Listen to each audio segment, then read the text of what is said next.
Isabella Swan. I sat in my study, staring at the paintings that adorned the walls without really seeing them. My mind was on the police chief's daughter and on Edward, my son, my friend.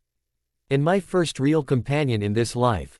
I was worried. I had heard from the very active local grapevine that Charlie Swan's daughter would be moving in with him. That wasn't surprising. Few people in town hadn't heard. I had found myself contemplating whether it would really be a healthy situation for the chief or for his daughter.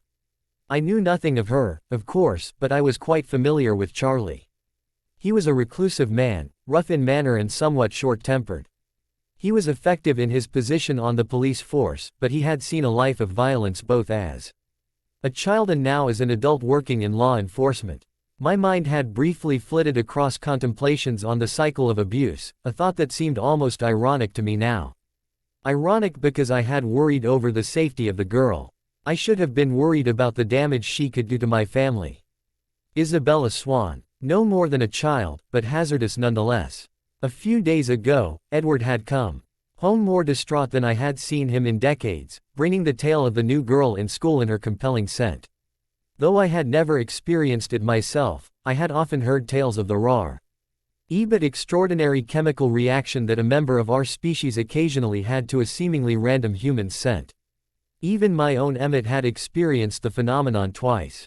Edward had been convinced that if he had to face the girl again, he would not be able to resist killing her.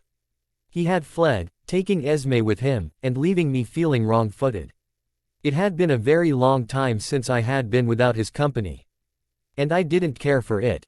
I loved my other children more than words could ever express, but no one else would ever know me as Edward did. No one else would ever understand it unnerved me to be without the one man who could truly know my mind. Even I, fond as I was of him, hadn't realized how much I had come to depend on his understanding until he was not there to give it. And Esme. Daughter, partner, friend, and confidant. Esme had been with me nearly as long as Edward had. My success with his change had made me brave, and when I'd come across the exquisitely beautiful Esme, so near to death, I'd decided to try again. I never would have voiced the secret hope I'd carried within me that this lovely creature might be a partner to me. For several days, while Edward was away on a short trip, I'd tenderly schooled the loving, empathetic woman in the peculiar beliefs of our small coven, and I'd been pleased when she'd taken to them quickly.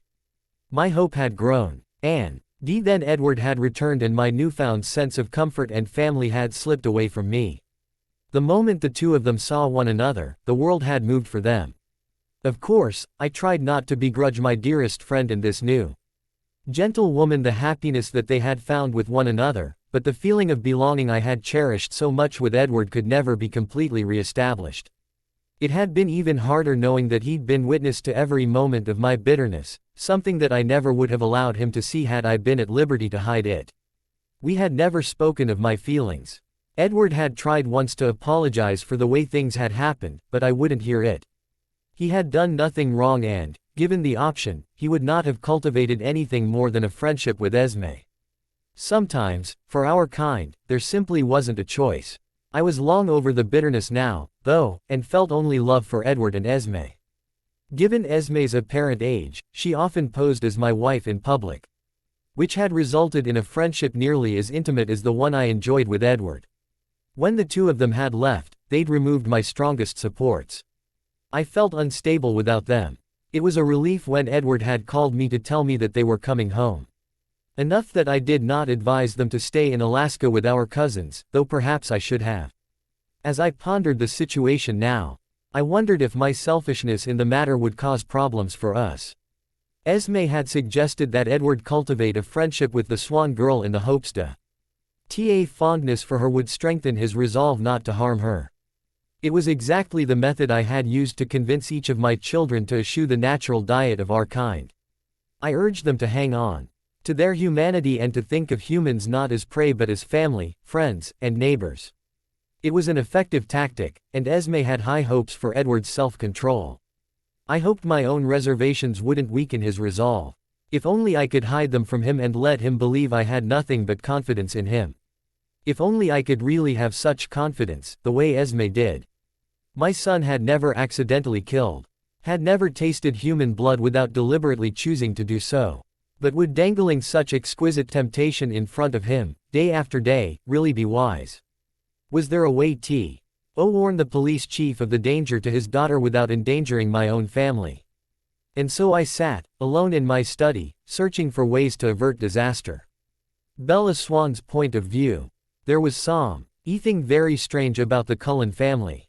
Particularly Edward. Jessica had shared the gossip with me, of course, but it wasn't just that. They were confusing. Logically speaking, if they weren't really all related, how did they all end up with that same unstable eye color? And how did they all somehow inherit albinism? Because I'm sorry, skin that pale just didn't occur very often. I simply wasn't buying the adoption story. They were all related, though exactly how they were connected was something of a mystery. Unless, of course, Dr. and Mrs. Cullen adopted their children because they shared the same traits. Was there a disorder that all of them had that would give them ghostly white skin and eyes that shifted from black to gold and back again? Could the doctor have been drawn to his wife because they both shared the disorder? Could they have decided to adopt kids that carried the same malady? That sounded possible. And who knows? Maybe it was the same disorder that caused Edward Cullen to be so completely insane.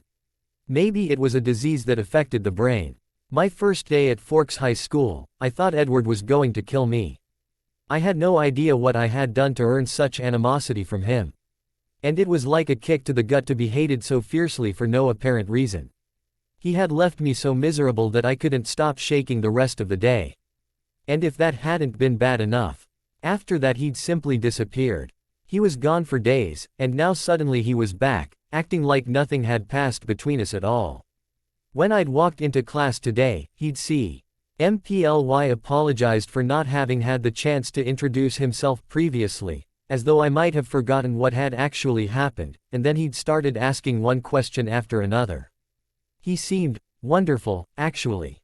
Friendly and sweet. Nothing like the angry person who had glared daggers at me the last time he had been here.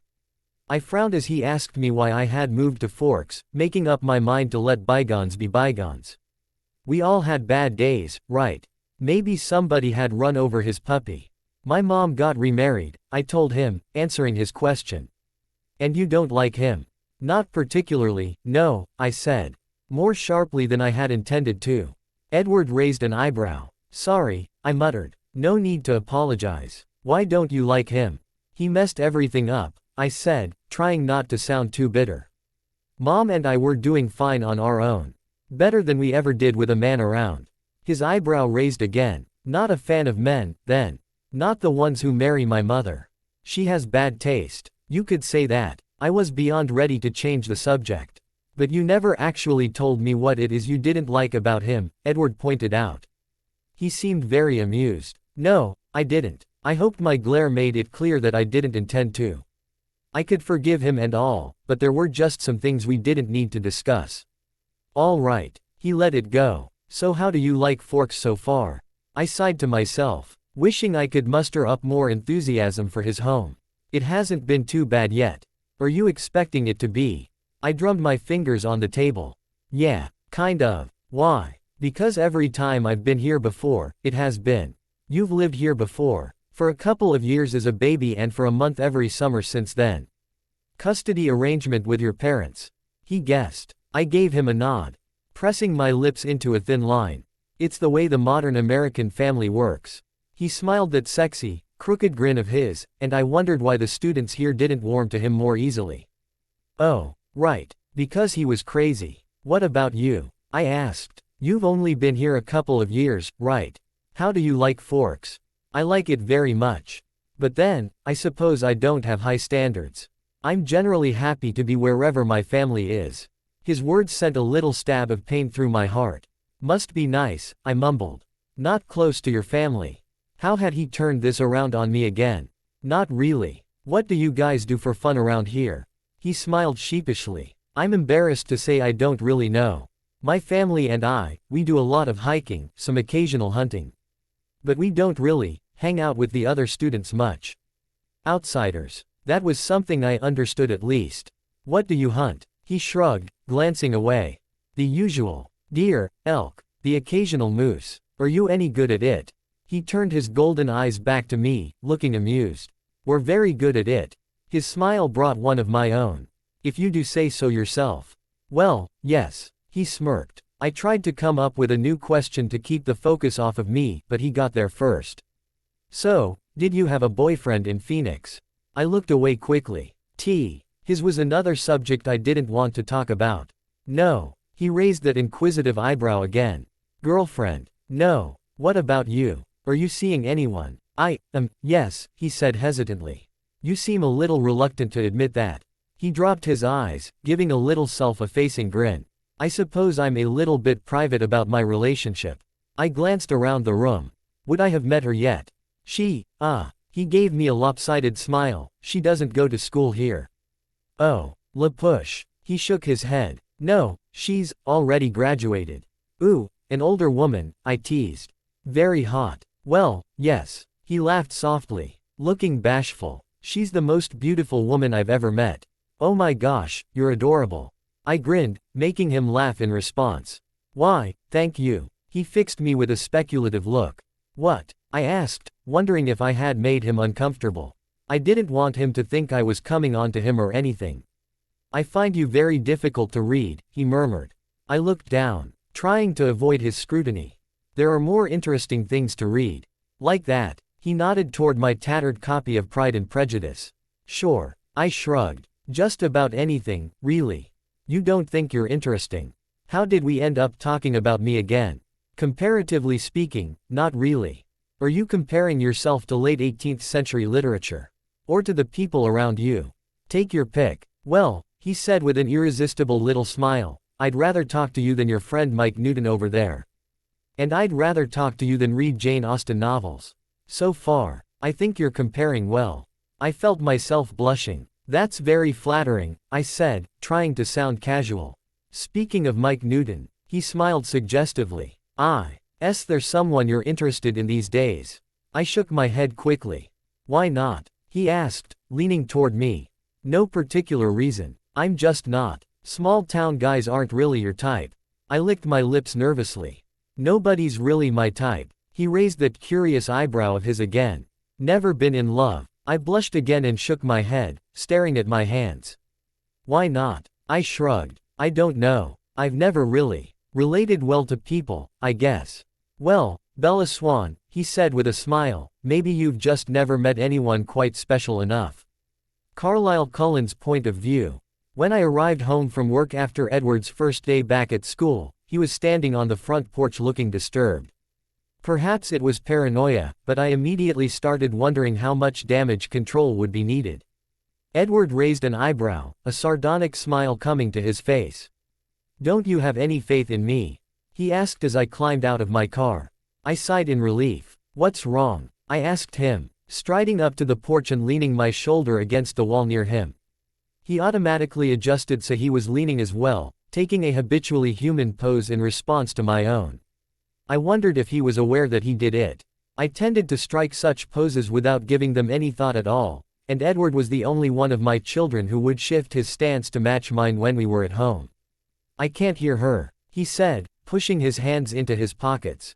I furrowed my brow. For whom are we listening? I asked silently, wondering if there was some sort of danger. I could detect no unusual sounds in the woods surrounding the house. Edward didn't seem to be on the alert for anything, but his words made me uneasy.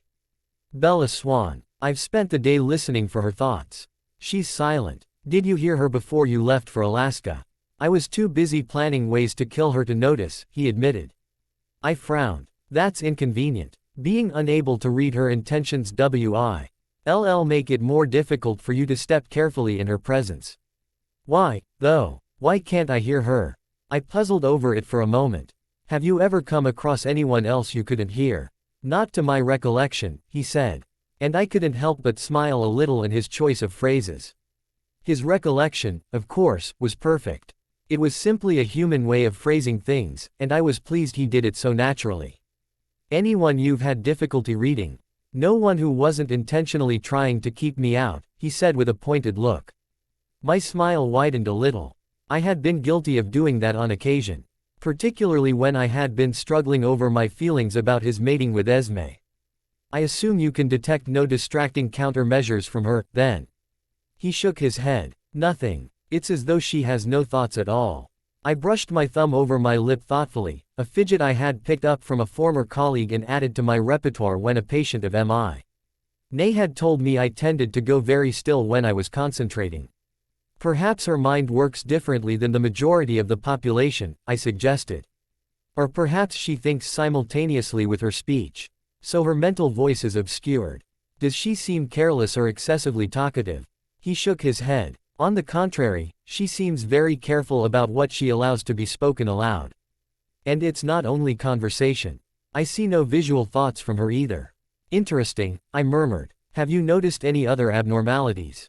She's excessively clumsy. I jerked my head up to meet his gaze. Clumsy. My mind ran quickly over my speculations about the police chief's violent past and the likelihood of him continuing the cycle. Could she merely be passing off injuries as accidents? Edward chuckled softly. I doubt it. The girl has a talent for finding things to trip over or bump into. After a day of observing her through the minds of our classmates, I wonder if she doesn't have some sort of disconnect between her brain and her limbs. I suspect any injuries she sustains are merely the result of extremely poor muscle memory. I nodded, putting my suspicions to rest and feeling LTY for having had them in the first place.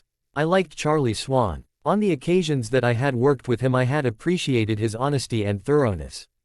You don't have to feel bad for thinking that way, Edward Said. You're a doctor. It's part of your job to look for hints like that. I answered him silently, for the sake of the police chief's privacy. If my worries came from suspect injuries, you would have a point. As it is, I'm judging the man simply because of abuse that was inflicted upon him when he was a child. It's hardly fair. Edward nodded, conceding my point, before turning his attention to the cloudy sky. It's unnerving, he said, and I didn't need his mind-reading ability to know he was thinking of the Swan girl's mental silence again. And peaceful. It's nice, not having to hear her think about how strange I am. If I didn't know better, I would almost think she didn't find our family repellent. He smiled wistfully for a moment, but then frowned at the direction my thoughts took. Honestly, Carlisle, when are you going to stop beating yourself up for saving my life? Sure, it's an unconventional way to live, but it's pleasant enough. You didn't doom me to anything. It's a lonely existence, I thought, a hint of melancholy slipping through. He bowed his head in regret. Not for all of us. Of course, those who mated would obviously have the sting of loneliness eased. In more than 300 years, I had never had the pleasure of finding a match for my soul, so naturally, I would feel the isolation from society more deeply than my companions. A match. H for you would be a rare creature indeed, Edward Said softly. I gave him a wan smile. Thank God for you, Edward. If not for your friendship, I think I'd go mad. He nodded to acknowledge my thoughts, a small smile on his lips. I'm hunting again tonight, he said, most likely changing the topic of conversation to ease my discomfort. You look like you could use a run. I returned his smile. Yes, I'm due for a feeding. I'll join you. Bella Swan's point of view. Charlie was in a bad mood when he got home that night. I hurried to finish the salad I was making and got dinner on the table as quickly as I could. The last thing I needed was a repeat of last night. Charlie came in and sat at the table, looking over the food. This looks good, Bells, he grunted. I gave a little sigh of relief. Thanks. We ate silently for a few minutes and then he spoke up again. Look, Bella, about last night, he started, staring at his plate. I ducked my head, picking at my food. I'm sorry, he said. I didn't mean to get so angry. It was just a rough day.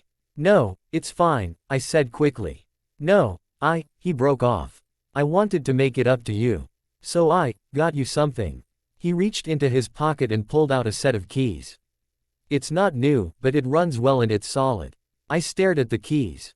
You got me a car. Well, a truck. I bought it off of Billy Black. I stared at the keys, open in. And closing my mouth like a fish out of water. Thanks. He sighed softly. I love you, kiddo. I missed having you here. I want this to work. I swallowed back a lump in my throat. Yeah, me too. I couldn't quite meet his gaze. I knew he meant it, and so did I, but I had heard words like that before. Of course, he had never bought me a truck before. There was a time when I'd really hoped things would change. Every year, before coming out for my summer visit, I would make up these fantasies about everything being okay between Charlie and me. But after a while, even little kids have to grow up and face the truth. Things never changed. There were always bad days and I always paid the price for them. "I'm sorry if I hurt you," Charlie said gruffly. "It's okay," I mumbled, wishing he wouldn't apologize. I never knew how to handle it when he apologized. But maybe things would be different now. Maybe giving me something like this meant that he wanted something new. I hoped it did. I ached for a little bit of peace. We were silent the rest of the meal and Charlie went into the den to watch TV while I did the dishes.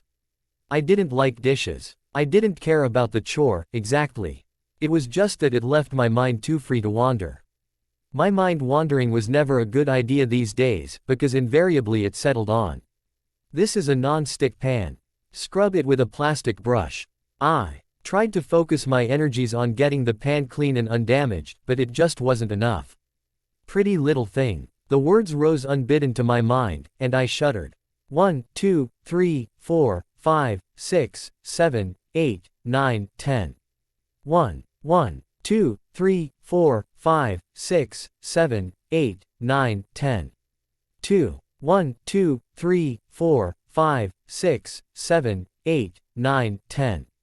3. I scrubbed the last of the dishes vigorously while I counted slowly. 1, 2, 3, 4, 5, 6, 7, 8, 9, 10. 4. 1, 2, 3, 4, 5, 6, 7, 8, 9, 10. 5. Out of dishes now, I pulled out a towel and started drying them. 1, 2, 3, 4, 5, 6, 7, 8, 9, 10. 6. 1, 2, 3, 4, 5, 6, 7, 8, 9, 10. 7. 1, 2, 3, 4, 5, 6, 7, 8, 9, 10. 8. Charlie was saying something but I couldn't answer him. I wasn't finished. 1, 2, 3, 4, 5, 6, 7, 8, 9, 10. 9. 1, 2, 3, 4, 5, 6, 7, 8, 9, 10. 10. "Bella," he snapped, and I spun around and moved to the doorway between the kitchen and the den. "Yeah," I said timidly. "You're just going to stand there and ignore me now?" "Sorry." I cringed back against the counter. "Sorry. What do you need?" "Forget it." He gave me a dark look and stalked to the refrigerator to grab a beer. "Sorry," I said again. When he left the kitchen, I hurriedly finished drying the dishes and fled upstairs to my room. I did my homework, but there wasn't enough of it. There was never enough of it. In Phoenix, I'd had advanced placement classes available. But Forks High School didn't have the budget for it. They were all just standard classes, offering me no challenge. The work was too easy and too quick, and then I was alone with my thoughts again. "Pretty little thing." "No," I moaned softly, huddling into a ball on my bed. "You're a pretty little thing, Bella." "No, stop," I whispered. But he didn't stop. I could feel his hands pushing under my shirt. And I could smell the alcohol heavy on his breath. "Be a good girl." I jolted off my bed and grabbed my MP3 player, putting my headphones on and turning it up as loud as it would go. I blasted the music, focusing on the rhythms and the lyrics and shutting out that voice. Collide. Carlisle Cullen's point of view. I was reviewing a patient's medical chart the following morning, enjoying Th. variation in the sense that had blown in with the frost the night before, when I heard a distressed voice from the reception area. There was an accident at the high school. They're bringing in 2 injured students. Tyler Crowley and Isabella Swan. I froze. Edward. Had he overestimated his abilities to withstand the girl's scent? Had he lost control for the brief moment that it would take to kill the child and expose us all? Or perhaps we weren't exposed, if it was being reported as an accident. Still, the little girl, what a terrible loss. And it seemed the Crowley boy might become a tragic casualty as well. I braced myself for the worst and prepared to care for the children being brought in. Before I was called to assist, however, Edward came to find me. "I'm all right," he announced for the benefit of the people around us. "Don't let them worry you with rumors." He gave a lopsided smile and grabbed me in a hug, leaning into place, his lips near my ear. He took but a couple of seconds to describe to me the accident that had occurred in the school parking lot, and his intervention that prevented the Swan girl from being killed. I'm sorry, he breathed, but I had to do something. If her blood had been spilled. He pulled away, and the look of distress on his face told me just how hard he would take it if his control did indeed slip. You did well, I thought. And it's fortunate for us that she has a head injury. It should be quite easy to convince her father and any spectators that she doesn't remember the incident clearly. He gave me a minuscule nod, and I replaced the chart I had been reading. She's sticking to the story, Edward murmured softly, and I listened, picking out the conversation he had his ear trained on. The Swan girl was telling the Rowley boy that Edward had been standing next to her and had pulled her out of the way of the collision. The boy mentioned that he hadn't seen Edward, but assumed he must have been mistaken. It was a shame the chief's daughter wasn't so easily convinced. I expect they'll take her for X-rays soon, I said. Why don't you try to stay close to her in case she tires of giving misinformation? He nodded and strode away, whistling nonchalantly. I listened intently as I went about my work, impatient to be invited to assist the designated doctor in the care of Edward's classmates. Both of them were taken for X-rays and then left to wait in the emergency room. I could hear the boy's steady stream of apologies, but the Swan girl wasn't answering and I worried about the head injury. Was it making her unresponsive? I finally stopped waiting for the call and retrieved her X-ray myself. Edward, I thought, to catch his attention. It looks as though Miss Swan has nothing more than a mild concussion. I'm on my way to discuss it with her now. I heard Edward ask if the girl was sleeping and exchange pleasantries with the young man, then heard the Swan girl complain that she wasn't being released. Edward was casual and charming. A masterful liar. I moved into the room where she was, still examining the X-ray absently, and glanced up at her. For a moment so brief only Edward could notice it, I froze. The girl was stunning. She was absolutely everything a woman was intended to be, and in that tiny fraction of a second, I felt my stone heart shift in my chest. I, an unchangeable being, had been fundamentally altered with just one look at the exquisite creature in front of me. Edward's eyes widened at my thoughts. He was just as shocked as I was. So, Miss Swan, I smiled casually, as huff the entire world hadn't just changed its course. How are you feeling? I'm fine, she said, sounding harassed. I imagined she had probably answered that question more than a dozen times this morning.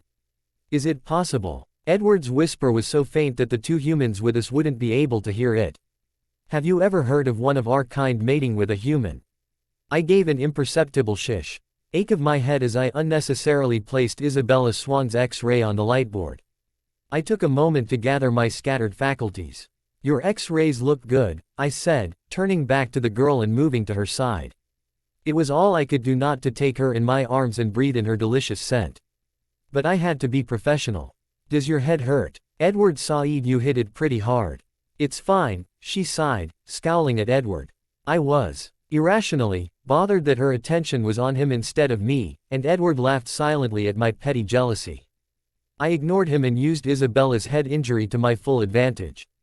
I laced my fingers through her silky brown hair, starting far from the heat of the actual injury and probing gently along her scalp until I reached the bruised spot that made her wince.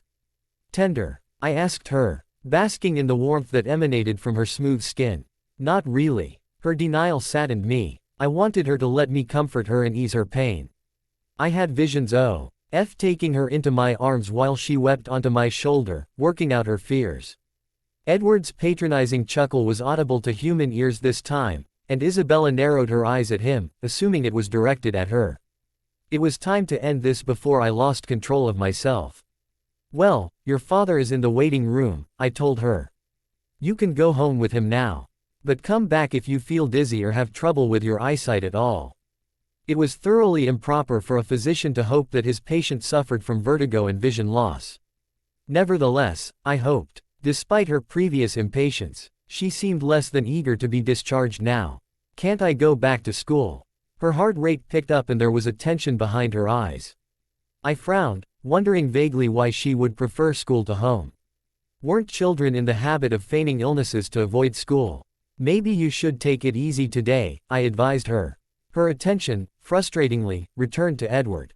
Does he get to go to school? He smirked. Someone has to spread the good news that we survived.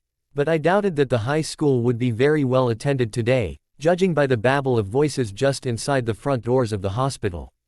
Actually, most of the school seems to be in the waiting room. Isabella buried her face in her hands. "Oh no," she moaned. "Do you want to stay?" I asked, trying not to sound too hopeful. But though my voice may not have betrayed my feelings, my thoughts certainly did. "And what would you do with her all day?" Edward teased me, his voice once again inaudible to the humans in the room. It didn't matter. Isabella vehemently rejected my suggestion and hopped down from the bed. She staggered and my hands shot out, catching her before she could fall and pulling her close to me, drawing in more of her intoxicating scent. "I told you," Edward whispered softly. "The girl is a hazard on two legs. I doubt she's managed to go a day without falling her entire life." I ignored him as Isabella assured me that she was fine. I steadied her, careful not to grip her arms too tightly.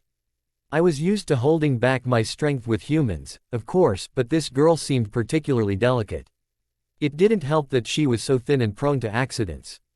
I worried for her. "Take some Tylenol for the pain," I said softly, wishing she would allow me to do more than advise her on over-the-counter medications.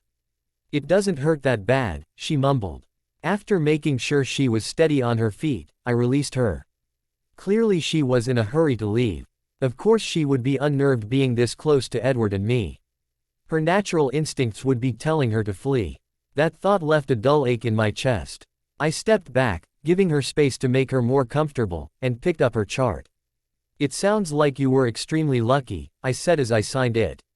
I found it surprisingly difficult to keep myself from moving near her again, closer to her warmth and her scent. "Lucky Edward happened to be standing next to me," she said, shooting a glare at my son. "Oh, well, yes." I flipped through her chart, not meeting her gaze. "To Edward," I added, "the girl is perceptive. You'll have a difficult time convincing her that nothing preternatural happened today." It didn't take long at all for her to start demanding answers from him.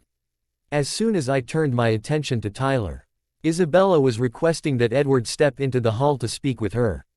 I listened as they argued quietly outside the door, Edward stubbornly refusing to validate her suspicions.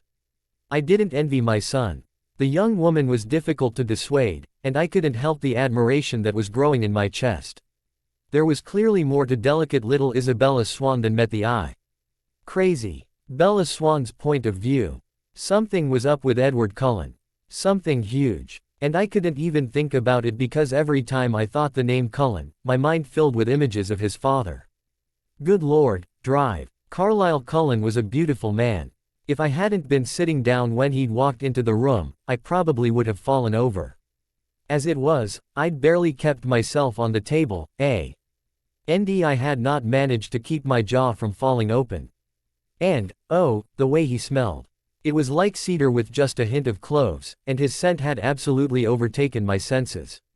I couldn't get it out of my head. Nor could I forget the way my body had seemed to wake up when he touched me with those cool hands of his. I had always heard people complain about being touched by a doctor's cold hands, but I couldn't understand why. There was absolutely nothing better in the world than the stroke of Dr. Cullen's fingertips along my scalp. Well, except for the way he'd held me when I'd lost my balance. That might have been the most perfect moment of my life so far, being drawn in close to his body, surrounded by his delicious scent, gazing up into his flawless face. No. I was supposed to be thinking about Edward. Edward had quickly become one of my favorite people at Forks High School.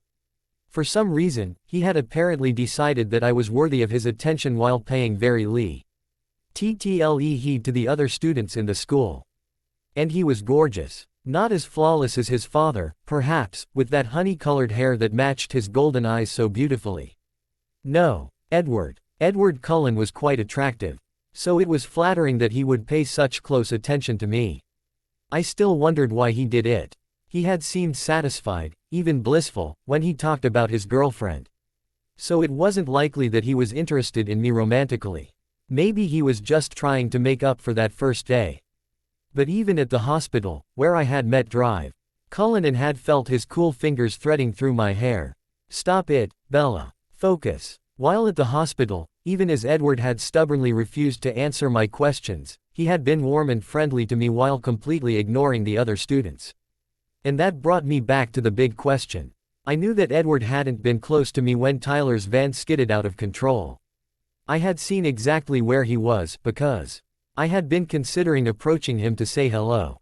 So that meant he was either incredibly, superhumanly fast, or he had some, once again, superhuman, ability to manipulate space and time. Yeah, right. Next, he had literally blocked the van with his hands, causing damage to the van, and then held it up long enough to keep it from crushing me.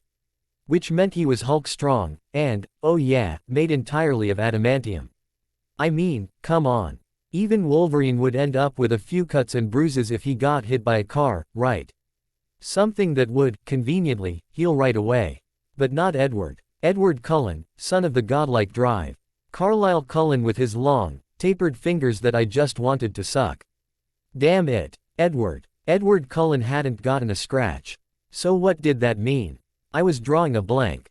Speed, strength, indestructibility. Was Edward Cullen, perhaps, an orphan from the planet Krypton? Was that why his eyes and skin were so unusual? Could the whole family be refugees from the pages of a comic book? Not likely. But then, what I had seen Edward do wasn't terribly likely either. So, what choice did I have but to believe in superheroes? Of course, for Dr. Cullen, I would believe anything. If he whispered in my ear that his whole family had been bitten by radioactive spiders, I'd have purred a response and run my fingers through those gorgeous locks.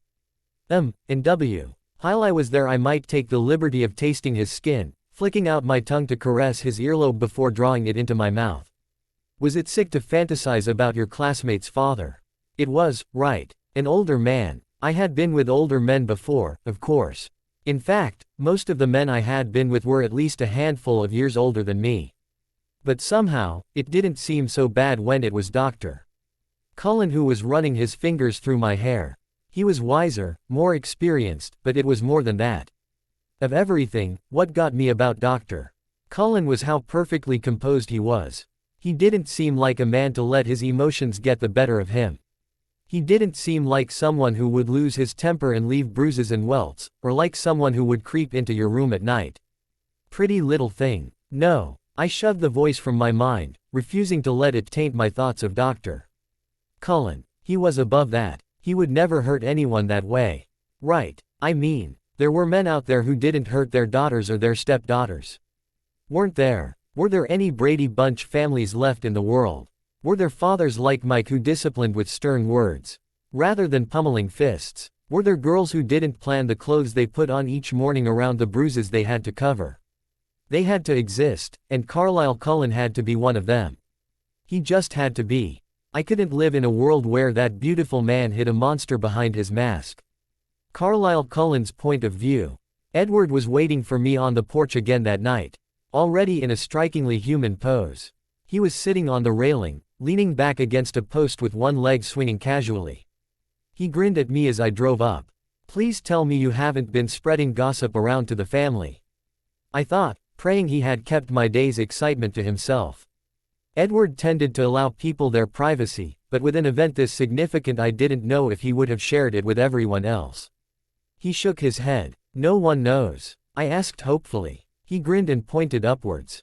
I glanced toward the second floor of the house, not at all surprised to hear Alice singing to herself and dancing around her room. She sounded giddy and I sighed. Alice was far less discreet than Edward. Has she told anyone? I asked as I parked the car. Edward shook his head, still grinning.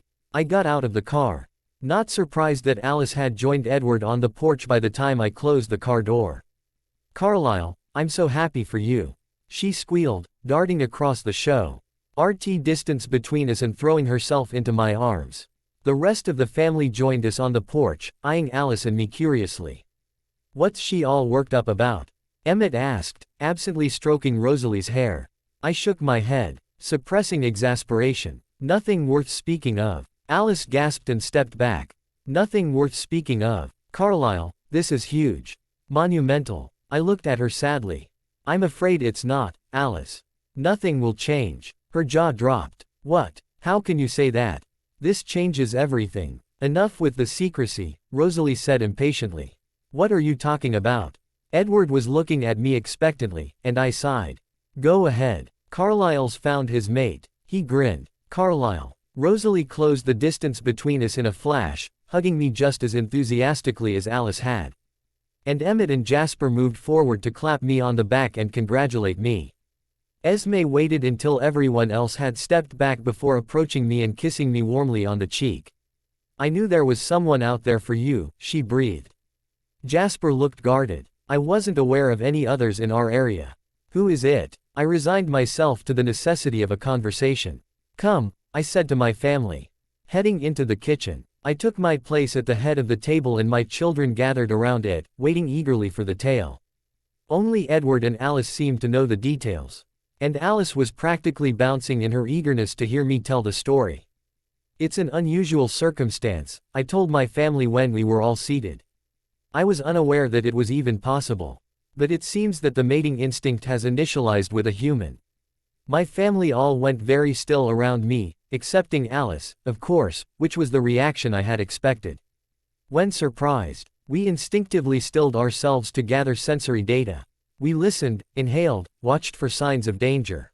My children were surprised now, and it took a moment before anyone spoke. Who? Jasper asked. I folded my hands on the table. Isabella Swan. Jasper and Rosalie both hissed their dissatisfaction. What? Emmett asked Rosalie. What's wrong with her? Edward can't hear her, Jasper said. We won't know if she was affected the same way Carlisle was. It puts us at a disadvantage. Ah, Jasper. Always my tactical thinker. Forget advantages, Rosalie snapped.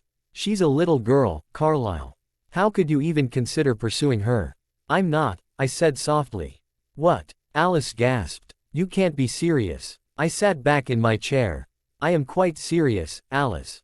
Isabella is a child and she is human.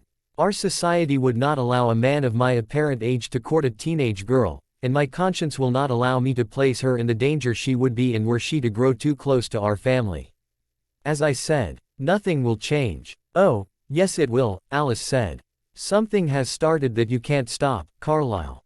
Edward gazed steadily at Alice for a moment and frowned at what he saw in her head. I'm afraid she's right. There are many possible futures, but they all involve Bella in one way or another.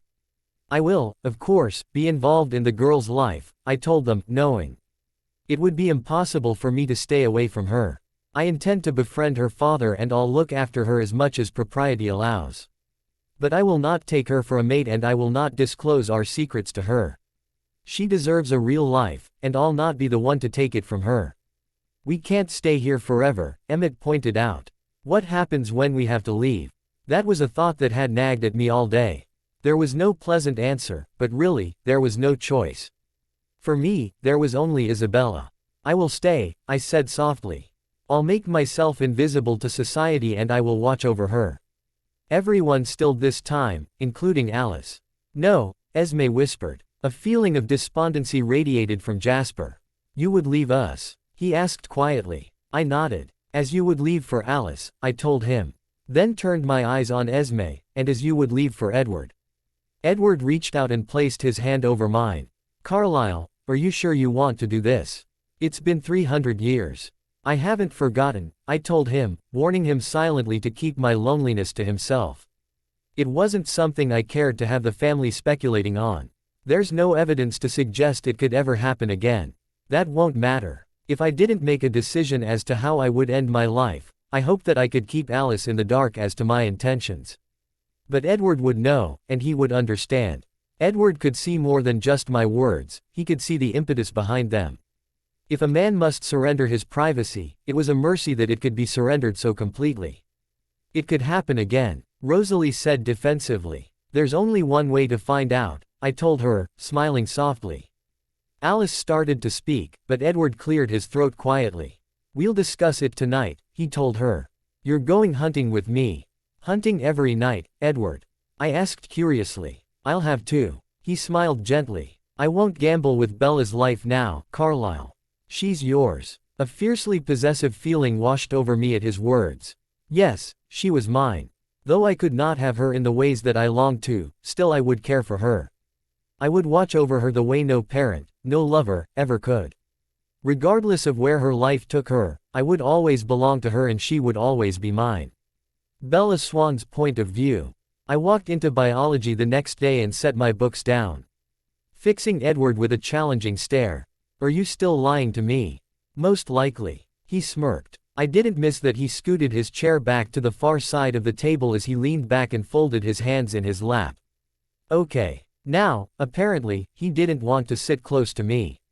I guess I was kind of pushing him hard, but it was really irritating me that he wouldn't explain what had happened. Whatever. I was sick of thinking about it. I was dreaming in comic book format these days, and that really had to stop. Reality wasn't meshing with logic and my coping mechanism of choice was avoidance. What I really wanted was for Edward to tell me about his father. Then I guess there's no point in asking what happened, is there? People do incredible things when fueled by adrenaline, he said smugly. Right. No point. I moved on. So yesterday, I told you about my family. What's your family like? He raised an eyebrow, giving me a speculative look. Is there anyone in particular that you're curious about? Yes. God, yes. There's this seraphic creature who goes by the name of Dr. Carlisle Cullen. No one in particular. Just your whole family. Well, you've seen my siblings, he said. Emmett and Alice are my adopted brother and sister. The two of them are, enthusiastic, I think is the word I'm looking for. They love to have a good time. Emmett's very competitive, always up for a challenge. And Alice is kind of a firecracker. If she wants something from you, she'll overwhelm you with her constant chatter until you finally surrender. She is to be both feared and admired. I listened, trying not to show my impatience. I was sure his brother and sister were lovely, but I wanted to know about his father. Jasper and Rosalie are twins, he said. They're foster children, and they haven't been with us for as long, but we're still close. Rosalie and Emmett are literally the most disgusting couple in the world. They're bad enough at school, but you should see them at home. He rolled his eyes. Rosalie loves cars. Auto mechanics is sort of a hobby of hers. And Jasper is fairly reserved, but he's the most loyal friend a person could ask for. He and Alice couldn't be more different. But they complement each other well. He stopped talking, apparently finished, though he was looking at me expectantly. I've never had brothers and sisters, I told him. It must be nice to have a big family. He nodded. It is. I waited to see if he would bring up his parents. He didn't, but a small smile tugged at his mouth. It was as if he knew I wanted to hear or and was deliberately withholding it from me. Fine. If he wanted me to beg, I would beg. What about your parents? Do you get along with them? He nodded. That was it. A nod. I wanted to smack that smug little smile off his face. What are they like? I pressed. Well, you've met Carlisle, so you know he's a doctor. My mother, Esme, she's an architect. And she's so sweet, Bella. You'll never meet a more loving, compassionate person in the whole world. She's absolutely the finest woman I know. That hit me right in the stomach. Dr. Cullen was married, and to a saint, apparently. If I didn't feel dirty for fantasizing about Edward's father, I sure as hell did for fantasizing about Esme's husband. What kind of a person was I, anyway? I reached out and picked up my book, hoping to retreat into it, but Edward gave me an odd look. No more questions? He asked. I shrugged. You told me a lot. He looked a little bit frustrated. Okay, I have one more question, I said because I wouldn't eat well if I didn't take the opportunity to ask. Shoot. Are your parents fair? His eyebrows drew together in confusion.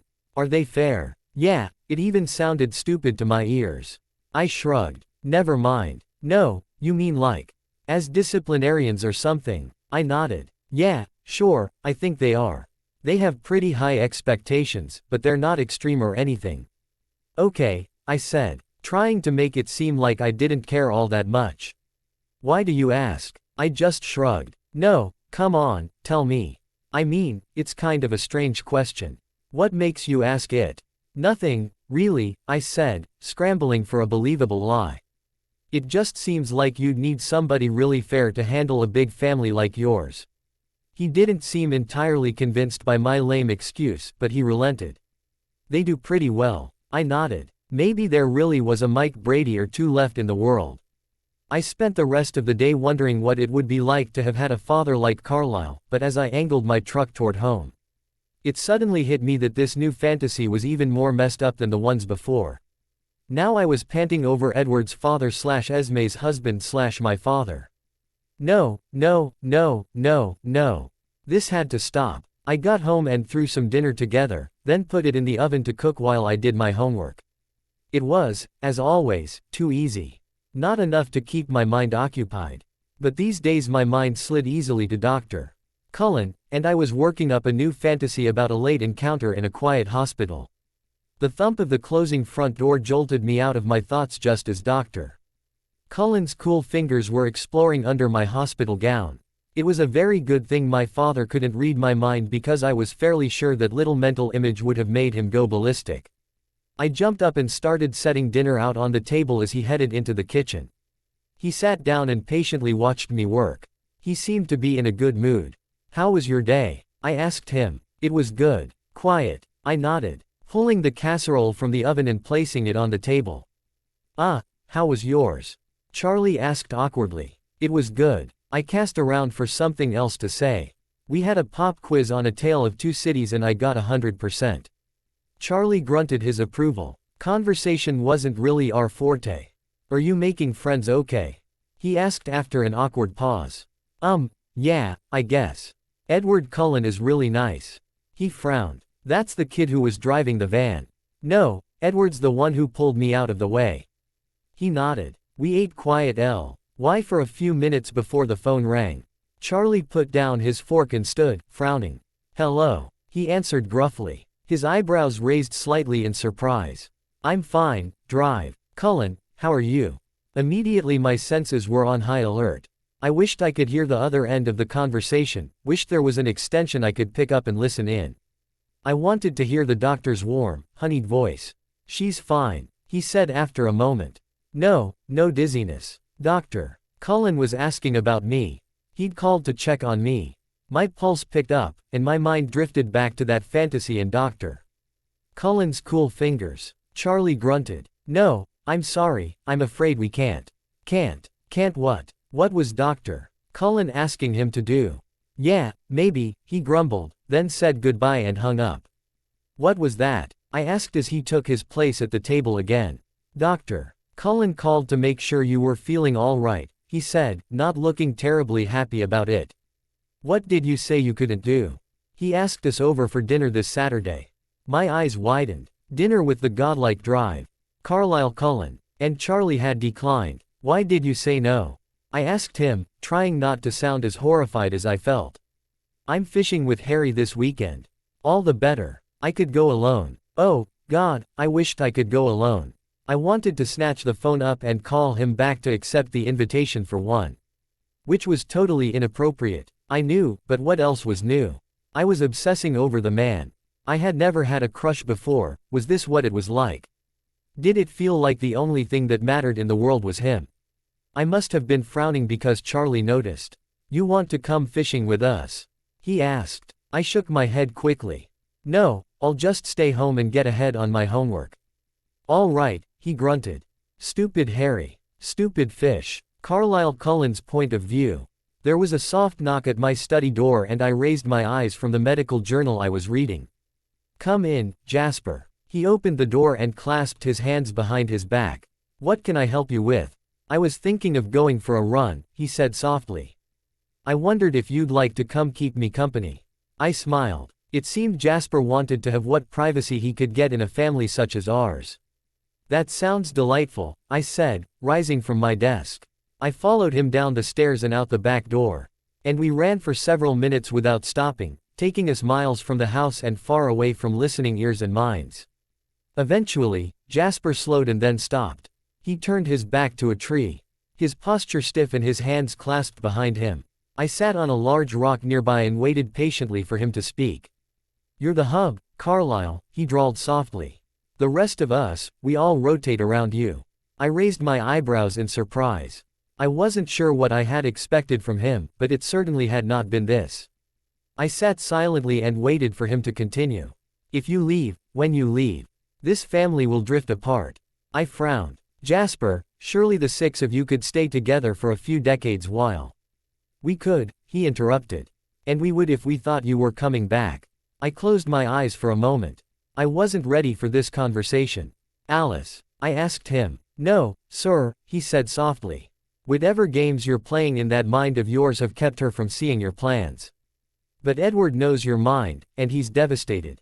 Edward understands. Maybe so, he said with a nod. But he's still going to be hurt more than anybody else.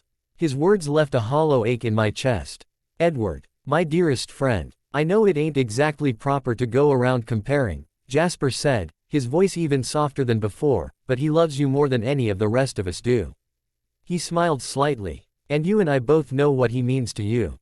I couldn't help but laugh quietly, offering a denial that, as he said, the two of us both knew was a lie. That's ridiculous. What kind of a father chooses favorites among his children? One corner of his mouth pulled up for a moment, but then he was serious again. After the others figure out you're not coming back, they'll start to question this life. Emmett and Rosalie will leave first. They're used to going off on their own sometimes, and they'll probably tell themselves they'll come back around. Maybe they will, once or twice. But then they'll drift away. Rosie, she's real proud of that record of hers, never tasting human blood, but I wonder how long that will last when there's nobody to be proud for. Compassion ain't one of her strengths. Carlisle. And you know Emmett. He'd live whatever kind of life Rosalie led him to. The ache in my chest sharpened. It'd take some time for Edward and Alice to separate, he said, heedless of my pain. But Edward would want solitude, to silence all those voices in his head, and Alice would want to be near people. So eventually we'd go our separate ways. Ised softly from the agony that tore through me at the thought of Edward and Alice not staying together. The two of them were so fond of one another. Edward would stick to the lifestyle out of loyalty to you, Jasper said. Esme probably would too. But they'd end up nomads, or maybe just hermits, always hiding away from the world. And Alice and me, well. He lowered his head. It's a hard choice, Carlisle. I'm not sure I could keep it up for long if I weren't trying to live up to the Cullen name. I let out a low moan as he described the destruction of my family. Jasper, why are you doing this? Seems only fair for a man to know all of the consequences before he makes a choice. It's not a choice, I whispered. I cannot live without Isabella. That I understand all too well. But there's a way to have her forever. To really be with her, not just watching from the shadows, and to keep our family together. I can't take her life from her, Jasper. You took Edward's life from him. I shook my head sadly. It's not the same. He was dying. Bella will die. You loved Edward enough to change him and save him. Esme too. Rose, Emmett, you gave them all a chance at a new life. His eyes bore into me. Would you really refuse Bella the same gift? It's not the same, I whispered again, shrinking away from the thought of destroying the promising future that lay before her. I don't know. It sure seems the same from where I'm standing. I closed my eyes, thinking about his words, and agony rolled through me. Was I wrong in my intent to end my own existence when Bella's life came to an end? Should I return to my family, and live half a life so that they could remain happy and peaceful? Was I simply being selfish? I've said my piece. I nodded. Thank you, son. He stepped forward and squeezed my shoulder, then strode off into the trees. Bella Swan's point of view. How'd you do that? Edward smirked, nodding toward the bandage on my hand. I broke a plate when I was doing dishes, I told him. Closing my locker. It wasn't exactly a lie. He snickered and turned with me toward the cafeteria. You're a walking hazard, Bella Swan. He was standing a little too far away again. Just as he'd been sitting a little too far away all week in biology. I was seriously starting to wonder if I smelled bad. I decided to tackle the issue head on, not that I had a track record with getting answers from him that way. Edward, do I, have beau or something? He laughed out loud. Excuse me, you just seem like you're trying to stay, safe-smelling distance away from me. He seemed to think that was even funnier. Really? You think so? Why is that funny? You're giving me a complex, here. He tried hard to keep a straight face, but a smile forced its way through. I assure you, Bella, you don't smell bad. We joined the short lunch line to collect food that I would eat and he would pick at. So why are you always standing at least 2 feet away? I'm sorry, he said. His eyes sparkling. I haven't been feeling well, and I'm just a little concerned I'm contagious. I don't mean it as a comment on your hygiene. Good, I said, relieved. And in this spirit of honest and open communication, I have another question. He raised an eyebrow expectantly. I dropped my voice so the people around us wouldn't hear. How come you didn't get squished by Tyler's van? Adrenaline, he said quickly. Still sticking with that story, huh? We reached the counter and collected our food. As amusing as your adamantium theory is, Bella, I'm afraid the truth is just boring old adrenaline. Yeah, well, I'm calling bullshit. You're lying to me, and there's no good reason for it. Edward leveled a solemn gaze at me as we took our accustomed place at the end of an empty table. I assure you, Bella, there is a very good reason for it. What is it? His piercing golden eyes bored into mine. It would be very dangerous for anyone to find out the identity of my alter ego. I rolled my eyes and threw a tater-tot at him. Okay, then tell me this. Why don't you trust me enough to tell me the truth?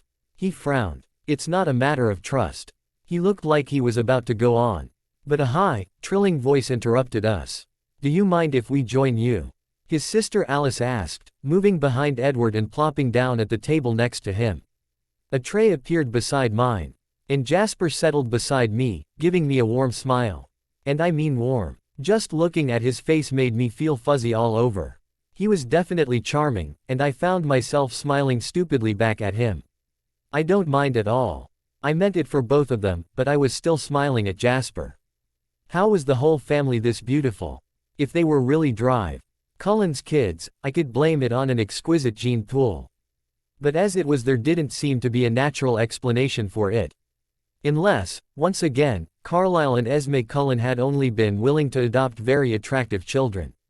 I pushed the thought away quickly. I didn't want to think of Dr. Cullen as that kind of man. He would never judge someone solely on appearances. He was a modern Mike Brady, only less of a cliché and incredibly heart-stoppingly attractive. My pulse picked up just at the thought of him. Jasper gave me an odd look. Are you all right? Yeah, of course, I said, trying to force down the wave of desire that always seemed to come over me at the mere thought of the breathtaking doctor. He raised an eyebrow at Edward, and the two of them exchanged a brief look before Jasper reached across the table and took Alice's hand in his. I cast around for something to talk about. You're graduating this year, aren't you, Jasper? He looked back at me with a small smile and gave me a nod. Have you decided what you're going to do next year? Not yet, he murmured. I've been filling out college applications, but acceptance letters won't arrive until the spring. Do you have a particular school in mind? He shook his head. Not really. Somewhere with a good history program. Is that what you want to major in? I asked him. He nodded. Jasper's a Civil War buff, Alice said, her eyes teasing him just a little. Apparently they shared some sort of inside joke on the matter. What about you, Bella? Edward asked. Have you got college aspirations? I glanced down at my tray and shook my head. Getting out of high school is as much as I can handle right now. I tried to sound casual, but inside I was aching. What I wouldn't give to be the kind of person who could go to college. What I wouldn't give to have the kind of parents who started college funds for their kids. Jasper was watching me with speculative eyes, and every now and then his gaze flicked to Edward's face. I swear the two of them looked like they were having a conversation without ever saying a word. A conversation about me. Rude. Sure, but something has to come after high school, Edward pointed out. And they say college is where all the hot parties are. I shrugged. I guess I'm not much of a party girl. Alice rolled her eyes. Good to know you have your priorities straight, Edward. She turned to me and scrunched up her nose. You know, you should really think about it, she said. Between scholarships, grants, loans, there's always a way to go. I shrugged and looked back down at my tray. I still have another year before I have to start applying. Carlisle has been giving me SAT practice tests, she said brightly. Do you want to come over sometime and do them with me? My eyes widened. Was he really giving me an excuse to get out of the house on top of offering me the chance to spend some time with the delicious drive? Cullen. Dr. Carlisle Cullen, with his warm eyes and cool skin. I would love that. I breathed before I even realized what I was saying. Jasper and Edward exchanged another odd look. What? I finally asked the two of them in exasperation. Pardon? Edward asked, looking innocent. Why do you guys keep looking at each other like that? Like what, Bella? He was still playing dumb. Stupid Edward Cullen and his stupid lies. Whatever, I muttered, frustrated. Oh, does your whole family have eating disorders or what? They all turned surprised eyes on me. I raised an eyebrow and gestured to the bagel Edward was shredding to bits, the soup Alice was stirring idly, and the salad Jasper was poking at. None of you are eating, and Edward, I sit with you every day and I've never seen you take a bite of anything. Edward leaned forward conspiratorially. Well, he said in a low voice. If we eat after 11 a.m., we turn into gremlins. I rolled my eyes. You're so funny. It's better than your adamantium fixation. Seriously, why don't you guys eat? Can you blame us? Alice asked. The food here is terrible. It's like prison food, so why buy it? Jasper smiled wryly. Because if we don't, people start to wonder if we all have eating disorders, he said with a wink. Edward smiled. Esme's a very good cook. She's sort of gotten us all used to gourmet food, and we really can't stomach what's served here. We eat when we get home. It's taut. Allied, too bad you couldn't come over for dinner tomorrow, Alice said. You'd see for yourself. I shrugged apologetically. Sorry. Are you doing something else? She asked. I nodded, chewing idly at a limp carrot. What are you doing? Going fishing, I told her, stretching the truth just a little. With a friend of Charlie's. Edward raised a skeptical eyebrow. You fish? Not really, I mumbled. So stay home, Alice said brightly. And then you can still come for dinner. I wanted it so bad I could taste it. Charlie would be gone all weekend. He wouldn't even need to know. You guys wouldn't mind. Of course not, Alice said. You should come and spend the whole day. Carlisle promised me he would spend some time with me tomorrow to work on my practice tests, so we could do that for a while too. Edward gave me a winning smile. Please come, he urged. I shrugged self-consciously. Okay. It sounds like fun. Carlisle Cullen's point of view. Over the last few days it had become a custom of Edward's to meet me on the front porch of the house when I returned home from work and tell me everything he had learned about Isabella that day. Today he wasn't there, but I could hear soft piano music drifting out from the foyer, so I made my way inside and sat on the couch, crossing my legs casually. He raised his eyes to meet mine and nodded in greeting. She hurt herself last night, he said with a fond shake of his head. She said she broke a plate while she was washing dishes. It must have cut her pretty badly because her whole hand was bandaged. Left or right? I was a tad obsessive, I knew. But if I couldn't be near her myself, I would take whatever information I could get. Left. And is she right-handed? He nodded. So she is still able to do her schoolwork. He nodded again. I might have to suggest some good painkillers to Charlie. I'm sure no one would ever get more use out of them than Bella. I chuckled. What else? His smile broadened. She asked me if I thought she smelled bad. Bad. I laughed. If she only knew. Why did she ask? I've been too careful, apparently, trying to put space between us. I've been conspicuous about it. I'll have to stop giving her quite such a wide berth so she won't wonder if I'm repulsed by her. Will that be a problem for you? He shook his head, smiling wryly. What's a foot or two, really? I can still smell her with every breath from several yards away. There's no difference. Is it terribly painful? Agony, he admitted. But I would bear 1,000 times worse to bring you a moment of happiness, Carlisle. I let him see my gratitude. Words cannot express the happiness your reports bring to me. He smiled to himself as his hands shifted and started playing a new song. She's still writing me about the thing with Tyler's van, he went on. I'm sticking with the adrenaline excuse, but she said, and I quote, I'm calling bullshit. I raised my eyebrows in surprise. She doesn't curse often, Edward said good-naturedly. So I think she must be pretty upset with me. His smile dimmed a little. She asked me why I don't trust her enough to be honest with her. I sighed sadly, my thoughts slipping to the Volturi. It would be nice to be able to tell her the truth. I just cannot gamble with her safety like that.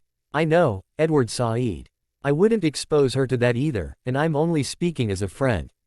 How did you answer her? I told her it wasn't a matter of trust, and then Alice and Jasper distracted her. Ah, yes. Did Jasper learn anything? His eyebrows drew together a little. Jasper's gift is hard to interpret sometimes.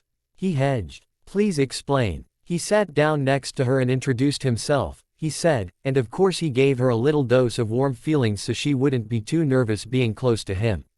I nodded. That was not unusual for Jasper when he wanted to hold a conversation with someone. It helped overcome the natural aversion that humans had to our kind. Edward hesitated. Please, son, don't hold things back from me. I need to know everything about her. She looked at him, Edward saw Ed frowning, and he detected very unmistakable feelings of affection and lust.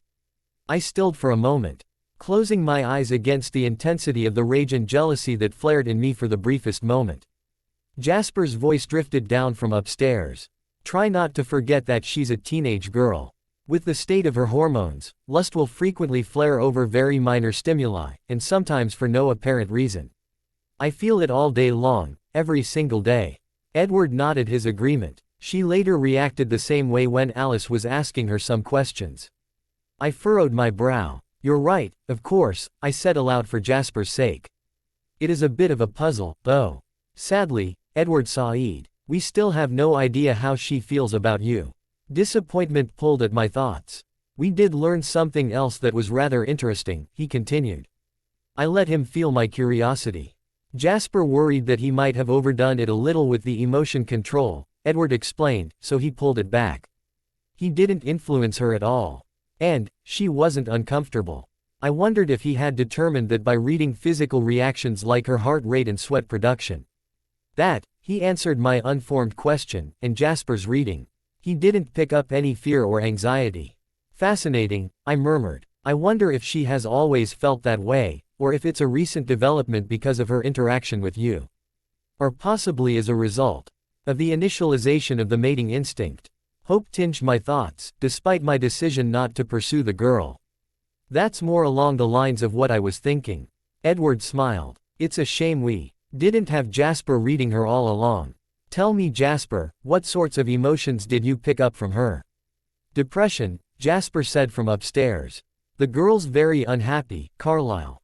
Edward nodded. I've scanned through the minds of her other acquaintances, and none of them seems to realize it. She hides it from them, but she's been slightly more honest with me. Why do you suppose that is?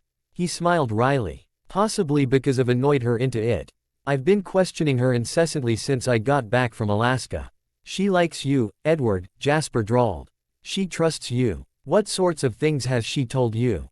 I asked Edward. He finished the piece he was playing and began a new one. She's unhappy here, but it's better than living in Phoenix with her mother. She seemed happy enough there until her mother's recent marriage to a man named Phil. Do you know why she's unhappy here? Perhaps there was something I could do to help. He shook his head. She refuses to say. But she did say that she always disliked visiting here in the summer. I nodded slowly. What other emotions did you feel, Jasper? Envy. Particularly when we were talking about college. You spoke of college. I asked, my interest piqued. Edward nodded as he played. She asked if Jasper had plans for after graduation. He told her he was applying for schools, and that's when he felt the envy from her. She's eager to leave for college. Then, she doesn't intend to go to college. I frowned. Did she say why? No, but she wanted it badly enough that her mind could be changed, Jasper suggested. Could be money, Edward suggested. If she suddenly received a very generous scholarship, she might reconsider. I nodded slowly. That can be arranged. She asked us if we all had eating disorders, Jasper drawled.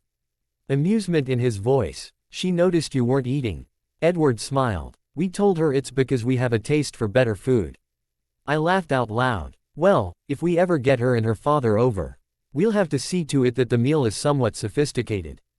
Edward smiled knowingly. What is it? I asked him, returning his smile.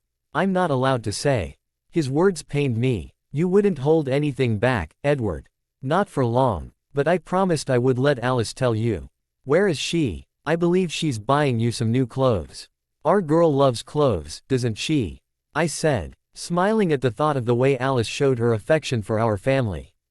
Carlisle, will you do something for me? Edward asked. What's that? Just think of her. Of Isabella. He nodded. I smiled softly at his request and pictured her face in my mind. I remembered the way her eyes had flashed when she'd glared at Edward in the hospital, her natural floral scent beneath the artificial strawberry of the soaps she used, the warmth of her skin against mine when I had kept her from stumbling. That one hospital visit was all I had of her, aside from the information Edward brought to me each evening. And I clung to it, reliving it again and again. After a few silent moments, Edward started to play a soft, hauntingly beautiful tune. It was slow and sweet, with a touch of longing, and I closed my eyes, letting myself get carried away by the melody. He played for several minutes while I listened and remembered my short encounter with the girl I loved. When the music finally died away, I opened my eyes. "Edward, that's beautiful," I breathed. "I thought you might like it. Your own work." He nodded, smiling. "And yours?" I raised my eyebrows questioningly. I composed that piece around your feelings for Bella. I was overcome with love and gratitude for him, and I displayed it clearly in my mind. "Please, play it again." He complied wordlessly, and I stayed very still, my entire focus on the sound of the music filling the room around me. I let everything else melt away. Jasper drifted downstairs while he played and stood near me, placing a hand on my shoulder. We listened together until Edward finished the piece and let it fade into silence. "Thank you, Edward," I whispered. Jasper gave him a lazy smile. "Brother, I think you nailed it." He nodded his thanks and stood up. "Alice and Esme are nearly here," he said, clasping his hands in front of him. He stood still and waited patiently, and in a few moments I heard the sound of their tires on the road. I stood as well, anxious to hear whatever news it was that Alice had insisted she be allowed to share with me. We were silent until the door opened and then Edward strode forward. "Esme," he breathed, and took her into his arms, kissing her tenderly. He took her shopping bags from her and the two of them headed for the stairs. I know, Alice smiled smugly. "You're waiting for your news. But you're just going to have to wait a couple more minutes while I put my things away." She thrust a white box into my hands. "Here, you can try those on while you wait." I looked at the box, puzzled.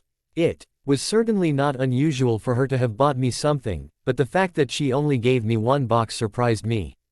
Alice wasn't one to hold back when shopping, and we both knew it would fit perfectly. She didn't need me to try anything on. "I just want you to see it," she chirped over her shoulder as she and Jasper moved up to their bedroom. I followed after them and veered into my room, opening the box Alice had given me. Inside was a surprisingly unsophisticated outfit. There was a pair of dark blue-gray jeans and a blue, V-neck long-sleeved t-shirt. I wasn't sure why Alice had been so excited about these particular items, but I humored her and slipped into them. I was a little surprised at how small the shirt was. It fitted tightly over my shoulders and chest and probably needed to be a size larger. "Let's see it," Alice said in a sing-song voice, already finished putting her clothes away. I opened the door to let her in, and she grinned happily. "It's perfect. It's a little small. That's the proper fit," she informed me, shaking her head at my lack of fashion awareness.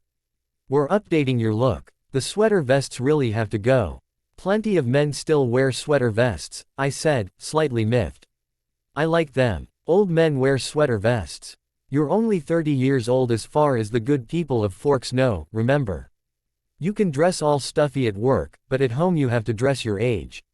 "At home it doesn't matter how I dress," I reminded her as she brushed a wrinkle smooth. "It does when we have company," she sang, heading out of the room. I drew my eyebrows together. "When are we having company?" I followed her back to her room and leaned against the door frame. "Tomorrow." She grinned, gathering up the now empty shopping bags as Jasper looked on fondly. "And you're wearing that?" "Who?" I asked her. She finally turned to face me, smiling triumphantly. "Bella. I told her you were helping me practice for the SATs this weekend, and she's coming to join us." "And she's staying for dinner," Jasper said wryly. "So we're all going to have an unpleasant evening." I smiled with delight. I thought she was unavailable. "She was just going to go fishing with Charlie," Alice said. "She doesn't even like fishing, so we talked her into coming here instead." I gripped her by the shoulders and kissed her cheek. "Alice, that's wonderful. Thank you." "You're welcome. For the date and the clothes." I glanced down at myself doubtfully. "Are you sure about this? It doesn't look like I'm trying too hard to look young." She rolled her eyes. "You're 30, Carlisle. Men your age are still hitting clubs and taking home hot girls. Not when they're married." She shrugged. "You still have to look hot for your wife or you'll risk losing her to some other asshole." She ducked past me and took the shopping bags out to be recycled. You don't look like you're trying to be younger than you are, Jasper assured me. You look good. Oh, my, Esme said, emerging from her bedroom down the hall. I turned to face her. You really do look stunning. I think you'll have to trust Alice's judgment on this one. Try to stand a little more casually, Edward Said from the bedroom. But then he emerged so we could speak face to face. This hands behind your back thing, that's perfect for Dr. Cullen at the hospital, but for the at-home Carlisle who helps Alice with her tests. You'll want to loosen your shoulders. He demonstrated, propping his forearm against the wall next to him and crossing one foot over the opposite ankle. I gave it a try. Drop your free shoulder just a little, Edward Said, and let your head fall forward. Bad posture is in these days. I frowned but complied. Perfect, Esme glowed. You do look younger this way. Give me another, I told Edward. I can't stand in one position the whole day. When you sit, put one foot up. Here. He led me downstairs to the living room and sat on the sofa, then braced the bottom of his foot against the edge of the coffee table. I sat and imitated his stance. Don't forget to slouch a little against the back of the couch. Why is slouching good? I asked him as I complied. It makes you more approachable. Someone as poised as you can be intimidating, which isn't necessarily a bad thing at the hospital or at a public function. But here, we want to present you as just another guy. I nodded. I very much wanted Isabella to think of me as an approachable person. Show me another. Edward stood and hooked one thumb in his pocket, hunching his shoulders slightly and looking down at the floor. I stood and imitated him. He nodded. That's good. Now, when she comes to the door, don't go to greet her. She knows me, so I'll let her in. I want you and Alice to look like you're already studying. And it's a little too formal for you to stop and show her in. Just look up and give her a nod and a smile, and invite her to join you. That sounds like terribly poor manners. It's familiar, Edward insisted. If you want her to feel comfortable with you, you need to be familiar. I nodded. Now, at dinner, you can class it back up a little, Edward Said. Be your usual debonair self, and it will charm her. It's charming at dinner but not for studying. He grinned. She reads Jane Austen. A little more formality at mealtimes might remind her of her favorite romance novels. I see. I filed away that information. What else? Bella Swan's point of view. I gingerly unwrapped the bandage around my hand, wincing as it throbbed in pain. I got the last of the gauze off and groaned quietly. It was definitely infected. All around the cut was puffy, yellowing skin, and my whole hand was swollen. I had hoped that Charlie hadn't broken it when he'd stomped on it yesterday, but now I was sure he had. Not only that, but I was worried the glass shard that had been forced into my palm had done damage to the tendons. I needed to see a doctor, I knew that. I could lose the use of my hand permanently if I didn't. But if I went to a doctor, Charlie would know, and anything I did to raise suspicion about him would only make him angry again. My hand hurt so badly I could hardly stand it. I grabbed a bottle of alcohol and tried to clean the cut, hoping to remove the infection. Even the slightest touch sent spikes of unbearable pain up my arm, and tears poured down my face as I tried to do what I knew was woefully inadequate damage control. This will pass, I told myself over and over again.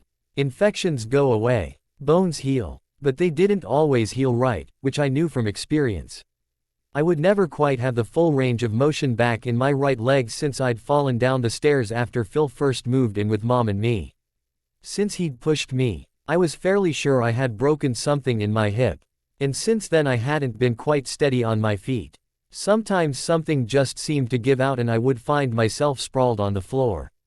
That was bad enough, but to face losing the use of my hand. Please don't let it be permanent, I prayed, my whispered words seeking acknowledgement from an oblivious God. Please let me use my hand again. Bella. Charles. IE's hesitant voice sounded outside the bathroom and I started violently, fervently hoping he hadn't heard me. Are you all right? I'm fine, I said, forcing my voice to stay steady. Just getting ready for bed. Is your hand okay? I closed my eyes, more tears slipping down my cheeks. I hated when he tried to make amends, almost as much as I hated when he hurt me. Why couldn't he just leave it in the past? Yeah, it's fine. You took some Tylenol. Go away, Charlie. I don't want you to care about my hand. Just go away. Yeah, listen, Bella, I got you something. When I was in town today, I picked something up for you. I don't want anything. I just want you to leave me alone. Thanks. I'll be out in a minute. I'll just leave it on your bed. You can take a look at it whenever you want. Okay. I had no idea what to say to him. Thanks. There was no answer for a moment, but finally, I heard a soft, okay, and his footsteps shuffled away. I sobbed silently as I re-wrapped my throbbing hand, taping down the gauze. I hurried to my bedroom and changed awkwardly into my pajamas, then turned to the bed. On my pillow was a small box with a picture of a little blue cell phone on top. I stared at it for a few minutes, before finally moving to the bed and opening the box. I pulled out the phone and opened it, feeling a lump in my throat. How did Charlie's gifts always make me feel so much better, while simultaneously making me feel so much worse? And what did I do now? Should I let him buy my forgiveness? Did it even matter if I did? I pressed the power button. And the phone loaded up, flashing me a brief pre-programmed message, "Your dad loves you." Fresh tears welled up in my eyes and dripped down my cheeks. Did my dad love me? God knew I loved him. But could I really believe he felt the same when he took his temper out on me? And did it make sense that I still loved him when he did things like that? I slipped into bed, clutching my cell phone in my good hand. Unable to let it go. He had to love me. He just had to. I needed it. Maybe I shouldn't have come back. I had thought it would be better here with Charlie instead of Phil. I'd known what Charlie was like. But coming here had still seemed like the better option. At least here I didn't have to lie awake in bed at night, waiting in terror for the sound of the doorknob turning. For the tilt of the mattress as his weight settled onto it. I didn't think Charlie could hurt me worse than that. But he did. Phil was nothing to me. The pain stopped when the bruises healed, mostly. With Charlie, it just kept on festering, deep inside, in that secret place I never talked about where I wondered what I was doing to make me the kind of person that men wanted to hurt. Carlisle Cullen's point of view. Carlisle, move or something. You're freaking me out. I turned to Rosalie, who was standing unmoving next to me, staring out the front window. I'm sorry. It's not like you to be so still, she said. You're the one who always acts human, even at home. This vampire thing you're doing is a little creepy. I laughed softly and reached up to scratch a non-existent itch on my nose. Pardon me. I didn't mean to unnerve you. She peeked at me out of the corner of her eye and gave me a little smile. You're pardoned. We were silent for a few minutes as we continued to watch the window. It was ridiculous. There was no good reason to do it, but here we were, staring outside at the empty clearing. What time is she supposed to get here? Rosalie finally asked. They didn't settle on a time. Alice has decided to call her around 10 o'clock to let her know we're ready. Her eyebrows pulled together in a frown. We're not going to stay. I turned to her, raising a curious eyebrow. You and Emmett. She nodded. Do you object to her coming here? I asked, feeling a twinge of disappointment. No. I don't want to know her. I don't want to have to talk to her and wish I had what she has. She lowered her head, looking ashamed. I slipped an arm around her waist and pulled her against my shoulder. I understand. You shouldn't feel obligated. Plus, I can't stand eating human food, she said. Her tone scornful. I mean, I can make sacrifices to a certain extent, but that's just revolting. I chuckled. I have a feeling most of us will be secreting much of our food in our napkins. Still, she shook her head. Do you have plans for the day, then? Nothing special. We might go to the beach in Port Angeles and swim for a while. Emmett moved up behind us and wrapped his arms around Rosalie, pulling her back against his chest. We could go to Seattle, he said. The auto show starts next week, so there should be some pretty sexy cars on the streets. Rosalie turned a bright smile on him, her dimples showing. What a great idea. He leaned down and pressed a kiss to her lips, and I felt a pang of longing. It was occasionally a little bit difficult. Living alone in a household full of mated pairs, but since I had met Isabella, it seemed my loneliness had been amplified. I envied every intimate moment, even these brief ones that seemed so insignificant to my children. What I wouldn't give to stand here looking out the window with my Isabella, arms wrapped around her waist, the scent of her hair surrounding me. Emmett and Rosalie headed out door and I continued to watch the sun rising over the trees. Rosalie was right, I had been uncharacteristically still. I was so focused on the upcoming meeting with Isabella that even my most ingrained habits had been suppressed. I would have to do better if I didn't want to scare the girl away. I couldn't allow her to consume my every thought when she was here with me. I blinked, shifted my weight, glanced around the room. But I couldn't make myself sit down. What I wanted more than anything in the world would be coming up the driveway in front of me, and I simply couldn't draw myself away from it. "Looking good, Carlisle," Alice sang as she drifted down the stairs behind me. "Thank you." She skipped up behind me, bracing her hands on my shoulders and leaping onto my back. I laughed and caught her legs in my hands. "You're in a good mood." "Yep." She wrapped her arms around my shoulders, hugging me tightly. "We never get to have people over." "I'm excited. Rosalie and Emmett are heading to Seattle. If Jasper wants to avoid the house today," I offered. She giggled happily. "No way, Jasper's staying. He's so curious. Curious about whether Bella feels the mating thing too. He thinks maybe if she spends some time with you, he'll be able to sort out which feelings she's directing toward you and which are just random teenage hormones." I shook my head. "There's no privacy in this house. That didn't bother you before." She kissed my cheek and hopped down off my back. "So my sister mom is making lunch today." I smiled at her characterization of Esme. "She intends to. Dinner as well. I'm sure you'll all hate me by day's end." "Oh, we won't hate you," she trilled as she skipped away. "But you'll owe us lots and lots of favors." I smiled after her and then clasped my hands behind my back and returned to my staring. A breeze rustled the trees outside, sending many of the golden leaves fluttering to the ground. Had I not needed to be conscious of the temperature of the house, I would have opened the window and let in the dry, musky aroma of the dying greenery. I loved the transitory seasons when all of the scents were in flux. "All you have to do is step out onto the porch." Edward sighed dryly from his room. I laughed softly. "That's all right. I'm enjoying the view from behind the glass. The slightly warped picture is melding well with my slightly warped mind." Edward snickered. "Slightly warped. That's a pretty good description of what love is to you." "Edward." Esme feigned shock from where she was reading over a cookbook in the kitchen. "I can't believe you would say such a thing." "Carlisle's words, not mine," Edward defended himself. I heard a rustling sound approaching the house from the back and Alice darted out the door, meeting Jasper on his way in. "Edward, weren't you going hunting with Jasper this morning?" I asked him. "I did, I just got back early." He emerged from his room and descended the stairs. "I've been hunting so often I only needed a little yearling. But Jasper's been starving himself to build up his tolerance. He took longer." "Are you finding it terribly difficult, Jasper?" I asked. "It's pretty rough when I haven't gone out for a couple of weeks," he admitted from outside the house. "But it's getting easier." "Edward, is it really getting easier for him? I worry that he's simply placating me and not confiding his true feelings."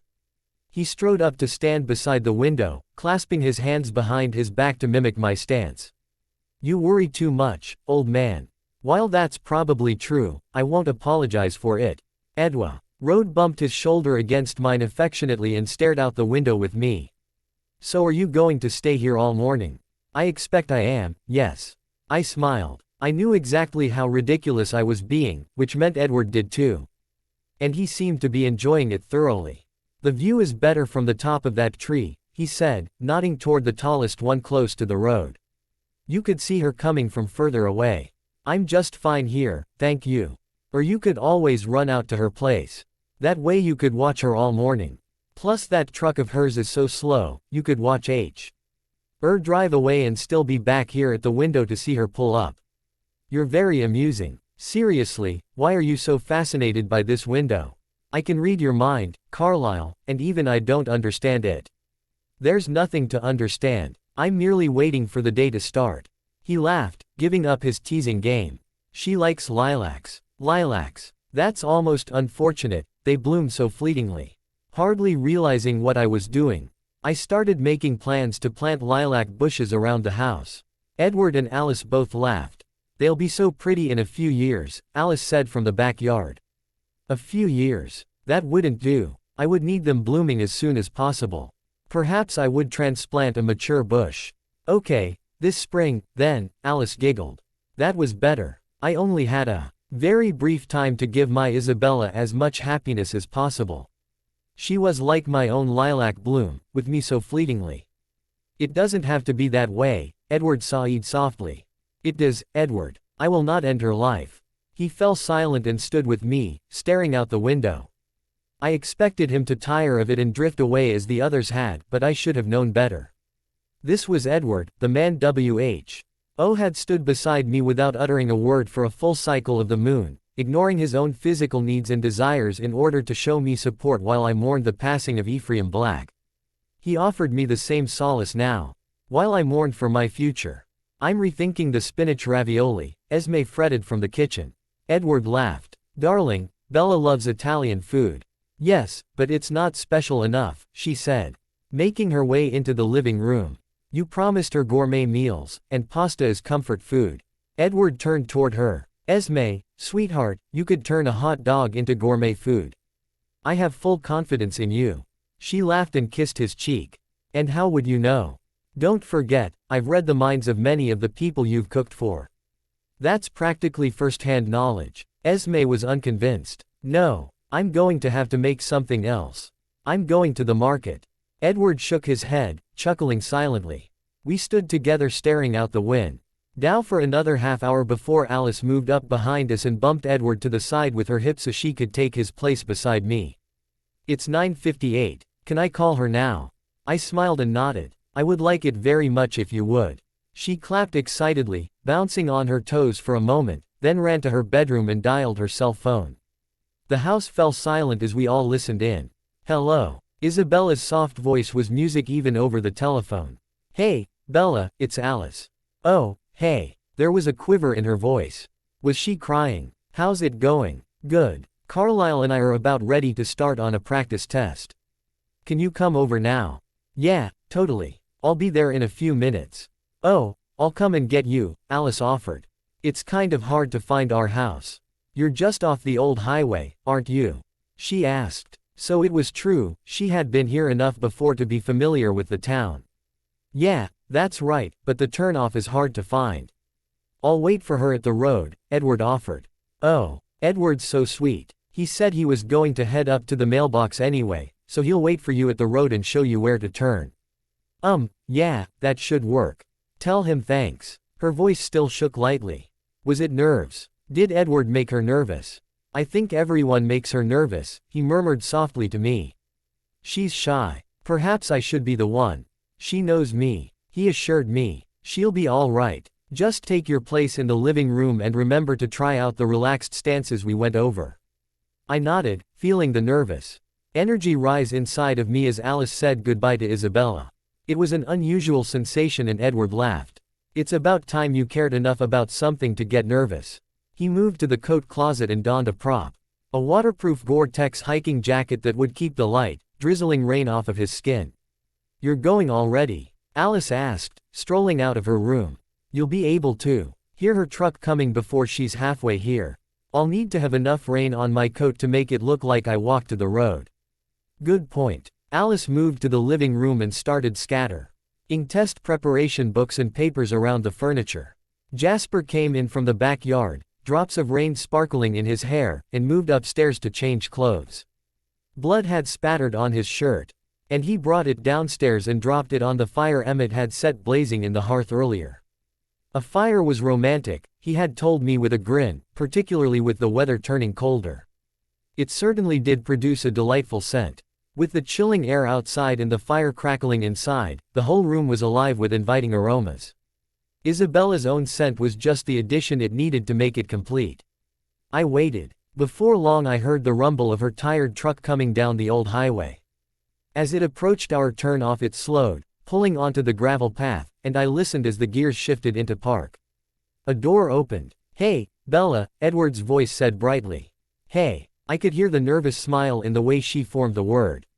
You'd better memorize this turn. If I know Alice, she'll be trying to drag you around every other day. She gave no audible response.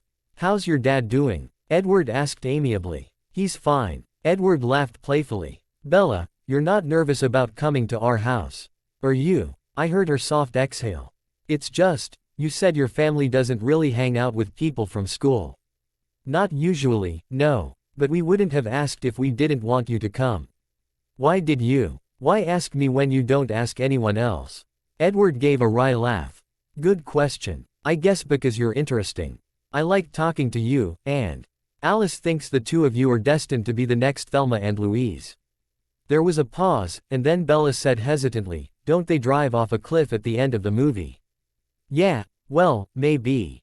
You should do the driving when you and Alice go out. Alice giggled in the living room. I caught sight of the truck angling through the trees and I left my post, moving to the living room with Alice. She handed me a clipboard with the instructions I was supposed to read to her and settled onto the couch with a pencil and a testing booklet. I took the stance we had decided on, half sitting on the back of one corner of the sofa, hunched slightly over the clipboard that held testing instructions. Jasper was slouched in an armchair, one ankle thrown across his other knee, his foot bobbing. We were ready. Edward, can I ask you something? Bella said as the truck approached the house. You can ask, but I won't promise to answer. Your girlfriend is older than you, right? Yes, that's right. Her voice was hesitant. How much older? There was a beat of silence, and she added quickly, I mean, if that's not too personal. There was a smile in Edward's voice when he answered. Old Enig. That I prefer not to answer that question until my next birthday. There was another short silence. Is it weird? Do people give you strange looks and things? Sometimes, he admitted. And around our friends, we often have to pretend there's nothing between us. Bella's voice was soft when she spoke again. That kind of sucks. True, Edward sighed casually. But she's worth it. Why do you ask? No good reason. Just curious, I guess. She pulled up to the house. Where should I park? Edward directed her to a spot at the side of the house and then the two of them came inside. Instantly her scent hit me. Warm and fragrantly floral, and I drew it in greedily. It was her essence, pure and beautiful, and it embodied everything I wanted in the world. I heard Edward taking her coat and hanging it in the closet. And then he ushered her into the living room. She took my breath away. She wore a soft, gauzy pink blouse and a pair of jeans that fitted to her figure, showing off her slim waist. Her hair curled prettily around her shoulders, and when her warm, brown eyes settled on my face, her sweet mouth pulled into a smile. Jasper gave a little cough, and I glanced at him quickly to see if he was trying to get my attention. He didn't seem to be. His eyes were glazed over, and he was focused, or trying to be focused, on Isabella. I seemed as though he was having some difficulty. Alice spoke first. Hey, Bella, come on in. She moved some papers off of the couch cushion next to her and patted it. Carlisle and I were just about to get started on a practice English test. She glanced at me as she settled somewhat stiffly next to Alice, and I smiled. Good afternoon, Isabella. It's a pleasure to see you again. Her cheeks colored a lovely pink, and she dropped her eyes. Thanks, you too, drive. Cullen, please. Just Carlisle. Her bandaged hand came up to brush away a lock of hair as she smiled self-consciously, and I caught a familiar, unpleasant odor. Her hand is infected. I glanced up at Edward. And he raised his eyebrows. What did you do to her hand? I asked her. Oh, she seemed embarrassed. I cut it on a broken dish. Would you like me to take a look at it? She shook her head quickly. No, it's fine. It was a couple of days ago. It had to have been for it to be festering as badly as it was. It's bad. I need to tend to it, but I don't want to seem like I'm pushing her too hard. Edward strode into the room and perched himself on the arm of the couch next to Isabella. Alice, I think it's cute how you think you're ever going to pass these tests. She stuck her tongue out at him. And he reached across Isabella and smacked her on the back of the head, very casually bumping the bandaged hand as he drew his own hand back. Isabella gasped in pain, drawing her hand back sharply. Ah, Bella, I'm so sorry, Edward sighed solicitously. Does it really hurt that bad? She shook her head, biting her lip, but it was enough of an opening that I could legitimately show concern. Maybe you'd better let me take just a quick look, I said, gesturing for Edward to move while I sent grateful thoughts his way. He vacated his position and I stood over Isabella, reaching out my hand for hers.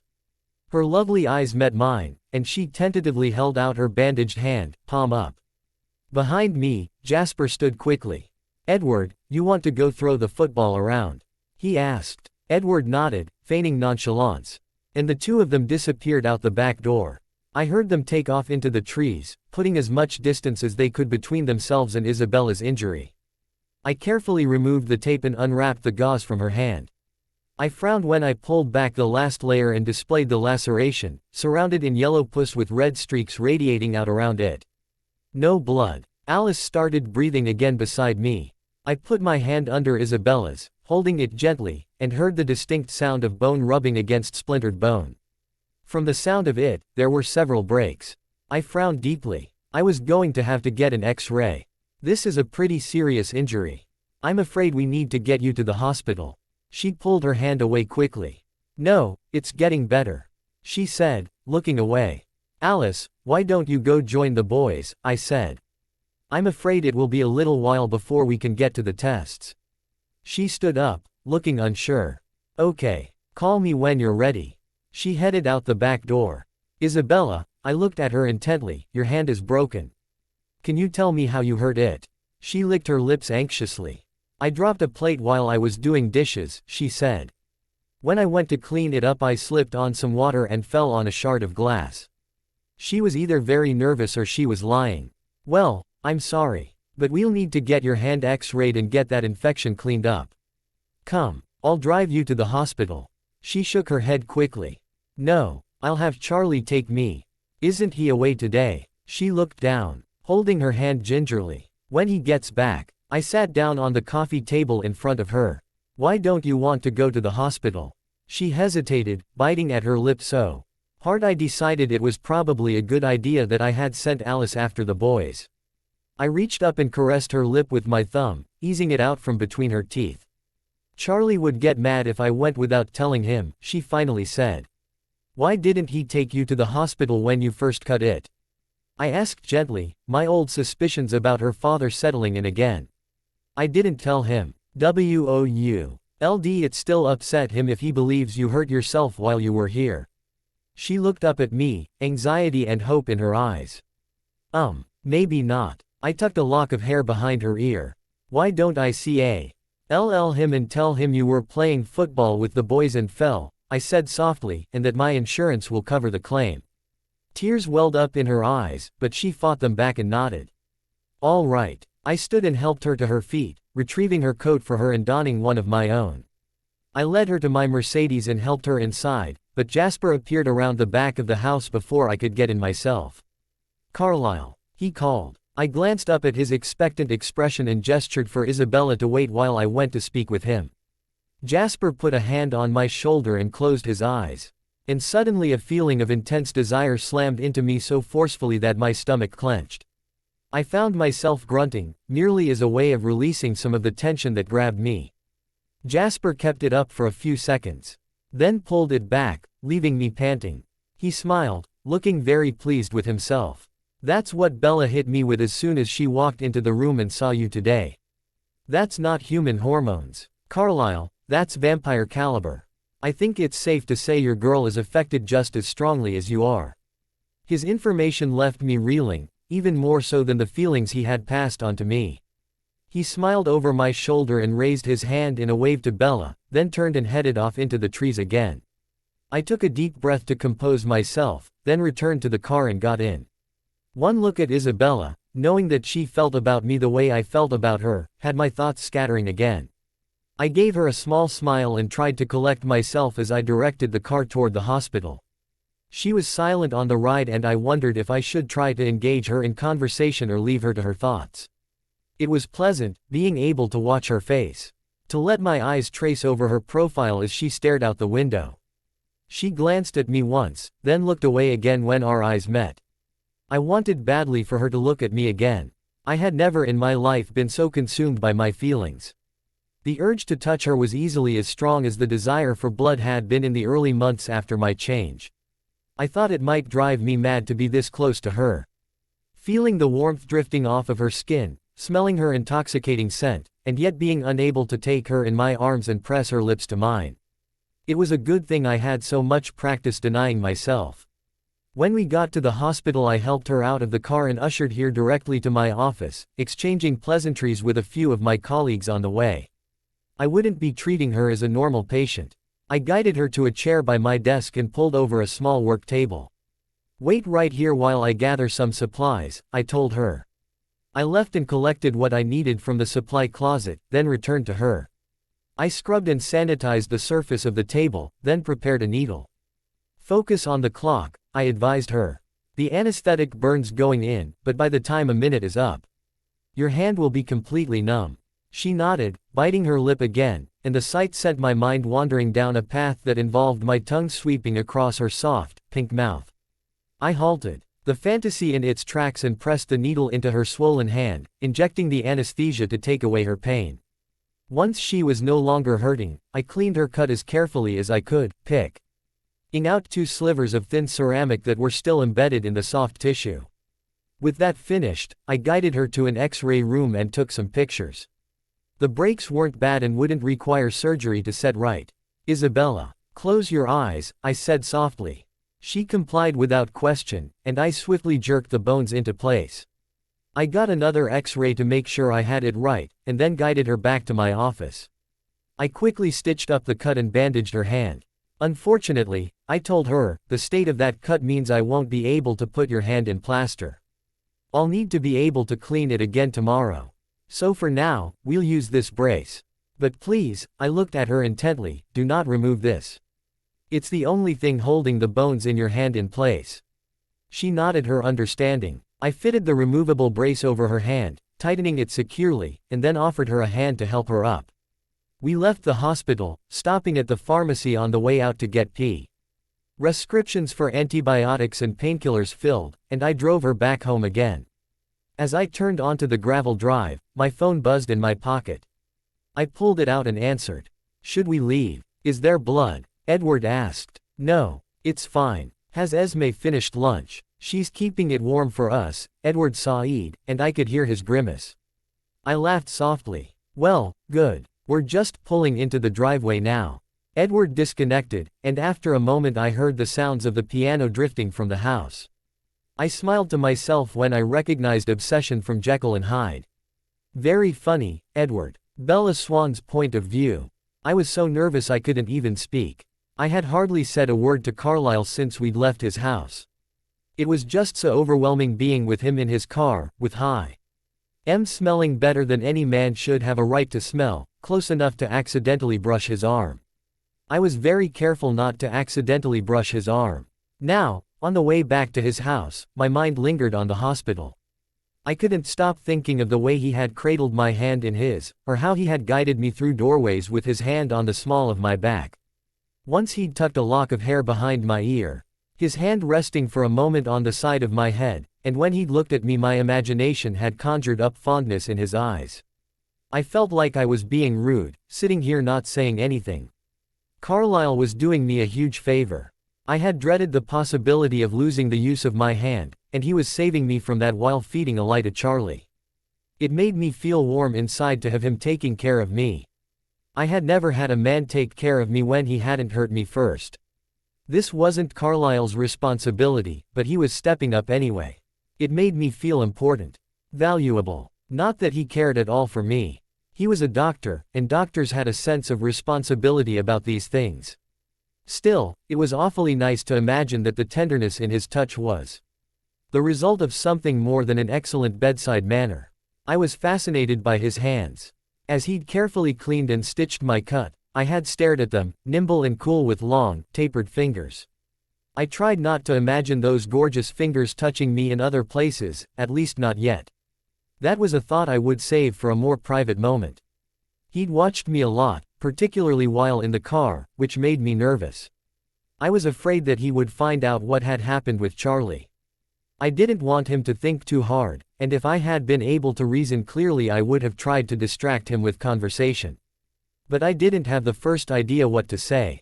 Carlisle parked the car and came around to help me out. It was probably good he did because my hip gave out as I was pushing myself to my feet and I stumbled against him.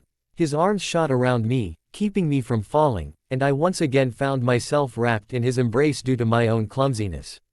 I clung to maybe a little bit longer than necessary, until he pulled back.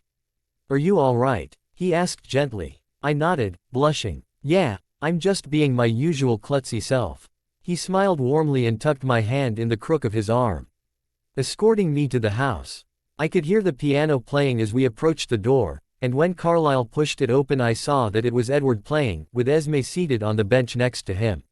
He gave his mother an adoring smile, and she ruffled his hair affectionately before standing up and moving to kiss Carlisle on the cheek. A sharp pain shot through me and I nearly doubled over from it.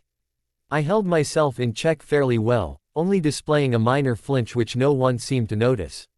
Esme turned to me and smiled. "Bella, it's nice to finally meet you. I've heard so much about you." She took my good hand and pressed it between her own. "I'm Esme. It's nice to meet you, too," I mumbled. Carlisle's hands touched my shoulders and I jumped a little in surprise. He smiled softly as he helped me off with my coat and hung it in the closet for me. "I'll get lunch ready," Esme said with a smile. "Ah, but who will I play for?" Edward complained. "Play for Bella. You wouldn't mind feeding Edward's enormous ego for a few minutes, would you, dear?"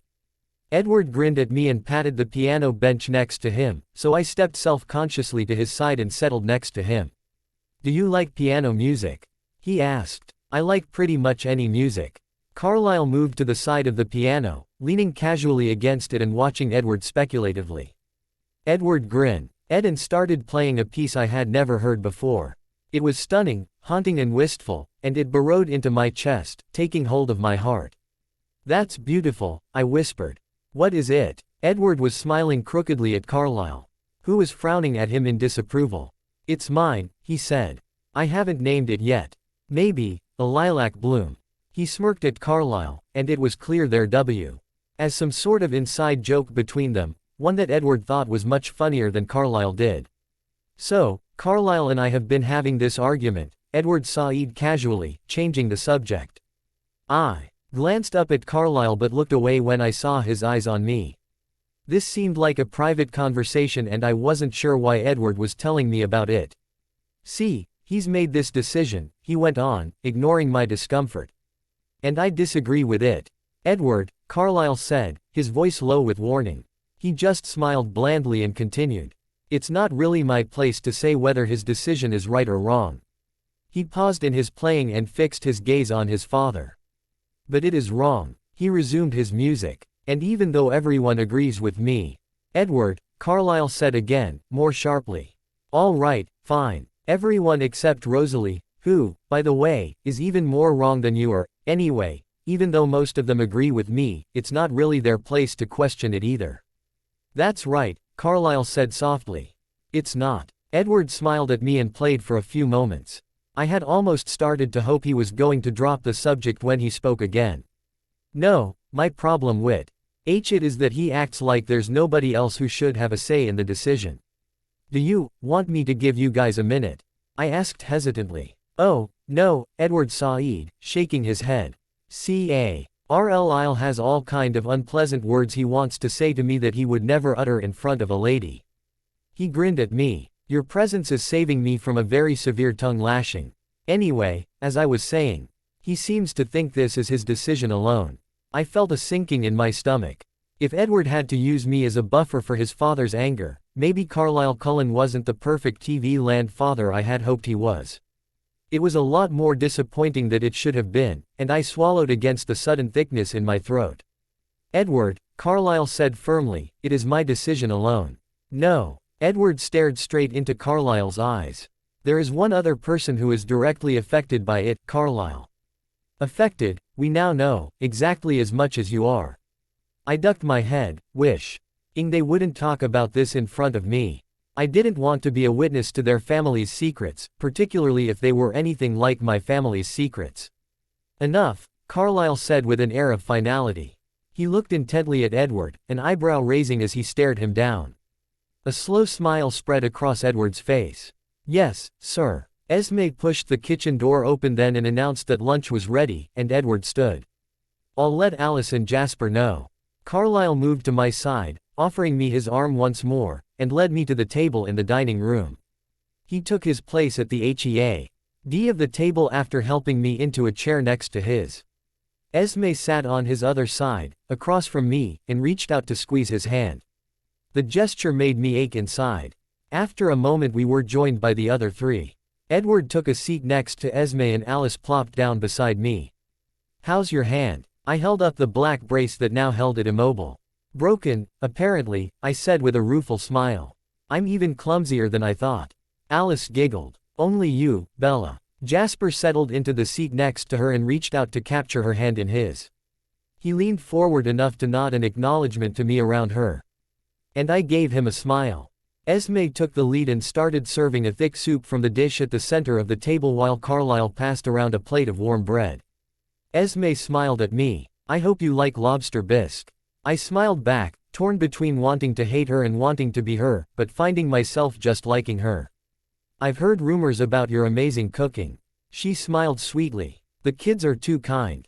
Oh, no, we were terribly rude, Edward corrected her. We told Bella how your cooking has ruined us for all other food. Esme practically glowed. I'm sure I should tell you that you need to learn to like all kinds of things, but I'm afraid I enjoy the flattery too much. She laughed, a beautiful, warming sound. No wonder Carlisle loved her. She was perfect. Esme filled everyone's bowls, but nobody started eating right away. I waited, wondering if they were a family that said grace together the way I had sometimes seen on television. But eventually Carlisle picked up his spoon and dipped it into the bisque, bringing it to his lips. God, those lips. That seemed to signal everyone to begin, and they all started eating. I sipped in a mouthful of the soup and nearly groaned with pleasure. Wow, Mrs. Cullen, this is amazing, I breathed. Once again, she nearly glowed. Thank you, Bella. But please, call me Esme. So, Isabella, Carlisle said. Edward tells me that you like to read. Are you working on something now? I felt my cheeks warm a little as everyone turned to look at me. Yeah, Candide. Carlisle raised a curious eyebrow. Candide. That's an interesting choice. What made you decide to read that one? I saw it on the reading list for an English class at UW. The corner of his mouth pulled up. With what other books? I tried to remember what was on it. Indiana, Dubliners, The Prince, there were a few more. Why choose Candide? I'm reading them all. I've finished Indiana and The Prince. He smiled delightedly. You read The Prince, the Machiavelli. My cheeks warmed even further. Yeah, it was kind of boring, actually. Everyone made it out to be this monstrous thing, but I shrugged again. I don't know. It was just psychology. Manipulation. And how are you liking Candide? It's a surprisingly light-hearted for being so depressing. Carlisle chuckled. That it is. It gives you hope for a happy ending, I said. Even when you know there won't be one. Carlisle looked at me intently. Have you read it before? No, but I've been told it ends badly. It takes a sour view on the world, he confirmed. And you're right, Voltaire is very skillful at building hope before crushing it. I nodded. Alice was watching me, puzzled. You need to read happier books. Yeah, maybe you're right. I laughed self-consciously. It hasn't really been an optimistic reading list. Edward was looking at me speculatively. Have you read anything with a happy ending recently? Yeah, A Doll's House. Alice gaped at me. The Ibsen play. Yeah. Bella, how is that happy? Nora walks out on her husband and kids at the end. I shrugged. I don't know. Who hasn't fantasized about just walking away and leaving everything behind? Edward and Jasper exchanged another one of their glances. Is that what you fantasize about? Alice giggled. Because I have this magazine spread of J. Uday law that would totally change your life. Hey, Jasper said indignantly. Alice smiled sweetly at him. Of course he could never compare to you, darling. He smiled smugly. Alice changed the subject then. Apparently deciding my obsession with depressing literature was less interesting than fashion. She started telling me about a dress she was thinking of wearing to an upcoming school dance, and I listened and responded gamely. I had no doubt she would look stunning. She could wear an old burlap sack and still leave everyone drooling. If they could tear their eyes away from Rosalie, that is. I wondered vaguely where Rosalie and Emmett were, though it was a little bit of a relief that they weren't around. It wasn't that I didn't like them, because really, how could I know? I had never even talked to them. But the two of them were intimidating. Emmett, of course, was huge and imposing, and Rosalie was so indescribably beautiful that she made me want to cry. Being here was stressful, with just Carlisle and his frustratingly perfect wife. If I had had to hang out with Emmett and Rosalie, I would probably have run away and hid in a corner. When we finished lunch, Carlisle stood and offered me a hand to help me up. "Come, Isabella, Alice. It's time we got to work on those tests." Carlisle Cullen's point of view. When we finally returned our attention to the SAT practice tests, Edward decided to join us. He settled into one armchair and Alice claimed the other, leaving the sofa for Isabella and myself. Their game wasn't lost on me and I gave the two of them a warning look before taking a seat. Of course, my own thoughts betrayed me to Edward when I suddenly found myself being very appreciative of my close proximity to Isabella. I tried to focus on the task at hand, but for me there was really very little to do. I read the instructions for the test and told the three of them that they would have 15 minutes to work, then directed them to begin. Once they were working, I was left with nothing to do except watch my Isabella. She was beautiful. She chewed at her lip whenever she came across a question that seemed difficult for her, and several times she glanced up at me. Of course I made sure I didn't scare her by letting her know I was watching her. I braced one foot against the coffee table and propped a medical journal against my leg, which I pretended to read whenever her eyes were on me. Once the test was finished I helped the three of them grade their work, and then we reviewed the questions they got wrong. For Isabella's sake, of course, Edward and Alice both made several mistakes. I led them in a skill-building session, hoping that my efforts might help Isabella when the time came for her to take her tests, and then we moved on to the math section. We spent all afternoon testing, correcting, skill building. To their credit, neither of my children showed any sign of impatience, and Isabella seemed very focused. We studied for a long time, though. And when Esme finally interrupted us to join her for dinner, she sighed in relief. I gave her an apologetic smile. "I hope we haven't worked you too hard." She ducked her head and smiled. "No, it was really good. Thank you." I ushered her into the dining room again and pulled out her seat for her, then took my place at the head of the table as Esme brought out the food. She had prepared steak tartare, and the rare meat smelled significantly better than the soup from earlier. The others would appreciate it, too, because it would be a lot easier to toss bits of it into the trash when Isabella wasn't looking. The lobster bisque really had been a trial. Once dinner was served, Edward started in on me again, though at least he was subtler about it this time. "So, Bella, have you chosen who among your many admirers you're going to ask to the dance?" Esme perked up. "Who are these admirers?" Isabella blushed deeply. "I don't have admirers," she mumbled. "I beg to differ," Edward sighed with a smirk. "Sorry, Bella, but me too," Alice put in. "The guys at school can hardly keep themselves in their seats with you around." "Which ones?" Esme asked again. "Tyler Crowley, for one," Edward grinned. "Tyler Crowley," I murmured. "Isn't he the young man who was driving the van? The one that nearly crushed Bella?" Edward finished. "Yep." Isabella narrowed her eyes at Edward but didn't answer. "Mike Newton," Alice trilled. "He's a cute one, Bella. I think you should ask him." "Don't forget Eric Yorkie," Jasper added. "You should give him a chance. He's a nice kid." Isabella was blushing furiously. "I'm not going to the dance." "Oh, that's unfortunate," Esme said. "Why not?" Her heart rate sped up, a dead giveaway that she was about to utter a lie. "I'm going to Seattle that day." I frowned, wondering why she would hide her reasons for avoiding a school dance. But at the same time I was pleased that there wouldn't be someone else taking her, that she wouldn't spend the evening in another man's arms. I knew Edward had started this line of questioning to make me jealous, and it was working. "Why is she lying?" I asked Edward silently. He answered, too softly for Isabella to hear. "She lies all the time. I get the feeling the girl keeps as many secrets as we do." "What are you going to Seattle for?" Alice asked brightly. "I've been needing to get to a good bookstore." "Why not do that the next day? That way you'll have Saturday free to go to the dance." "I can't, I have plans with my dad the next day." She was lying again. Either that, or she was nervous about her plans with her father. "You know, the entire male population of Forks High School will be devastated when you don't ask someone to go," Edward teased. She arched an eyebrow at him. "You're one to talk. How many girls have you turned down so far?" "That's different. I have a girlfriend." "A girlfriend nobody knows about," Isabella pointed out. "Before you start accusing me of breaking hearts, I shish. Old mention the parade of girls who want nothing more than to catch the eye of one Edward Cullen." I smiled to myself as Isabella turned the tables on Edward. The man needed someone to put him in his place every now and then. You two should go together, Alice declared. Edward arched an eyebrow at her. Oh, come on, it would be so fun. Edward, you never come out with us. I'm still going to Seattle, Isabella reminded her. You and I can go to Seattle next weekend instead, Alice offered. And we can shop for dresses while we're there. Edward shrugged. It is a convenient excuse to say no to other people.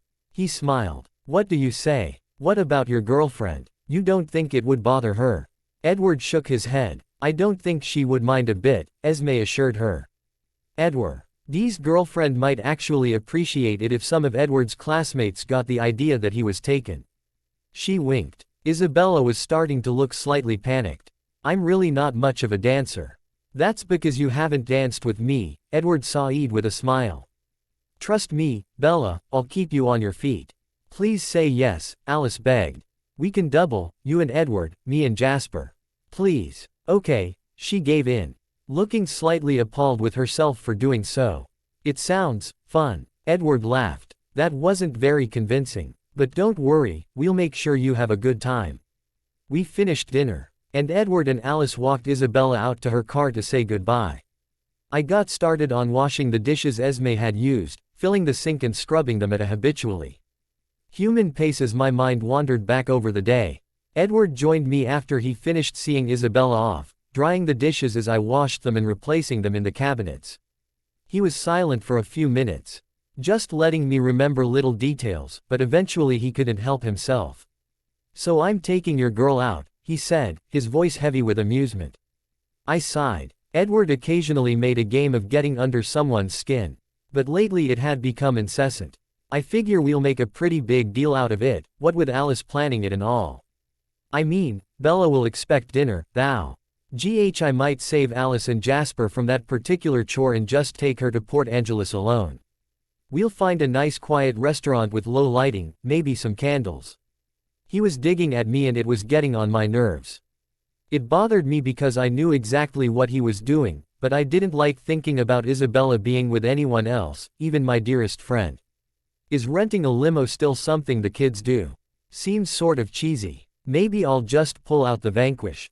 It hasn't had much love lately. My movements quickened as my impatience grew. Edward, is there some point to all of this? Edward laughed out loud. Oh, this is sweet revenge. How many times have I watched you take my wife to dinner parties and benefits and let everyone believe that she belonged to you? Crubbed the last pan and handed it to him, turning to lean back against the counter. If you don't like the cover story, you have but to say the word. No, you were right, he said. Simple stories are the easiest to maintain. He put the pan away and hopped up onto the counter. But I'm still going to enjoy this.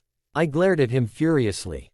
So help me, Edward, if you take advantage of that GIRL in order to play some silly game with me. Whoa, take it easy. You know me better than that. I started to walk away, but he called me back. You promised me a conversation. I spun around. Of all people, Edward. I would expect you to understand. I understand, he said solemnly. Then why do you keep pushing? Why can't you see that I'm acting in her best interests? How do you know what her best interests are? He demanded. You barely know the girl, and yet you're making major life decisions for her. Anger spiked in me at the insinuation that I didn't know my soulmate, and it was on. Lee aggravated by the fact that he was perfectly correct. He was the one who spent time with her. Tonight at dinner, it had been Edward who had drawn her out and helped her put aside her anxiety. He was the one who had a connection with her. He slid down from the countertop. Come on, Carlisle. I didn't mean it like that. It's true, regardless of whether you meant to call attention to it.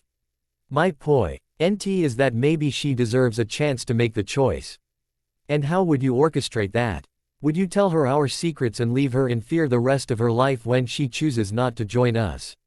How would you see to it that the Volturi never found out about her when all it would take is one touch of Arrow's hand on any of ours to reveal her? She loves you. She could never say no to you, any more than you could to her. All the more reason not to tell her. I won't use the peculiarities of vampire mating against her. Love is not a weapon, Edward sighed solicitously. It's a gift, the greatest a person could ever receive.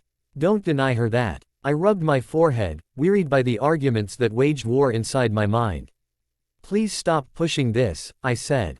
At least with Isabella. I do. Want her caught up in an argument between us. Edward shook his head resolutely. I'm afraid I can't do that. I will see you happy, old friend. Even if I have to fight you every step of the way. Bella Swan's point of view. I know your secret. I froze as Edward's cool breath washed over my ear, and the textbook I was sliding out of my locker tumbled to the floor. What? I asked, my voice shaky. He laughed softly, still leaning over my shoulder. You have a dirty little secret and I know what it is. What was he talking about? Did he know about Charlie? Or worse, had he somehow found out about Phil? That's crazy, I said, trying not to sound terrified and failing miserably. I stooped down to retrieve my book, but it was already in Edward's hand. He tucked it into my bag for me and smirked. What? I don't have secrets. Please, he scoffed. You have a million secrets. You think I can't tell? I closed my locker and pushed past him, heading toward my first period class, but he fell into step beside me. I think Forks has gotten to you, Edward. It's so boring here that you've had to resort to making up non-existent scandals. While that does sound fun, he grinned. I was saved from the necessity of taking such drastic measures by your secret. I stopped and turned to face him, frustrated. Fine, I said, my voice a little more hostile than it probably should have been. What secret? He winked at me. We'll talk about it at lunch. He turned and strode off down the hall, whistling to himself. I was a wreck all morning trying to figure out what Edward knew. How could he possibly have found out about anything? I had never told anyone what went on at either of my parents' houses, but occasionally there were people who seemed to know. I didn't like it when they figured things out. I didn't like having to lie for the people who hurt me. And I really didn't like having to lie to Edward. Why he was different from anyone else, I didn't know. Edward was seal, and not in the way Jessica Stanley thought he was special. In another life, in a world where I didn't have to constantly fear the repercussions of getting too close to people, I might even have had feelings for him. Well, maybe in a world where Carlisle Cullen didn't exist. Honestly, I couldn't imagine anyone wanting someone other than Carlisle once they had met him. And I couldn't imagine myself ever getting over him. I was in love with him, completely, irrevocably, and it didn't matter how ridiculous it was or how utterly impossible it would be for me to be with him. But that was nothing new. All my life I had wanted things I couldn't have, so why should love be any different? Maybe there was something wrong with me. Maybe somewhere in the world there were people who wished they had it as good as I did. Maybe in poverty-stricken countries, kids thought that if they could just get enough to eat, they wouldn't mind so much if their parents hit them. Maybe there were kids who would appreciate being given an old car or a cell phone, even if it meant they had to take a beating first. Maybe I was just ungrateful, never appreciating what I had, always looking for something beyond my grasp. I should have been happy with Mike Newton, Eric Yorkie, Tyler Crowley. There were plenty of other girls who would appreciate their attention. What was wrong with me that made me ignore them and latch onto someone so completely unattainable? It was laughable, the thought that Carlisle Cullen could ever care about me, even if he wasn't already married to the most perfect woman in the world. When lunch finally came around, I was jumpy and anxious. I was terrified of the conversation I was about to have with Edward. He met me at my locker, as usual, but his smile fell when he saw my face. Bella, what's wrong? I pushed the door closed and headed for the cafeteria with him. Nothing, I'm fine. Bad morning. I sighed, losing patience. Aren't they all? Edward looked taken aback. Do you really hate it here that much? I glanced up at him, feeling contrite. No, it's fine. I changed the subject. What are you pretending to eat today? He laughed as we moved to the lunch cart and pointed to his goal. I was considering that shapeless lump masquerading as pizza. Well, it's no steak tartare. No, he said mournfully, it definitely is not. We collected our food and found our table. And Edward made a big show of getting settled. He waited for me to take a bite of my chicken sandwich before leaning closer over the tabletop.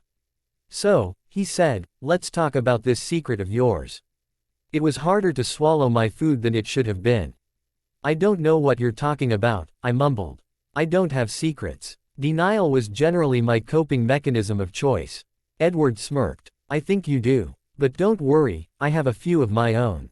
And I figure, if I know yours, it's only fair for you to know mine. I narrowed my eyes at him. You're going to tell M.E. how you managed to keep us both from becoming parking lot pancakes. I already told you that one. You already lied to me about that one, I shot back. It's ancient history. I'm only interested in the new and relevant secrets. Like yours. Fine, I muttered. What is it that you think you know? He looked at me solemnly, but he couldn't keep the corners of his mouth from turning up. You're in love with my father. I nearly choked. What? How did he know that? Was he a mind reader? He smiled broadly. Don't think I couldn't tell. You could hardly take your eyes off of him all day on Saturday. That's crazy, I mumbled, staring down at my food. No, it's not, he said defensively. Carlisle is an admirable man. I instantly felt my cheeks coloring. I didn't mean he's not, I broke off when Edward snickered. Please, Bella, you're so obvious. You can't even think about him without getting all flustered. I glared at him, but it only made him laugh more. Do you know how adorable you are when you try to be intimidating? You're like a little kitten trying to be a lion. You're so funny. Hey, he said placatingly. Fair is fair, since I know that you're hopelessly in love with the very desirable drive. Carlisle Cullen, I will tell you about my love life. I don't care about your love life. Yes you do. He flashed me a broad smile. Trust me, you do. You're going to tell her. Jasper appeared at my side, setting his tray down on the table. Edward nodded, smiling like the cat that ate the canary. Carlisle's going to be so mad, Alice declared brightly, taking her place across from Jasper. You might want to rethink what you're doing here, Jasper warned. Arguing with him is one thing, but you're about to declare war. Edward folded his hands in front of him, smiling complacently. It's a war worth fighting. I couldn't agree more, Alice said loyally.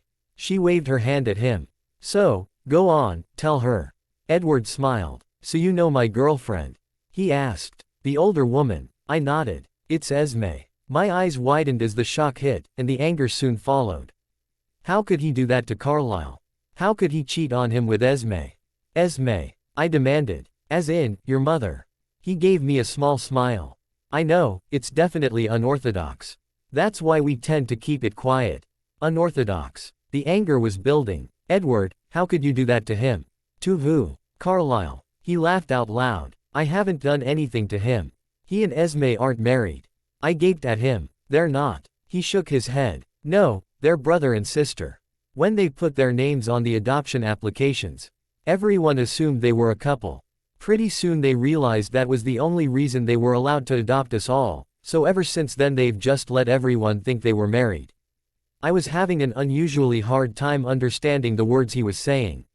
Carlisle didn't love Esme. Edward loved Esme. Oh, no. I had sat there right in front of her and agreed to go to the dance with Edward. Wait, she had told me Edward's girlfriend wouldn't mind. I pushed my food away and put my head down on the table. You guys make my brain hurt, I muttered. Alice giggled. I know. We make my brain hurt too. Emmett and Rosalie. Jasper and Alice. Edward and Esme. I straightened up again, suddenly irritated. What exactly is wrong with the rest of the world? I demanded. You all just have to date family members. The rest of us are so unworthy that you would never even give us a second glance. I couldn't figure out what was bothering me so much. It wasn't tea like I didn't already know that Carlisle would never look twice at me. Jasper put a hand on my shoulder. Hey now, it's not like that. My anger dissipated as quickly as it had flared and I put my head down on the table again. Edward was giving me a puzzled look. I have to say, Bella, I thought you would take this news a little better. Why? I asked, not looking up. I could hear the teasing smile in his voice when he spoke. Because it means Carlisle is single. I lifted my head up enough to glare at him, but it only made him laugh. Edward, quit being a douche, Jasper drawled. He gave me a sympathetic look. I know our family looks pretty messed up, he said. But we're not getting together because we like keeping it in the family. We're a family because we want to be together. I furrowed my brow, sitting up a little. What? Jasper's arm slipped around my shoulders and he hugged me gently. Carlisle brought Edward into the family for Esme, he said. He did the same thing when Emmett fell in love with Rose. And when Alice and I got together. Carlisle built the family around love. Except he's alone, Alice said softly. Jasper shot her a warning look and drew his arm back, patting my knee. So now you know. That's what makes the Cullen family so strange. I raised an eyebrow. Maybe that's part of what makes the Cullen family so strange. He still hadn't addressed the constantly shifting eye color.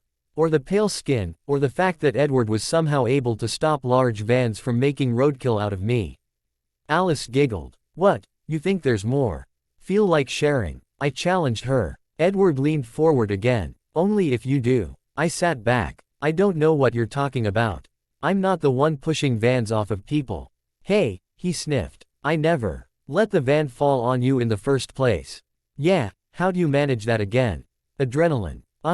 So Bella, Alice said enthusiastically, we need to plan our trip on Saturday so we have maximum time to shop for dresses.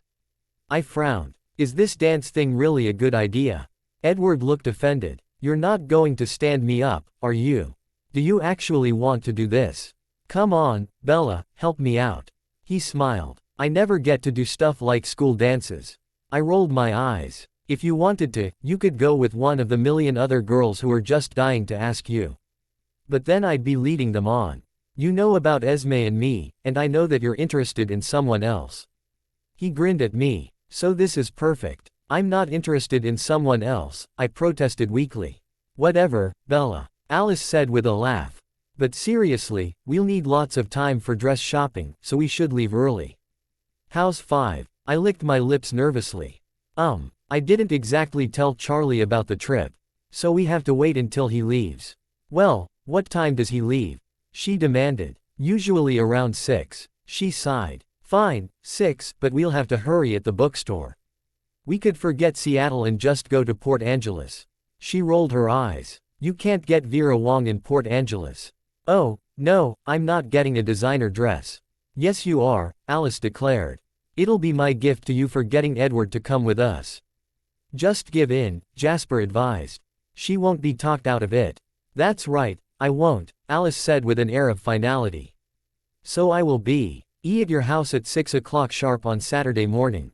Alice dominated the conversation after that, talking about arrangements for the dance. When the bell finally rang, Edward grabbed my hand and held me back as Alice and Jasper moved away.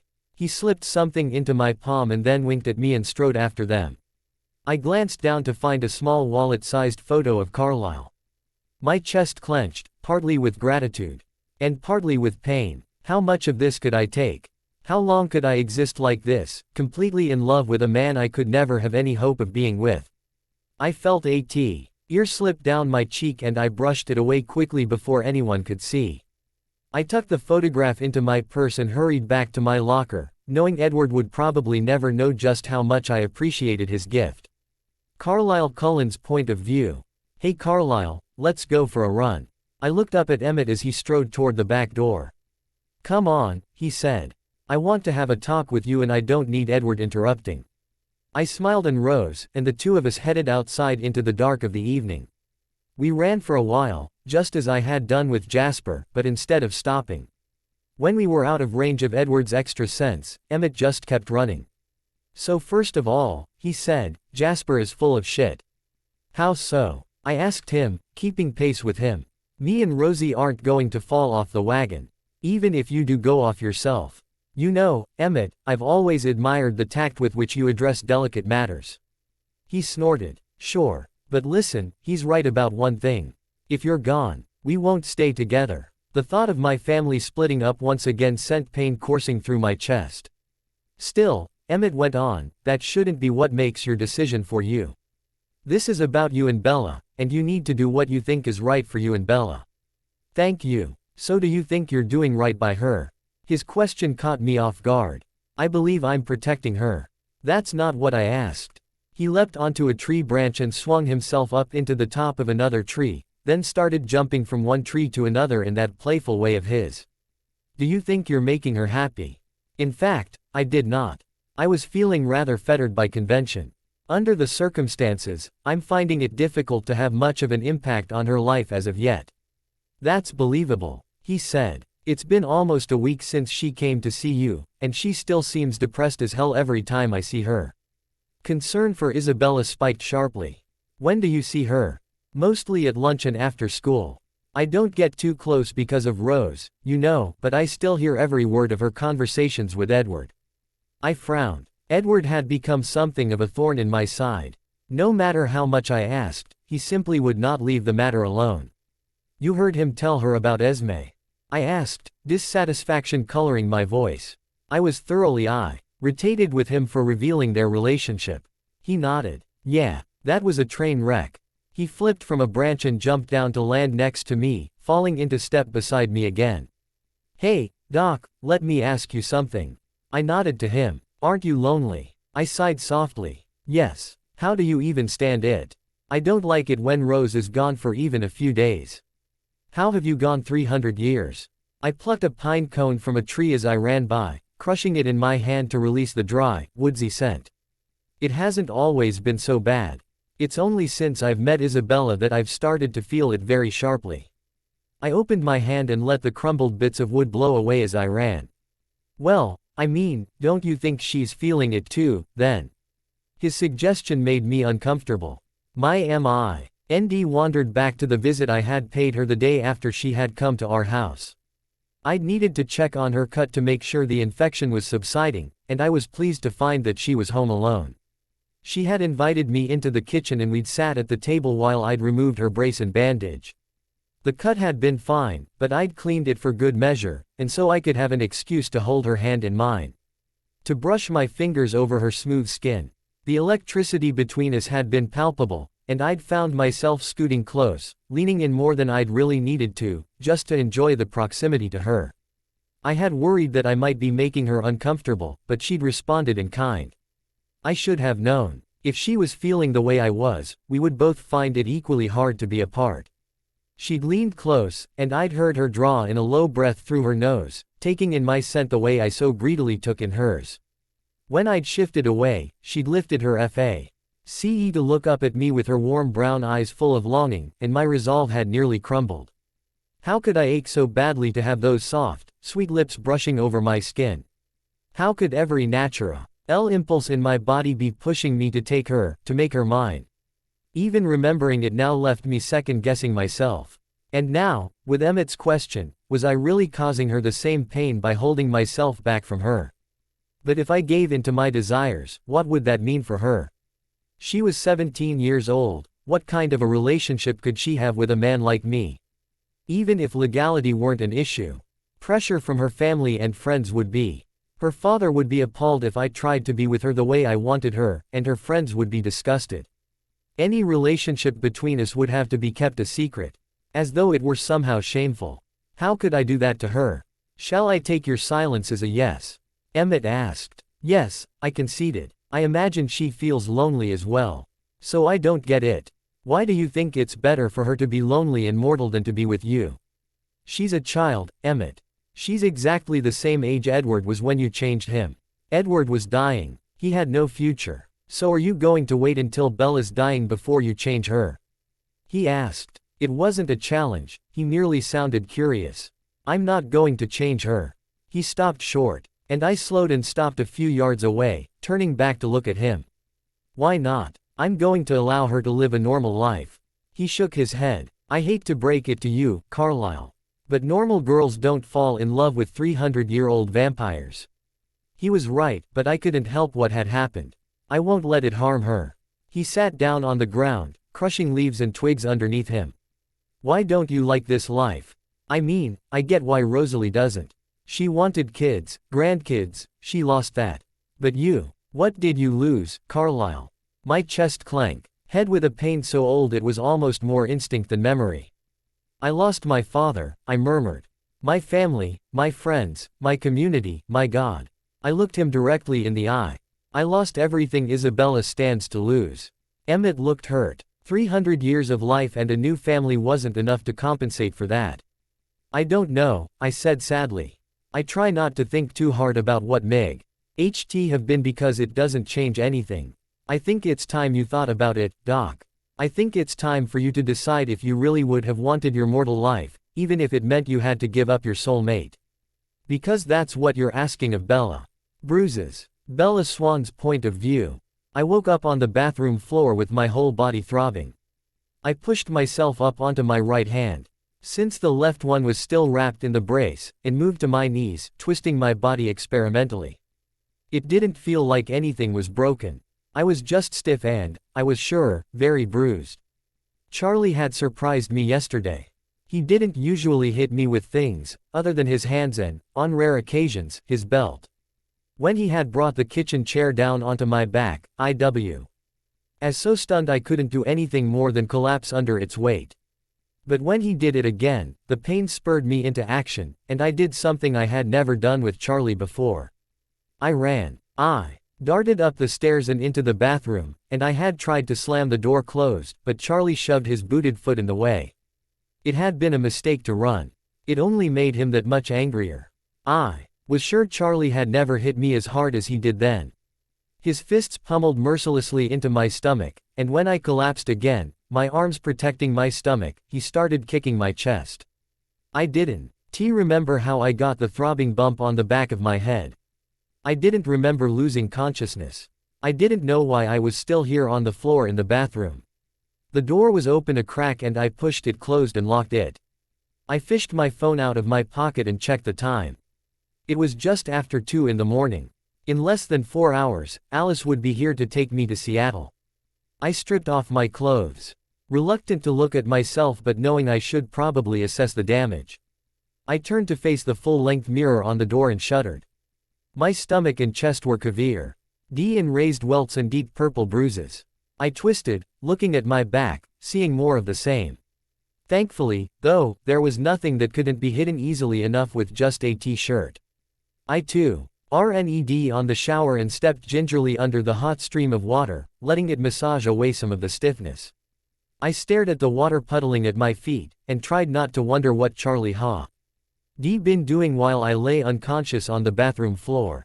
I couldn't hold back the image of him walking away from me, retrieving a beer from the refrigerator, and settling in the den to watch television. Tears that burned hotter than the water from the shower head coursed down my cheeks. I cried for a long time, and when I was finished my head ached even harder than it had before. I cleaned myself up, my movements slow and stiff. By the time I finished, the water was running cool and it was nearly 3 o'clock. I wrapped my towel around myself and moved gingerly to my bedroom, taking my clothes with me. Too exhausted to worry about pajamas, I dropped the laundry on the floor and eased into bed. I only vaguely remembered waking up to my alarm clock, but all I could do was turn it off and bury myself in my blankets. I didn't wake again until my phone's ringtone broke through my dreams and pulled me to consciousness. I moaned. Who was even calling me? Nobody called me. There was almost no point in my even having a cell phone. I fished through the clothes on the floor until I found my jeans and dug in the pockets for the offending device. I flipped it open and grunted a groggy hello. Bella, Alice's voice asked. Where are you? I've been knocking on your door for like 5 minutes. How did you even get this number? I asked her, my words slurring slightly. Never mind that, are you coming or what? Yeah, hang on. I knew I wasn't entirely awake, and I was vaguely aware that I was being impolite, but I snapped the phone closed. I stumbled to my dresser and pulled on a pair of pajamas before dragging myself down the stairs to the door. I pulled it open to reveal a way too perky Alice who gave me a reproachful look. Didn't I tell you we were going to be pressed for time? How come you're not ready? I overslept, I mumbled, running a hand through my hair. I had a bad night. She cocked her head and looked at me curiously. Are you okay? I don't know, I mumbled. I don't think I should go today. A look of such disappointment came over her face that I immediately felt guilty for trying to beg off. But Edward and Esme came too. We were looking forward to it. I sighed. I couldn't let everyone down. Look, tell them to come in. I'll get changed and be ready to go in a few minutes. Thank you, she exclaimed, throwing her arms around me. I staggered a little, and when she let go I shuffled back up the stairs. I stripped off my pajamas and found some new clothes, examining myself carefully in the mirror to make sure that I didn't have any bruises showing. I brushed my teeth and pulled my hair into a quick braid before heading back downstairs. Good morning, sunshine, Edward grinned. He was standing at the bottom of the stairs, leaning against the railing. I stifled a yawn. Where are Alice and Esme? Looking at your adorable pictures. Esme called from the den. I groaned. I wished Charlie would put those embarrassing things away. Renesmee had sent him my school pictures each year, and he had put them all up on the walls, showing my awkward growth. But that wasn't the only reason I didn't like them. I had broken bones in 2 of them. Unpleasant reminders of the kind of man my mother was drawn to. I moved to the den with Edward trailing after me, and Esme and Alice looked back at me. "They really are darling," Esme said with a smile. I felt my cheeks coloring. "Thanks. Ready?" Alice asked. "Almost." I moved to the kitchen and quickly swallowed down some Tylenol. Edward frowned. "Are you all right?" "Just a little headache." We headed out to Edward's Volvo, which was parked in front of the house, and Alice and I climbed into the back seat. "I can't wait to get there," Alice said, wriggling in her seat. "Shopping for formals is one of my favorite things in the world." Edward and Esme were very affectionate on the drive. They held hands, and Edward sometimes gazed so long at Esme that I worried we were going to end up wrapped around a telephone pole. Alice, clearly not sharing my concern, constantly pestered him to drive faster. Edward just ignored her and continued to smile at Esme. By the time we got to Seattle, I no longer thought it was weird for Edward and Esme to be a couple.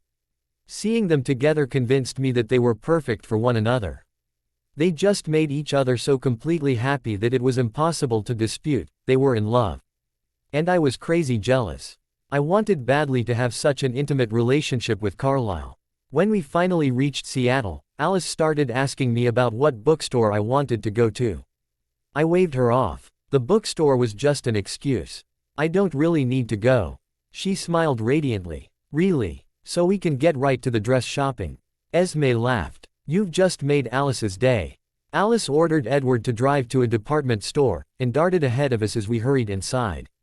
She found the formalwear and did a lap around the section, collecting CLOs to 15 dresses before the rest of us caught up with her.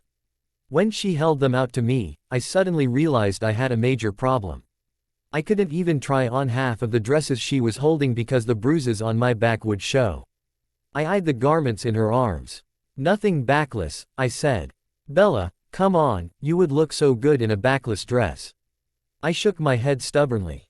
"No, I won't wear one. Good luck." Edward smirked, and then he and Esme drifted away toward the lingerie section. "Please, Bella," Alice was pleading, "at least try on the Calvin Klein." She was really hard to argue with. If it hadn't been for the bruises, I would have pretty much done whatever she wanted. As it was, I shoved my hands in the pockets of my jeans and shook my head. Alice sighed, sounding harassed.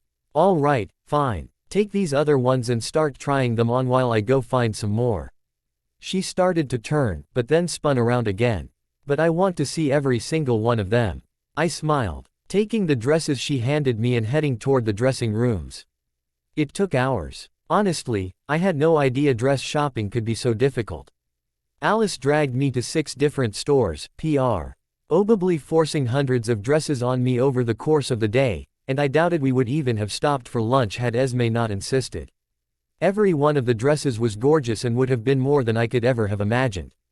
But it took forever before Alice was satisfied that she had seen enough. We returned to the second store we had shopped at to pick up a blue beaded chiffon gown. That laced at the bodice and flowed to the floor. I had to admit, it really was an amazing dress. I was relieved, because I thought we were done.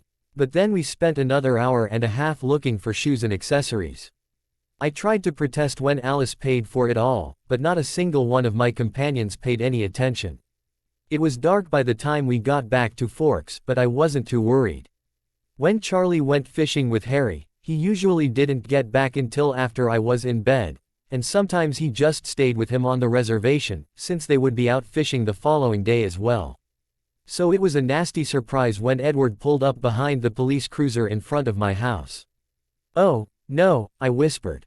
Edward glanced back at me, frowning. "Is your father going to be upset?" I sighed. "Yeah, why don't I come in and speak with him?" Esme offered. I shook my head quickly and pushed out of the car. "No, thanks, it's fine." I closed the door and waved to them, then hurried into the house. I was prepared for Charlie to be angry.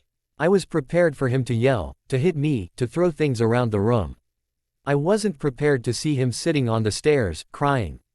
His head jerked up when I walked in. Bella, he croaked, his voice thick with tears. He stared at me for just a moment, and then he was across the room, pulling me roughly into a tight hug.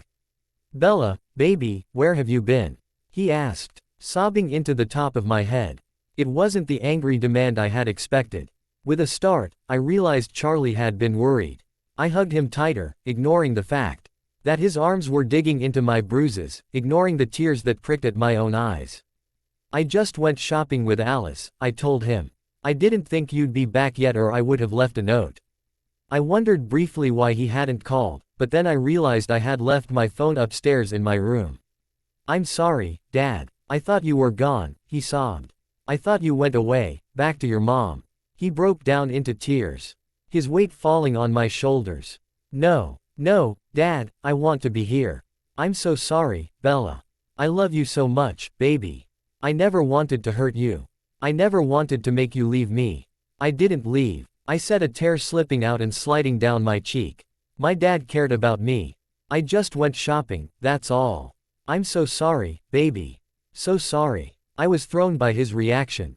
He held me for several minutes, rocking back and forth and whispering that he loved me and he was glad I was back. I didn't understand it, but I soaked it all in, taking as much as he would give me.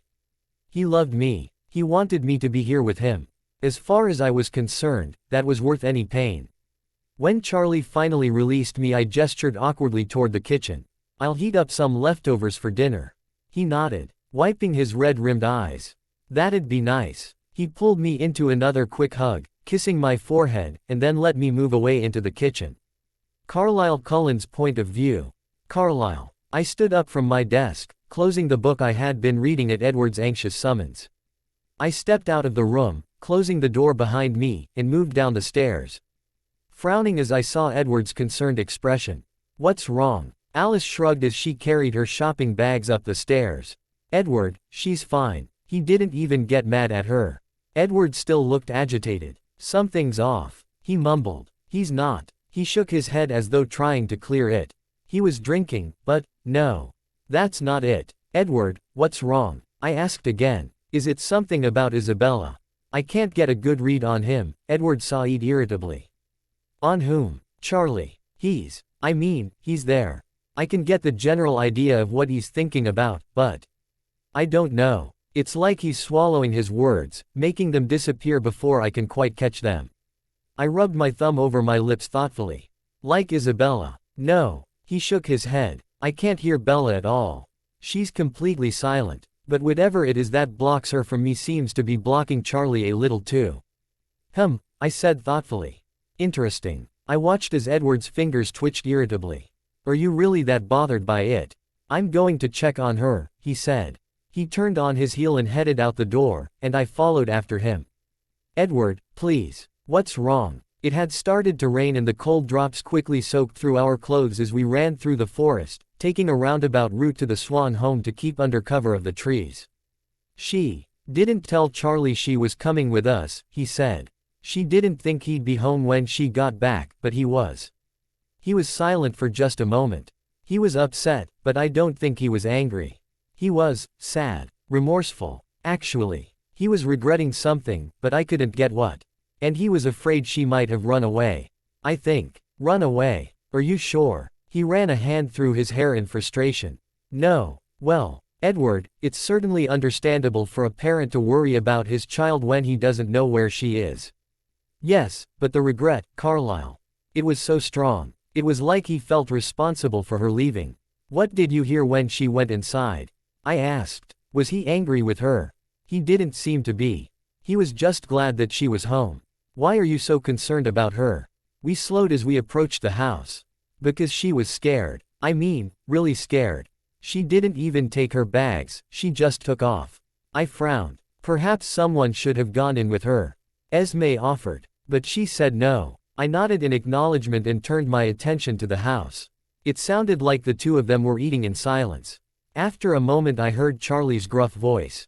I got you something. Isabella gave no reply, but there was soft rustling of cardboard and paper, and then Charlie spoke again. I thought maybe you could use it to keep in touch with your mom, you know. Send emails and stuff. Isabella's voice sounded shaky and unsure. Wow, Dad, that's really amazing. Thank you. Was she crying? Her throat was definitely constricted. From missing her mother perhaps. I'm really sorry, baby, Charlie said softly. There was a pause, and then she answered, it's fine. It's nothing. Thanks for the laptop. This is really great. I turned to Edward, shrugging. She sounds all right. He nodded. It doesn't seem like she's afraid anymore. Neither of us made a move to leave, though. We stood in the rain, listening while they finished dinner. Then Charlie's footsteps moved into the den and the television turned on. Water ran in the kitchen for a while and I frowned, wondering how Isabella was handling cleanup with her broken hand. Surely Charlie should be doing that. But it only lasted a couple of minutes, and then the water was turned off and her soft steps carried her up to her room. Though her bedroom light didn't turn on, I heard the springs of her bed squeak. She must be going to sleep. I was about to turn away when the soft sound of her sobs drifted out from the house through the pouring rain. I looked at Edward and he met my gaze. His eyes showing concern. Did something upset her today? I asked him. Nothing other than Alice dragging her all over the city. He hesitated. She's depressed. She only barely tries to hide that fact. This mood might not be about anything in particular. I looked back to the house. I wanted to go to her, to take her in my arms and dry her tears. It took incredible restraint to stay where I was, listening to her soft cries. After a little over 15 minutes, though, her whimpers drifted into silence and her shallow, even breaths told me that she was asleep. I'm going to check on her, I murmured. I knew it wasn't right to invade her privacy, to enter her home, her room, without an invitation. But I couldn't walk away until my eyes could tell me that she was unhurt. Edward nodded, acknowledging my reservations as well as my decision. I quickly scaled the side of the house and pressed my fingers to the window, sliding it open. It felt as though it hadn't been opened in a long time. And it scraped softly as it pulled. I slowed it down, making sure it was not loud enough to wake Isabella, and edged the stiff window open just enough for me to slip inside. I pulled back the curtains and moved to the side of Isabella's bed, careful not to drip chilled rainwater onto her from my wet clothes. She was lying in the dark in the center of her single bed, her arms wrapped around a black laptop computer. The scene moved me. Was she really so touched by Charlie's gift that she took it to bed with her? Did the thought of communicating with her mother give her such security? Did she want to go back to Phoenix? Edward had suggested that she preferred living here over living with her mother, but I wondered if she had been honest with him when she'd told him that. Maybe the separation from her mother was more difficult than she had let on. Standing over her, gazing at her peaceful face, I was overcome with tenderness for the girl. I patted one finger dry on the edge of her blanket and then reached down and stroked the back of it gently across her cheek. I needed more, needed to touch my lips to hers, but as badly as I wanted it, I could never do such a thing without her consent. So I simply brushed her cheek again and turned back to the window. I climbed out and eased it closed again, then returned to Edward's side. I can't promise you answers, Carlisle. Edward sighed in response to my thoughts in her bedroom. I'll ask, but Bella usually refuses to discuss details about her family. There's not reason to believe he's hurting her, is there? I asked, silently pleading for reassurance from him. There doesn't seem to be, he said, but his voice didn't hold the conviction I had hoped for.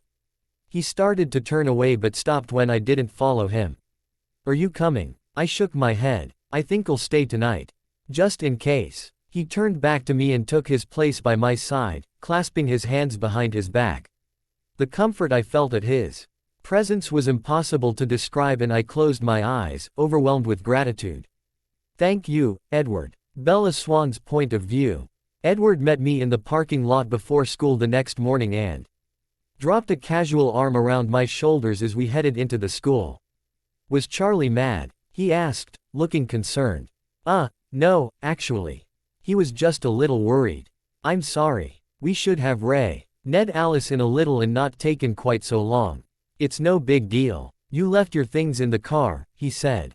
Alice brought them. I'll get them for you after school. Oh, thanks. I'm sorry I rushed off like that. It's understandable. He opened the door for me as we reached the building. But I've been concerned about you. I looked up at him in surprise. Why? He gave me a sheepish smile. I didn't want you to get grounded before the dance. I'm looking forward to this weekend. Are you sure Esme doesn't mind? I promise. In fact, she wants pictures, so be ready to come over early and stand around smiling a lot."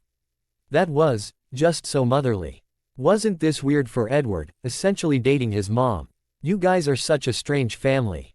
Edward walked me to my locker and squeezed my shoulder as he headed off for his own. "Our little secret," he called over his shoulder. I slogged through the day, frustrated by the classes that couldn't hold my attention. Charlie's gift the night before had me thinking of Phoenix, of my mother, of Phil.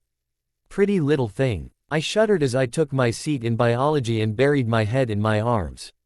"Hush, Bella. We don't want to wake Renee." I clenched my fists and replaced the ugly voice that had been haunting me all day. 1, 2, 3, 4, 5, 6, 7, 8, 9, 10. 1, 1, 2, 3, 4, 5, 6, 7, 8, 9, 10. 2. I continued counting, nodding to Edward as he came in and greeted me. He gave me an odd look when I didn't answer him verbally, but I couldn't stop counting until I was done or the voice would come back. "Bella, are you okay?" I nodded, my lips moving slightly with my counting. Edward sat back in his seat and folded his arms across his chest, giving me a speculative look. When I finally finished, I managed to focus on him enough to color a little in embarrassment. "Everything all right?" he asked again. "Yeah, of course." It looked like he wanted to say something else, but he stopped and frowned. Looking in Mike Newton's direction. Mike had pushed himself to his feet and was striding resolutely to our table. "Hey, Bella." "Hey," I said as he perched himself on the corner of the table. "So." His eyes shifted self-consciously to stare at the floor. "Jessica asked me to the dance." "That's great," I said, trying to sound enthusiastic. "You'll have a lot of fun with Jessica." He didn't seem pleased by my response. "Well," I told her I had to think about it. I frowned. Why did he have to make this so difficult? Why would you do that? His face reddened, and I felt a stab of pity for him. This couldn't be easy. I was wondering if you might be planning to ask me. I saw Edward smirk out of the corner of my eye. I couldn't believe he actually had the nerve to mock my discomfort. "Mike, I think you should tell her yes." "Did you already ask someone?" he asked, his eyes flicking briefly to Edward's face. I glanced at Edward too, shifting in my seat. "Yeah," I said, my voice sounding steadier than I expected it to. "Edward and I are going." Mike's expression turned unfriendly as he looked over at my lab partner. "I thought you didn't go to school events," he said coldly. Edward gave him a wide smile. Maybe I was just waiting for the right girl to ask me. I kicked his chair and turned back to Mike. "Jessica was really hoping to go with you. You shouldn't make her wait any longer." He looked unhappy as he slid off the desk and slunk back to his seat. Edward scooted his chair close and draped an arm over my shoulders. "Now, aren't you glad you had an excuse to say no? You're awfully smug for someone who barely managed to score himself a pity date." Ouch. He clapped a hand over his heart. "That stung, Bella. I thought we were friends." I gave him a small smile. "Please. I can barely stand you." He snickered as Mr. Banner called the class to order and started talking about our homework from the day before. "All right then, Bella," Edward challenged, lowering his voice so as not to disrupt class. "Who can you stand? Who are your closest friends?" I raised an eyebrow. "Are you really asking me that? You don't really hang out with anyone else from school. So who gets your attention?" "Nobody. I sit alone in my bedroom and read books." "I don't buy it. What do you call your friends from Phoenix?" I turned away and focused on Mr. Banner. "We should pay attention. He's reviewing from yesterday. Come on, tell me. Who's your closest friend?" I sighed. "It used to be my mom." "Used to be." I folded my arms across my chest. "Yes, used to be. She pissed me off." "How did she do that?" "She married Phil." He leaned an elbow on the table and propped his chin on his fist. "You really don't like him, do you, Mr. Cullen?" the teacher asked, looking for an answer to a question I hadn't heard. "The Krebs cycle," Edward answered politely, turning his attention to Mr. Banner for a moment. "How in the world did he do that? Why don't you like him?" Edward asked after Mr. Banner had moved on to something else. "I just don't. But is it bad enough that you wouldn't support your mother's relationship? You wouldn't want to see her happy. She was happy with me." He looked at me, perplexed. You would deny your mother romance because you're jealous of the time it takes away from you.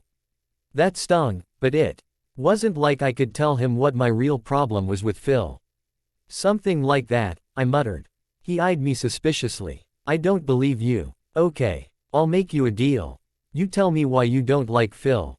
And I'll tell you anything you want to know about Carlisle. Tempting. Oh, so tempting. I shook my head. Tell me how you stopped the van from crushing me, and I'll tell you why I don't like Phil.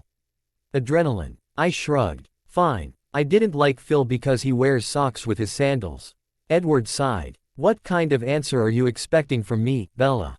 I'm expecting lies, I said coolly. I'm hoping for the truth. Well, I'm sorry. It's the only answer I can give. I won't hold it against you. I didn't have any intention of answering your question either. He laughed softly and slipped an arm around my shoulders, giving me a squeeze. I really like you, Bella Swan. I can still barely stand you. Edward spent most of the class period with his arm around my shoulders. A fact that was not lost on my classmates.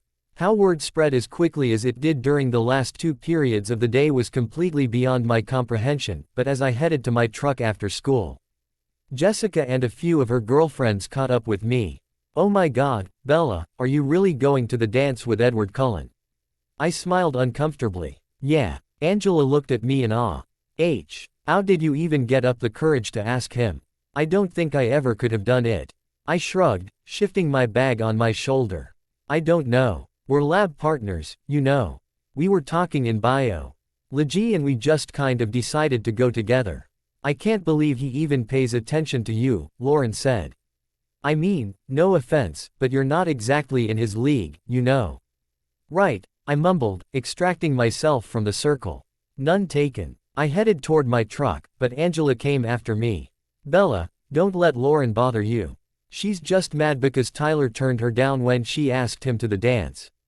I gave her a grateful smile. Thanks. I reached my truck and pulled the door open, expecting her to leave, but she didn't. Listen, just be careful. I mean, Edward Cullen. I tossed my bag on the passenger seat and turned back to her. What about him? I'm sure he's really nice. It's just, there's something about him, you know. He seems a little. She shook her head. I don't know. But, be careful, okay? I held up my hand. I solemnly swear to keep my phone with me at all times and to call for help if Edward does something I don't like. She gave me a relieved smile. Thanks, Bella. And have fun. Carlisle Cullen's point of view. I turned onto the gravel drive that led to our house, smiling when I heard the sounds of the piano drifting out from the house. Edward was playing a whimsical tune, welcoming me home, and I was eager to hear about his day with Isabella. As I got closer to the house, however, I saw Rosalie standing on the porch, waiting for me. I parked the car and moved to the porch to stand next to her. It's my turn, she said, folding her arms over her chest. Pardon, I know my brothers have all dragged you out for a come to Jesus, and it's my turn. I shook my head. Rosalie, you don't have to try to convince me of anything. I haven't changed my mind. Fine, she said. I just want to make sure you don't. They've had their say and I want to have mine. I sat down on the porch railing. Please, I said, gesturing for her to go on. You're a man, Carlisle. It's impossible for you to understand exactly what it means to a woman to have children. But you've seen how it has hurt me not to have them, and you've seen how it hurts Esme. I nodded. You're right, I don't believe I can ever fully understand. I am only a spectator to your pain. But please believe me when I tell you that I take your advice very seriously. The piano music stopped and Edward joined us on the porch. Rosalie, I held up my hand. You have made your saws. And I have no doubt that you will make it again many times in the future. Please excuse us while we finish our conversation. Edward straightened. How do you even know whether Bella wants kids? Edward, enough, I said sharply. Please go back inside. He glared at Rosalie for a moment, then turned and stormed back inside the house. After a moment, the sound of Beethoven's Fifth Symphony reached our ears. Please continue, I told Rosalie, ignoring Edward's nonverbal protest. She can't have kids with you, she said. It's not enough just to promise not to change her, you can't be with her. I know. All I ask is the short time I have to interact with her as a friend. When she leaves Forks, I'll no longer be able to converse with her, and she'll forget me." A look of deep sadness came over Rosalie's face. She took my hand, pulling me to my feet, and hugged me tightly. "I'm sorry," she whispered. "But it's the right thing to do. I know, sweetheart. I can't tell you what it means to me to have your support." She buried her head in my chest. "I love you. I hate that this happened to you. You should be happy." "I am happy," I murmured, wondering if I was really telling her the truth. "This is a good life. Here with our family, surrounded by people I love." She didn't answer but tightened her arms around my waist. We stayed on the porch for several long minutes, and Edward's piano playing gradually drifted from angry to mournful. Even having been banished from the conversation, he refused to keep his opinions to himself. But I couldn't blame him. Had our positions been reversed, had Esme been human when he'd met her, I couldn't say I wouldn't have encouraged him to pursue a relationship with her. And with him being such an intimate witness to the aching loneliness I carried with me, it was only to be expected that he would try to ease it. "Thank you, Rosalie," I said, "for your perspective, and for your compassion. You are a jewel, and I can't imagine my life without you." She released me and stepped back. "If there's anything I can do, please tell me." "I will, sweetheart." She moved away from me and rounded the house, heading out back into the trees. I let her escape into solitude and slipped into the house, taking a seat at the couch near the piano. "Thank you for allowing Rosalie to express her feelings." The melody he was playing changed to the song he had written for me. Her entire argument is based around the idea that Bella wants children, or that she could ever love another man enough to have a contented life with him. And I don't believe it, because the moment I saw Esme, I knew I could never settle for anyone else. It was her or nothing. "Edward, no," he snapped, pushing himself to his feet to face me. "Listen to me, Carlisle. Love is not something to take lightly. It is everything, the absolute ultimate happiness that can be found in this world." Dark fury colored his voice. "Do you think I would ever have risked our friendship for anything less?" My chest tightened. "Risked our friendship?" I knew how you felt when Esme and I fell in love. I knew I was hurting you, and it destroyed me. He looked at me with agony in his eyes. "What kind of man do you think I am? That I would torture my best friend for something that could be tossed aside if it wasn't convenient?" "Edward, please. You know I'm not trivializing this." "You are," he growled, his eyes flashing. "You should be doing everything in your power to hold on to her, to keep her with you forever. Anything less is unacceptable." I shook my head sadly. "I won't incur her resentment. I won't steal her life from her the way Rosalie's was stolen. At least give her the opportunity to give it to you. It's too dangerous for her. I'm sorry, but the matter is decided." He sank down onto the piano bench, hanging his head. "This is wrong," he whispered. "I know," I said softly. "But there is no right this time. The best I can hope for is to try to cause the girl the least possible pain." He was silent for a few minutes, but finally he heaved a sigh and started to play again. "Mike Newton asked her if she was planning on asking him to the dance this weekend," he said, his voice tinged with sadness. I smiled softly. "How did she handle it?" "With surprising finesse," he said. "Another girl had asked him, and she encouraged him to say yes to her." Bella Swan's point of view. "Hey Dad, can you help me?" He looked up from his football game. "What is it, sweetie?" I held up a necklace in my useless braced hand. "I can't get this on by myself." He smiled, something I didn't see him do often. And I liked the way his eyes crinkled when he did. "Sure, baby." He stood up and came to my side, taking the necklace from me. I pulled my carefully styled hair of my neck and he quickly manipulated the clasp for me. "You look beautiful," he said, turning me to face him. My whole chest warmed from the compliment, and I felt myself start to blush. "Thanks. He'll be here soon?" Charlie asked. I nodded. "Is this when I'm supposed to start cleaning my gun?" I laughed. "I think it is." I paused, biting my lip. "Are you going to be okay tonight? I mean, for dinner and everything?" "Bella, I took care of myself for a long time. I've memorized the telephone number for the pizza place." I giggled. "It sounds like you'll manage." He pulled me into a hug. "I don't want you worrying about me tonight. Go have fun." He pulled back and held me by the shoulders, giving me a stern look. "But not too much fun. I promise to have just the right amount of fun. I don't, however, promise to stay out of the emergency room." He raised his eyebrows. "We're dancing, Dad," I explained worriedly. "Edward seems to think he can keep me from making a complete mess of things, but this is me we're talking about." He chuckled softly. "Just stand on his feet and keep a good hold on his tie. It'll give him incentive to keep you upright if you strangle him when you fall."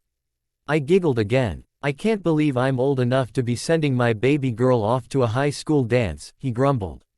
I was preparing myself for a good, long, nostalgic ramble, but thankfully there was a knock on the door then. A wicked grin crossed Charlie's face. My, who could that be?" "Be nice," I ordered. He ignored me and strode to the door, with me trailing after him in the absolutely hazardous heels Alice had picked out for me. He pulled the door open, revealing Edward standing on the porch looking too beautiful for words in what had to be a designer suit.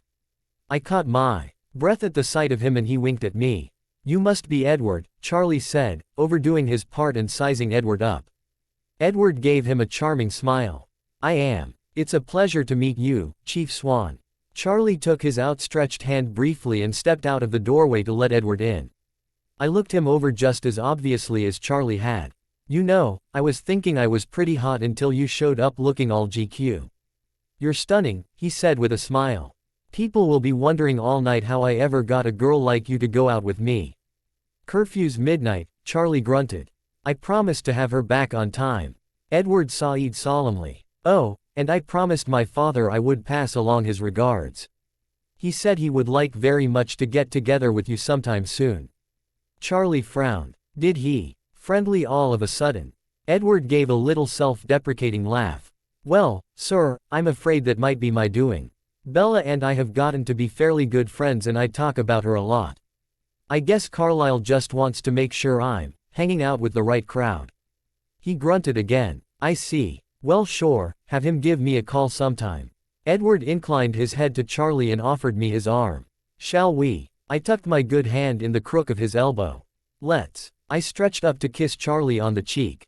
"Bye, Dad." "Bye, Bells," he said, then added sternly, "home by curfew."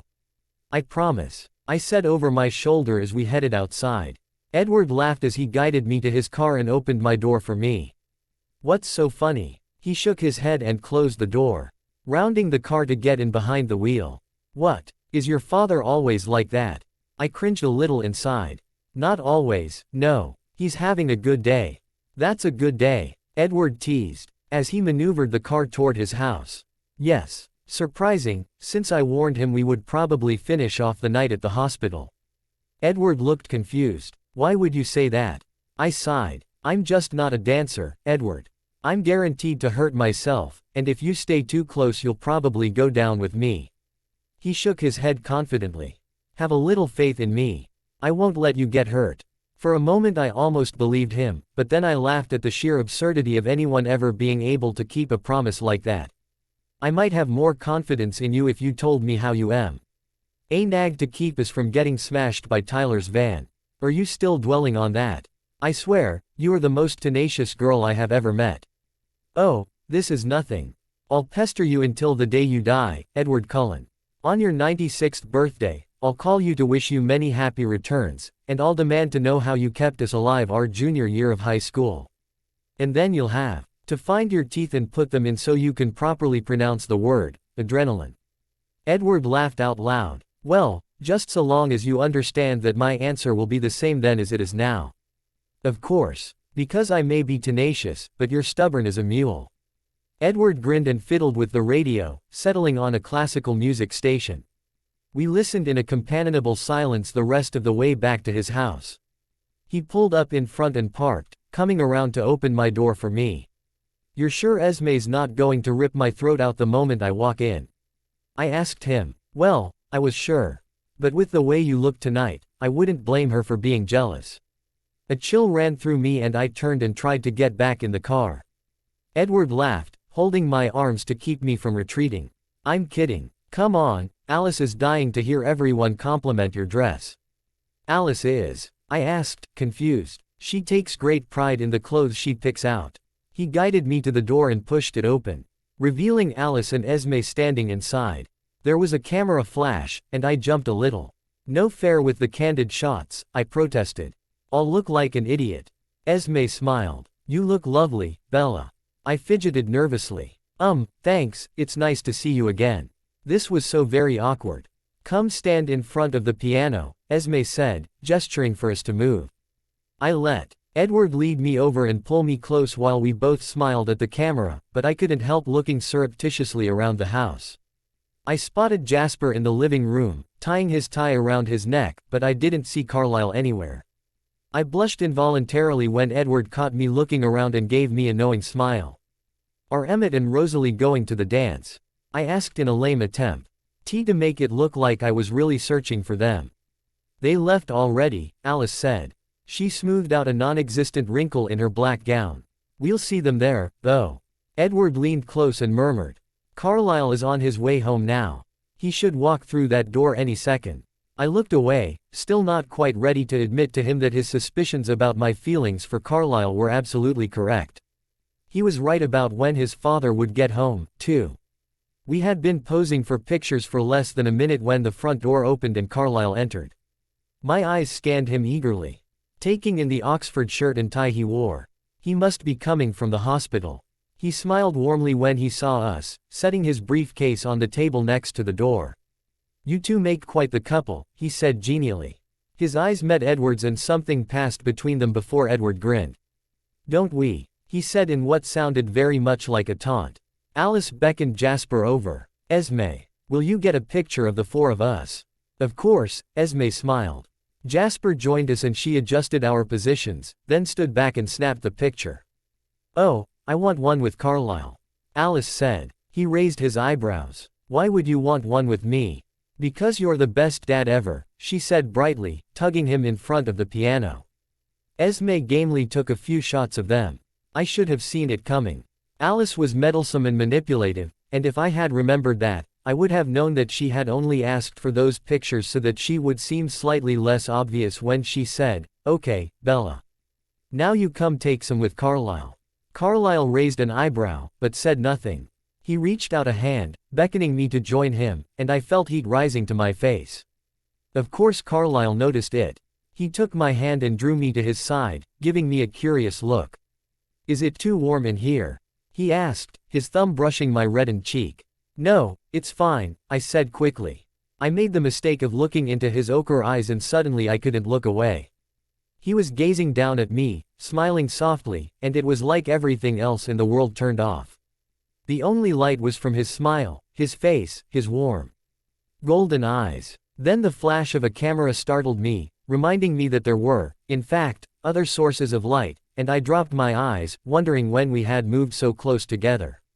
Alice, what did I say about the candid shots? I scolded weakly. She just grinned. Okay, you two, pose for me.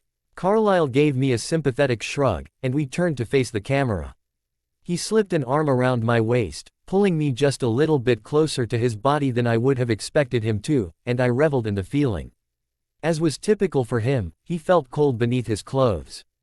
I wondered if I was somehow warmer than most people or if he was maybe a little colder. Like Edward. Edward always felt cold to me too. It wasn't unpleasant. In fact, the cool of his body felt wonderful. Particularly now with the sudden heat that was rushing through me. Alice took several shots, then lowered the camera. Thank you, she sang. Now Edward and Esme. We spent another half hour at least, with Alice putting together every possible grouping for pictures. When she finally decided she was finished, she and Jasper went upstairs to collect their things before we headed into Port Angeles for dinner. Esme walked Edward out to the car so the two of them could have a private moment, and I was left alone with Carlisle. Great. Why couldn't I think of anything to say to him? Please, sit down, he offered, gesturing toward the sofa that rested off to the side of the piano. Jasper and Alice might be a moment. Thanks. I took a seat, and I was thrilled when he sat with me. How is your father? He asked politely. He's good. Football season keeps him pretty happy. Carlisle chuckled softly. I've heard he's quite the sports fan. And what about you? Do you enjoy watching football with him? Not really, I said, feeling self-conscious. Maybe I should just lie and tell him I liked it so we would have something to talk about. I mean, he probably liked football, right? But if I did that, I would end up looking like an idiot when he tried to have a conversation about it and realized I had no idea what I was talking about. I usually read while he's watching TV. He smiled. I was always more of a reader myself. Did you finish Candide? I nodded. Have you started anything new? No. I've decided to take a break from unhappy endings. He smiled brightly. Fortunately, there's no shortage of books to choose from that end happily. Do you have your eye on any? I shook my head. Would you like to come upstairs to my library? Perhaps we can pick something out for you. No, Alice declared, hurrying down the stairs. If you two disappear into the library, we'll never make it to the dance. She grabbed my hand and pulled me to my feet. My apologies, Carlisle said to her, rising. Isabella, perhaps another time. I nodded, swallowing back my disappointment. Thank you. Jasper came down the stairs to join us and the three of us headed outside to Edward's car. The nicest restaurant in Port Angeles didn't live up to the Cullen's finicky tastes. Edward, Jasper, and Alice all picked at their food, eating very little. If they hadn't been such good company, it might have been annoying. After we ate, we headed back to Forks and made our way to the high school. Edward parked the car and came around to help me out while Alice hurried Jasper inside. Look at that, he said. We made it all the way through dinner and back to town without you tripping over anything. You're hilarious, I deadpanned as we headed inside. Once inside the gym, we were almost immediately intercepted by Jessica and a reluctant-looking Mike. Oh my God, Bella, I can't believe it. Jessica gushed. You finally convinced Edward Cullen to come to a dance. She threatened me. Edward explained loudly enough to be heard over the music. She said if I didn't come she would drag me in front of another out-of-control van. Jessica giggled. Mike glowered. I hope you'll save me a dance, Edward told Jessica. Definitely. Mike's face was starting to change colors. And you'll dance with me, won't you, Mike? I asked, hoping that would make him feel a little better. It seemed to. But it also brought out the possessive side in Jessica. We'll find you later, she said as Mike nodded to me. She grabbed his arm and pulled him away. I smacked Edward's shoulder, and made a mental note not to do that again. I had never thought of him as overly muscular, but he was as hard as a rock under the soft fabric of his suit. Did you really have to taunt him? I'm sorry, I couldn't help it. He grinned. Oh, Bella, I almost forgot. I looked up as Jessica turned back to us. I'm having a Halloween party at my house next Friday night. You should both come. A slow smile spread across Edward's face. A Halloween party. How about it, Bella, you want to go? Sure. I turned my attention to Jessica. I need to check with Charlie, but yeah, I'll probably be there. Edward slipped an arm around me, leading me deeper into the dimly lit sea of bodies in the gym. Before I even realized it, we were out on the dance floor and he was guiding me expertly around in a slow dance. A Halloween party definitely has potential, he said, leaning close to my ear to be heard over the music. I gave him an odd look. Whatever you say. It's just another excuse for everybody to get together and either gossip or make out. Well, sure, but it's more fun to do those things in costume. He grinned, his teeth flashing as a light from the DJ's booth washed over his face. Costumes. Oh, come on, you don't like a costume party? Sure, all the girls wear as little as they can legally get away with while the guys all try to outdo each other for the most ridiculous costume. Fun. He waved his hand dismissively. Forget ridiculous, I like to stick with the classics. Like Dracula. He grinned widely, his eyes sparkling. I think I make a great vampire. That has potential, I said thoughtfully. Then I could throw some fake blood on my neck and be your victim. No fuss. Edward stiffened, and a tight look crossed his face briefly. I'm sure we can do better than that. What happened to wearing as little as possible? Hey, Bella. I turned at the sound of a deep voice behind me, surprised to see that Jasper and Emmett had approached us while we were dancing. Can I borrow your date for a minute? Emmett asked. Before I could answer he was grabbing Edward by the arm and dragging him away. Jasper was immediately in front of me, taking Edward's place and guiding me around the floor. I hope you don't mind if I cut in, he said with a winning smile. Not at all. I looked over his shoulder, watching Emmett haul Edward to the corner of the room. He started lecturing Edward vehemently, jabbing him in the chest with his finger. Is everything okay? Everything's fine, Jasper said. It was amazing how much better I felt after just listening to his reassurance. Of course, that might have been because Edward looked wholly unconcerned. He was smirking as he listened to Emmett's rant. What are they arguing about? Edward has been a bad boy, Jasper drawled in my ear. Yeah, what did he do? Jasper laughed softly, no more than a low rumble in his chest.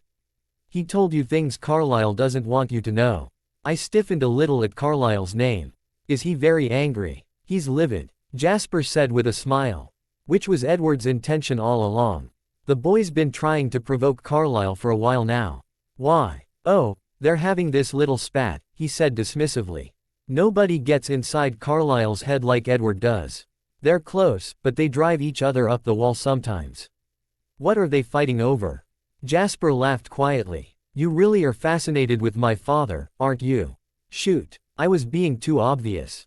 I don't know what you're talking about, I muttered. I'm just worried about Edward. Don't be. If worse comes to worst, he can outrun Emmett. The song we were dancing to came to a close and Jasper tucked my hand into his elbow and led me from the dance floor to where Alice was standing off to the side, watching us. Isn't my Jazz the best dancer in the world? She asked, beaming at him as she tucked herself under his arm. She didn't seem to need an answer, so I didn't give her one. Instead I watched Emmett and Edward. Emmett had Edward by the collar now, and he looked like he was threatening him. Edward smiled and nodded toward the school principal, who was eyeing them from several yards away. Ed released him with a glower and Edward strode casually back to me. I'm so sorry for the interruption, he said, taking my hand and drawing me back to the floor. So first you pick a fight with Carlisle and then with Emmett? I asked him. He laughed lightly. Oh, I'm not fighting with Emmett. He's just trying to mediate my little dispute with our father. That was mediation. Well, yes, in th. He sensed that he's trying to strong-arm me into fighting fair. Rosalie and Emmett were sauntering gracefully onto the dance floor, and for a moment I was so captivated by the beauty of their movements that all I could do was stare. She's so beautiful. My whispered words slipped out almost before I realized I was saying them. Isn't she? Edward agreed fondly. It's too bad she's so callous and self-involved. I blinked in surprise. Wow. A little upset with her, are you? He smiled. I love my sister, Bella. Really, I do. But I swear, sometimes I just want to light the girl on fire. My jaw dropped, and I glanced at Rosalie, who was glaring at Edward with narrowed eyes. It looked like the feeling was mutual. Remind me not to get on your bad side, I said incredulously. Edward laughed and guided me into a spin. Then pulled me close again. Can I ask you a personal question? Sure, I told him. And I'll be just as honest with you as you generally are with me. He pressed his lips together and shook his head. No, I'm hoping for a little more honesty than that. We'll see. What's the question? Do you want to have children someday? I blinked up at him in surprise. That's a really weird question. I know, he said with a self-effacing smile. It wasn't a question I was really prepared to answer. Do you? I hedged. It's not really in the cards for me. That wasn't the question, I pointed out. The question was, do you want them? He looked at me solemnly for a moment. Yes, he said with a nod. I think, if circumstances were different, I might have enjoyed being a father. I looked away. That was the only acceptable answer to his question. If you said you didn't want kids, it made you look selfish and uncaring. Everyone knew that children were the future and blah, blah, blah. All right, he smiled. Your turn. I sighed. You don't really want me to be honest about this. He caught my eye and gave me an intense look. Yes, Bella, I do. I shook my head. Whatever. No, I don't want them. Why not? Because having kids turns you into a monster. It doesn't matter. It matters to me. Why? He pulled me close and his lips brushed against my ear as he spoke. Please, Bella, please tell me, how did he do that? How did he make it so hard to say no to him? I felt my muscles tense and I pushed back away from him, halting our dance. Because I wish my parents hadn't had a kid, I said stiffly. He stared at me with widened eyes. Bella, he whispered, his voice horrified. I couldn't stand for him to look at me that way. Don't. I turned to stalk away from him. But dramatic exits just weren't my thing. My hip gave out as I turned, and I would have fallen hard if Edward hadn't caught me before I hit the floor. Come on, he whispered in my ear, setting me on my feet, but keeping his arm around me as he guided me to the door. We slipped outside and found a bench that wasn't already occupied by an overly amorous couple. He shrugged off his jacket and draped it over my shoulders, then sat beside me. Bella, how could you say something like that? He asked, his voice full of concern. I looked away. I told you you didn't want me to be honest about it. Hey. He pressed his cold palm to my cheek, turning my face back to his. You can always be honest with me. I'm just worried about you. Don't bother, I said wearily. There's nothing to worry about. His eyes searched my face and I shook my head irritably. Stop, Edward, it's nothing. It's not nothing. Are things really so bad for you? I shrugged, looking away. No, everything's fine. His hand moved to my shoulder. You stopped being honest with me, he chided. You stopped asking questions I was willing to answer. He sighed softly. Do you want to get out of here? Go somewhere a little less loud. As soon as he said the words, I did want to go somewhere. An image of the multicolored sands of First Beach rose to my mind, and suddenly I wanted to listen to the soothing sound of the surf against the shore. Can we go out to La Push? His eyes tightened for a moment. Of all the places, he muttered to himself. What's wrong with La Push? Look, he said carefully. I'll take you anywhere else. Port Angeles, Seattle. I'll take you to LA if that's where you feel like going. Just not the reservation. Why? Please tell me this isn't a race thing. No, not at all. Good, I said, not entirely believing him. Because I have friends out there. He gave me a wary look. Do you? I nodded, irritated by his attitude. Yeah, I do. Charlie hangs out with Harry Clearwater and Billy Black all the time. Edward's eyebrows shot up in surprise. Billy Black, he repeated. And Harry Clearwater. Yeah, and I used to play with Billy's kids every summer. Jacob and I got pretty close. Edward's eyes took on a faraway look, narrowing in concentration. He stared past me for a few seconds, and then his face broke out in a wide smile. He leaned close, his lips brushing my ear, and very quickly, in a voice barely loud enough even to be called a whisper, he breathed, "Ask Jacob Black why I can't go to La Push." He pulled back, his eyes bright with excitement. Edward. I looked up to see Alice stalking toward us, a look of horror on her face. Edward turned a triumphant smile on her. What are you doing? She demanded in a whisper when she reached us. You know exactly what I'm doing, Edward Said, keeping his voice low. And keep it to yourself, Alice. I don't need her getting in my way. You're taking this too far. Nothing is too far. Edward Said grimly. Not for him. Do you really think he'll forgive you for this? He gritted his teeth. It doesn't matter. Doesn't matter. He's your best friend. Yes, he is. And I've already hurt him more than I can stand. At least this time I'm doing it for him and not for me. It's too dangerous, Alice said pleadingly. Edward nodded. That's the point. He'll have to act. You can't force him into this. Yes I can, he said darkly. He turned back to me. Ask him, he whispered softly. And ask why so many people from the reservation won't come to the hospital in Forks. I had watched their exchange absolutely dumbfounded, and now I just stared at Edward. You guys make my brain hurt, I finally complained. Edward's intense face broke out into a grin. Alice, you and Jasper get a ride home with Emmett and Rose, would you? Bella and I are going out for coffee. She crossed her arms over her chest and frowned at him. Fine, but you're on thin ice, Edward. If he finds out what you did.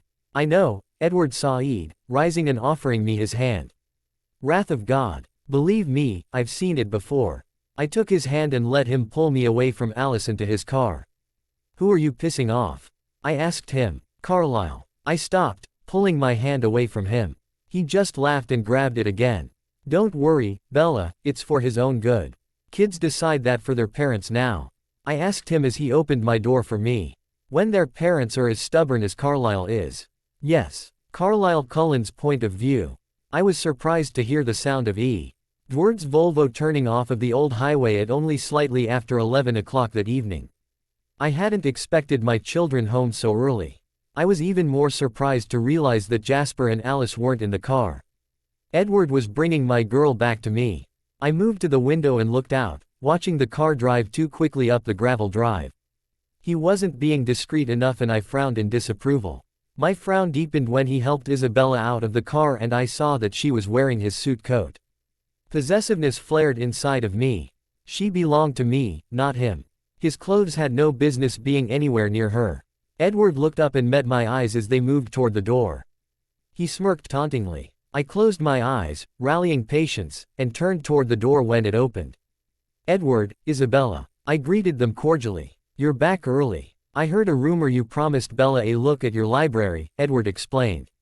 I figured she'd never forgive me if I didn't give her time to see it. I moved toward them and slid Edward's coat from Isabella's shoulders. You shouldn't need that anymore, I told her, keeping my voice polite. She smiled, but as soon as her head was turned I threw the coat at Edward. He snickered. Would you like some coffee? I asked Isabella. No thanks, we just had some. Well, then, if you're still interested. She nodded quickly. Definitely. I offered her my arm and led her up the stairs, trying not to be distracted by the way she looked. The deep blue of her dress contrasted sharply with her pale skin, and the fitted bodice emphasized the slenderness of her form while showing off the gentle, feminine curves of her figure. She looked sweet, alluring, and utterly breakable. I forced myself to look away as I guided her up to the top floor. Edward and Esme were the only ones who kept a bedroom up here. The rest of the space was dedicated to my study, a large, warm room in which 3 of the walls were lined with bookshelves. It was only a tiny part of my collection of favorites, and I occasionally rotated and reread them. Isabella caught her breath when we walked inside. Her face lit up as she scanned the long shelves. She released my arm and moved to one wall, walking slowly along it and dragging her fingertips over the spines of the books as she quickly scanned through the titles. This is a great collection. She breathed after having only walked half the length of one of the shorter walls. I smiled indulgently. See anything you like. She bit her lip, looking a little unsure of herself. Can you recommend something for me? Let's see. We're looking for something lighthearted, yes. She nodded, and her smile made my chest tighten with longing. I wanted to make her smile like that every moment of every day. I ran my thumb over my lips as I considered the titles I had available. Have you read The Scarlet Pimpernel? She shook her head, and I moved to the back wall of the room, behind my desk, plucking it out of its space. It's a favorite of mine. A whimsical romantic adventure story. She moved to my side and took it, looking it over. It looks good. I hope you enjoy it, Isabella. She leaned against the corner of the desk, biting her lip again. Why do you call me Isabella? She asked, not quite meeting my gaze. I felt a stab of pain in my chest. Did she feel I was too friendly with her? I'm sorry. Do you prefer I address you another way? She looked down at her feet. Everybody else calls me Bella.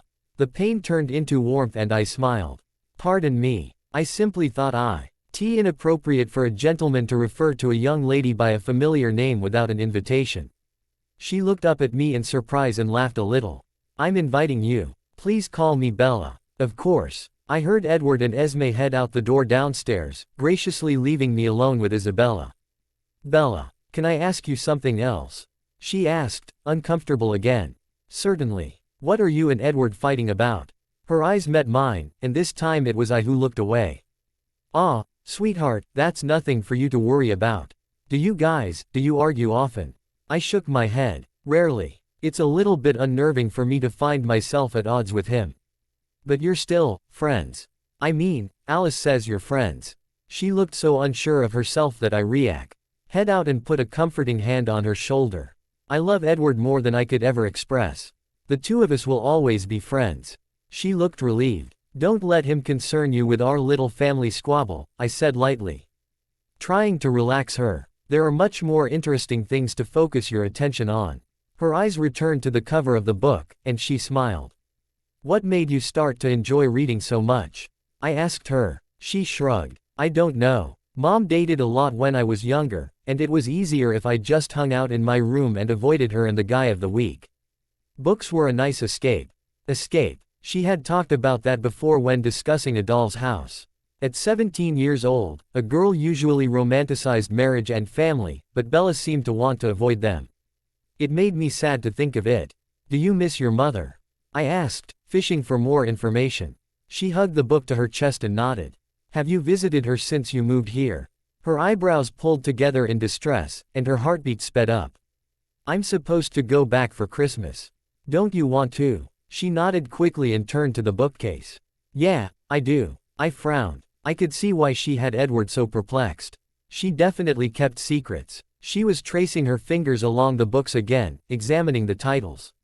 She tugged another one out, looking at the cover. I smiled. Anything by Wodehouse is guaranteed to brighten your day. You should take that one as well. Are you sure? I laughed, charmed by her concern. You should feel welcome to take anything you like. These books are doing no one any good just sitting here on the shelves. She turned to me with genuine gratitude in her eyes. Thank you. I smiled, and it felt only natural to slide an arm around her shoulders. Of course, sweetheart. She tucked her slim body against my side, and everything in me was pushing me to take things a step further, to lower my mouth to hers and taste the sweet flavor of her lips. It was all the harder to resist knowing that such an action would likely dissolve this tense awkwardness between us. But I couldn't play with her heart and there was no way for me to give her the kind of life she deserved. So, after a moment, I dropped my arm and stepped away. How was the dance? I asked her, pulling out the desk chair for her. She settled uncertainly into it and I sat on the edge of the desk. It was good, she said nervously. We actually didn't stay very long. Jasper and Alice were having fun, but Edward and I left early and went for pie and coffee. I laughed. That sounds like Edward. He's not always up for a big crowd. She opened her mouth to speak, but then clamped it shut again. Please, go ahead, I encouraged. Do you guys all have something? I raised an eyebrow curiously. Something. Some kind of condition. I blinked in surprise. A condition. Her cheeks reddened, and she ducked her head shyly. It's just that you all have the same skin and eyes. Even though you're not really related. I laughed, surprised that she was asking, but even more surprised that no one else had ever asked me that before. Perhaps the aversion to humans usually felt to us kept them from looking closely enough to notice our oddities. As a matter of fact, we do, I said, scrambling for something believable. It's a blood disease. I smiled ruefully. So, you adopted kids that had the same thing. I nodded, appreciating that she had come up with my story for me. You're very perceptive. Yes, I thought I had enough insight into the difficulties of the disease that I could give them a healthy home. What is it? She asked curiously. I mean, if it's not too personal. I smiled warmly at her and quickly invented a name, amusing myself with my own little joke. It's called hyperpainemia. She bit her lip. I've never heard of it. I'm not surprised. It's very rare. My cell phone chimed in my pocket and I pulled it out, looking at the text message from Edward. Weak. Apparently he hadn't gone far enough away to keep him from listening in. I quickly typed a return. You could do better. Bella was looking at me curiously. Edward, I explained. He never lets up. Yeah, I've noticed, she said dryly. I laughed out loud. You know, it's a little bit comforting to know I'm not the only one he harasses. He's sweet, though, she said, quick to defend him. I nodded. Oh yes. Edward is one of the kindest men I know. I admire him a great deal. I heard the door open and shut downstairs, loud enough for human ears, and I smiled. It sounds like the rest of the kids are home. I should go, Bella said, rising. She held up the books. Thank you. Of course. You should feel welcome to trade them for others when you've finished. She gave me a shy smile and I guided her to the door, letting my fingertips just graze the small of her back. I took her arm as we moved down the stairs, and we reached the bottom just as Edward and Renesmee came in from the backyard. Rosalie eyed us from the living room and then escaped into the kitchen. Emmett gave Bella a wink. You two left early. Ah, and we thought we were being so sneaky, Edward put in. Bella laughed. Come on, Bella, Edward sighed, moving forward to take her hand. Let's get you home before Charlie sends the force out after me. He whipped off his jacket and settled it around her shoulders again. And I found myself grinding my teeth. It was ridiculous. I should appreciate him for considering her comfort and helping her stay warm. But for no good reason. It aggravated me to see her pulling Edward's coat around her. He grinned at me and waved. Later, Carlisle. Thanks again, Bella said, then followed him out the door. Emmett turned to me, glowering. You're going to have to rein him in. Carlisle. He's dropping hints. What kind of hints? He's talking about going as a vampire to a Halloween party next weekend. I sighed in aggravation. Was that why Bella had noticed our unusual characteristics? Had Edward mentioned them to her? What is that boy thinking? I muttered. Carlisle, Alice said anxiously, moving to stand near me, you should be prepared for her to figure out what we are. Have you seen something? She nodded. It's not definite. It could still change. But she has friends on the reservation. I shook my head. Most of them are completely unaware. Billy Black's kids, she interrupted me. I fell silent. Of course, Billy Black, the tribe's rightful chief, would pass on the legends to his children. Would they break the treaty? I don't know, she said. It's possible. We need to be prepared for her to figure it out without us telling her. When? I don't know. I nodded in acknowledgement. Thank you, Alice. I'll give it some thought. Bella Swan's point of view. It was well before midnight when Edward walked me to my door. I opened it and he surprised me by stepping inside with me. Bella. Charlie appeared in the doorway of the den. Hi, Dad. I smiled. He smiled back. Did you guys have a good time? Better, even, than I had hoped, Edward Said. He lifted my fingers briefly to his cold lips and then released them and gave Charlie a wave. Good night, Chief Swan. Sweet dreams, Bella. With that, he excused himself and disappeared. Thinks he's pretty smooth, doesn't he? Charlie grunted. I laughed. Yeah, that's about right. I followed him back to the den, where he moved to turn off the television. Aren't you fishing tomorrow? I asked him. Yeah, you're up late. He stuffed his hands in his pocket, clearing his throat uncomfortably. Well, you know. Just wanted to make sure you got home safe. I smiled and moved to hug him tightly. Thanks. He nodded. Well, I'm heading to bed. EDW. Ard's request echoed in my ears and I stopped Charlie before he got up the stairs. Hey Dad. Yeah, can I go with you tomorrow? He gave me an odd look. You want to go fishing? I mean to La Push. I want to see Jacob. Sure, I'm out the door by 6. I'll be ready. It wasn't easy getting up the next morning after my late night, particularly because I had spent some quality time staring at Carlisle's picture before I went to sleep. I had found a little silver frame for it, and though I knew it was pathetic, I had started taking it to bed with me. It was no better than sleeping with a teddy bear, in fact. It was about 1,000,000 times more twisted. Still, I felt more connected to him with his picture clutched in my hand at night, and it was a connection I desperately longed for. I was a little cranky when I got up. And I was glad for Charlie's habitual silence. He turned on the radio in the cruiser as we headed out to La Push, and he didn't bother with anything more than a morning, and to have a nice day. I waved as he dropped me off in front of the Blacks' place and drove off toward Harry's, then I moved up the walk and knocked on the door. Billy pulled it open and blinked in surprise. Well, Bella Swan, he said, smiling widely. What a nice surprise. Hi, Billy. I leaned down and gave him a quick hug. What are you doing on the res? He asked, wheeling himself back to let me in. Just hanging out. I closed the door behind me. I was hoping to see Jacob today. Is he here? Bella. Jacob appeared in the hallway from his bedroom rubbing his eyes sleepily. His long hair stuck up wildly around his face. My cranky mood dissipated after just one look at my friend. Jacob, I haven't seen you in months. I bounced over to him and threw my arms around him. I heard you moved back to town, he said, wrapping me up in his warm embrace. How come you're only just now coming to see me? How come you haven't come to see me? Because I don't have a driver's license, he teased me, tickling me playfully.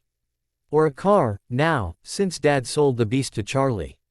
The beast. I laughed. I like it. It roars like one. I'm going into town, Billy called from the doorway. Do you need help? Jacob asked him. Billy waved him away. Spend the day with your friend. I'll be out for a while. Jacob grinned at me. So what should we do? You want some breakfast? Yes, I said enthusiastically. And I want something else too. What's that? He led me into the kitchen and started digging through the refrigerator. I want you to tell me why some of the people out here won't go to the hospital in Forks. He stopped and looked back at me over his shoulder. How did you hear about that? From Edward Cullen. I also want to know why he can't come to La Push. He rolled his eyes. It's stupid as hell, Bella. It's just a bunch of superstitious old men stirring up trouble. Excellent. I hopped up onto the counter. I love superstitious old man gossip. 10 minutes lat. I was staring at him in disbelief from my perch on the counter as he stirred a pot on the stove. Vampires, I said flatly. Yep. The Cullens. Yep. I stared at him a moment longer, then burst out laughing. Come on, Jake, really. I need to know the reason. He laughed as well, shaking his head. I know it's crazy, but that is honestly why they won't go to the hospital. They're scared drive. Fang is going to suck them dry. I giggled and rocked so hard I nearly fell off the counter. This is the same doctor who works the day shift at the hospital. I know, right? Why isn't he a big pile of ash? Yes. And I can personally vouch for the fact that his eye teeth are of normal length, I added. He has a very nice smile. Oh, he has a nice smile. Jacob teased. Have you got a thing for Dr. Fang, Bella? Shut up, I muttered, unable to entirely suppress my smile. Oh my god, you do. Huh. That's great. Bella has a crush on the vampire doctor who sneaks around sucking the blood out of all those poor defenseless patients. Behave, I ordered. It's horrible that anybody could think that about him. He's the nicest guy I've ever met. Oh really? He quirked an eyebrow. Just how nice has he been to you? Are you getting a little hot, Dr. Lovin? Shut up. Here, taste this, Jacob said, scooping up a spoonful of chocolate sauce. He held it out to me, keeping his other hand under it to catch any drips. I licked the sauce from the spoon. Oh, that's so good, I breathed. Wait, I thought you were making breakfast. I am. Hot fudge waffles. I giggled. That's what you have for breakfast. If you had breakfast with me more often, you wouldn't be so bony. He grinned, poking me in the stomach. Look at you, you look like Twiggy. Twiggy. Geez, Jacob, how old are you? Not as old as your vampire. He's, what, at least 100. You know what? That's actually almost believable with Carlisle, I said, dipping my fingertip into the hot fudge for another taste. I mean, except for the fact that he's not all wrinkly and saggy. He's old-fashioned. It's sexy. Old-fashioned how? Like, he still uses leeches to bleed people. I snickered. Gross. No, like, he EPT calling me Isabella because he said it wasn't proper for a gentleman to be calling a lady by a nickname without being invited. So what you're saying is that you're crushing on a stuffy old windbag. You be nice, Jacob Black. I threatened, grabbing the pot off the stove, or I won't share my chocolate sauce with you. Carlisle Cullen's point of view. I held Esme's hand as we moved slowly through the museum, our eyes wandering idly over the exhibits. The Clallam County Historical Society was holding a fundraiser to restore some of their holdings, and since I was amused by the idea of seeing events of my own lifetime immortalized, I had convinced Esme to come along with me. Of course, I wasn't at all surprised when the conversation revolved around Bella. Lately it seemed that the girl was all any of us thought about. Do you know what the saddest part is? Esme asked as we scanned an exhibit showing the method of census taking in the early 1900s. What's that, darling? That she doesn't know you love her. Because of Jasper, you can be relatively certain how Bella feels about you, but she has no idea how you feel about her. She sighed softly. Unrequited love can be such misery. Esme, sweetheart, you know I can't tell her. Oh, I know Carlisle, she said, patting my arm. Unless you're considering changing your mind. She gazed up at me hopefully. I shook my head sadly. Then, no, she agreed again. You can't tell her, but I feel for the poor darling. She must be so lonely. I wonder if I shouldn't have Edward encourage her to start dating some of the boys at her school, I said softly. The thought of it was like a knife in my chest, but if it eased her unhappiness I would bear it. I'm not sure Edward would do it. He's determined to bring the two of you together. He won't listen to reason, I grumbled. Esme laughed musically. He says the same thing about you. This is all wrong, Esme. Edward has been my most trusted companion for nearly 100 years. He has been my friend, my confidant, and my surest advisor. I could always rely on his counsel. Then why don't you trust him now? He's letting himself be blinded this time. He's not thinking of what's best for Bella. He's thinking of what's best for me. I'm not so sure, Esme said, her hand rubbing my arm affectionately. Edward and Bella have become good friends. He wants to see her happy as well. She stopped and pulled me around to face her. Edward sees that what you want is Bella, and what Bella wants is you. It's very difficult for him to understand why there's any problem at all. Esme, I can't. She held up a hand, cutting me off. I don't need to hear the arguments again. I remember them quite clearly. I just don't want you thinking that Edward is disregarding Bella's feelings. It's her safety he's disregarding, I said, my voice hard. That comment of his, telling Bella he makes a great vampire, that was reckless. It was harmless. The things noticed herself, our skin and our eyes, that was far more suspicious to her. I'm still not convinced he didn't point those things out to her. Esme sighed. Edward has been absolutely obnoxious about all of this. But he hasn't been lying to you. If he says he didn't point out our common traits, he didn't. She turned and started walking again, pulling me along with her. Anyway, none of that matters now. Ephraim's heir has come straight out and told her what we are. I imagine it's only a matter of time before she starts to believe him. Regardless of what Edward said, she will know. I shook my head, letting the worry that had constantly been on my mind show in my face. How can I protect her now, Esme? What do? I think you're worrying too much. She squeezed my hand. It's not an ideal situation. But there's no reason to believe that any of us will attract the attention of the Volturi during Bella's lifetime. It's likely that they'll never know of her until she's gone. But it still made my family accomplices to my crime, and I didn't want to think of how the Volturi would take that when they did eventually learn of her. My only hope was that they would pardon my family when they saw that the threat was gone. That is, assuming they didn't find out about her until after her death. Our death. Once again, with the safety of my family to consider, I was wavering on my decision to die with Bella.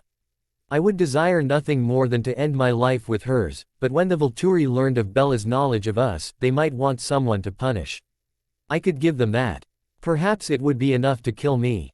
And they would leave my family be.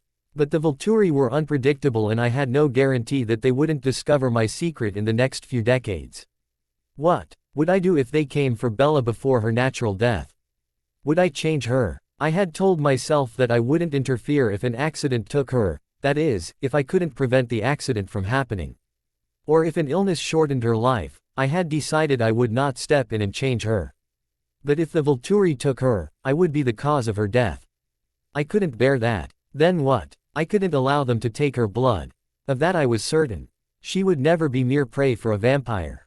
If the need arose, would I kill her myself to prevent her from becoming their victim? Or would I change her? And if I would change her for the Volturi, why would I not change her for love? Carlisle. Esme's voice broke through my contemplations. Her hand raised and smoothed my wrinkled brow. You need to stop trying to plan for every contingency. It's not possible. Just allow fate to guide you. Fate. I was unable to keep the bitterness from my voice. Fate is the cruel mistress that drove a human child to fall in love with a vampire. What kind of confidence could I have in her? Well, if you've lost faith in fate, and if you've lost faith in Edward, where are you putting your trust these days? I sighed. Rosalie. That's a heavy weight to rest on her shoulders. Do you think she's up to the task? Hers is the closest perspective I have to Bella's, I told Esme. I need her insight. I need her guidance. Esme nodded. All right then. She was silent for a moment, and then she sighed. It's just such a shame that Bella doesn't know how much she's loved. Bella Swan's point of view. The Cullens weren't at school on Monday. Angela caught me scanning the parking lot for them before school and she hurried over to walk me into the school building. They're probably out camping, she said. Not even needing to ask who I was looking for. Whenever the weather is nice, their parents pull them out of school and do family togetherness stuff. An image of 7 vampires filled my mind, black cloaked with slicked back hair. Gathered around a campfire, singing songs. I had to stifle a giggle. Jacob's story had had me in stitches the entire previous day, and apparently I wasn't finished laughing over it. Family togetherness, huh? I asked. That's so Brady Bunch. I still hoped, way down deep, that Carlisle was Brady-worthy, despite this ongoing battle he was having with Edward. I had certainly never seen him lose his temper, not that that really meant anything. I was pretty sure that few people had ever seen Charlie lose his temper either. I know, right? Angela said. I wish my parents would pull me out of school whenever the sun shines.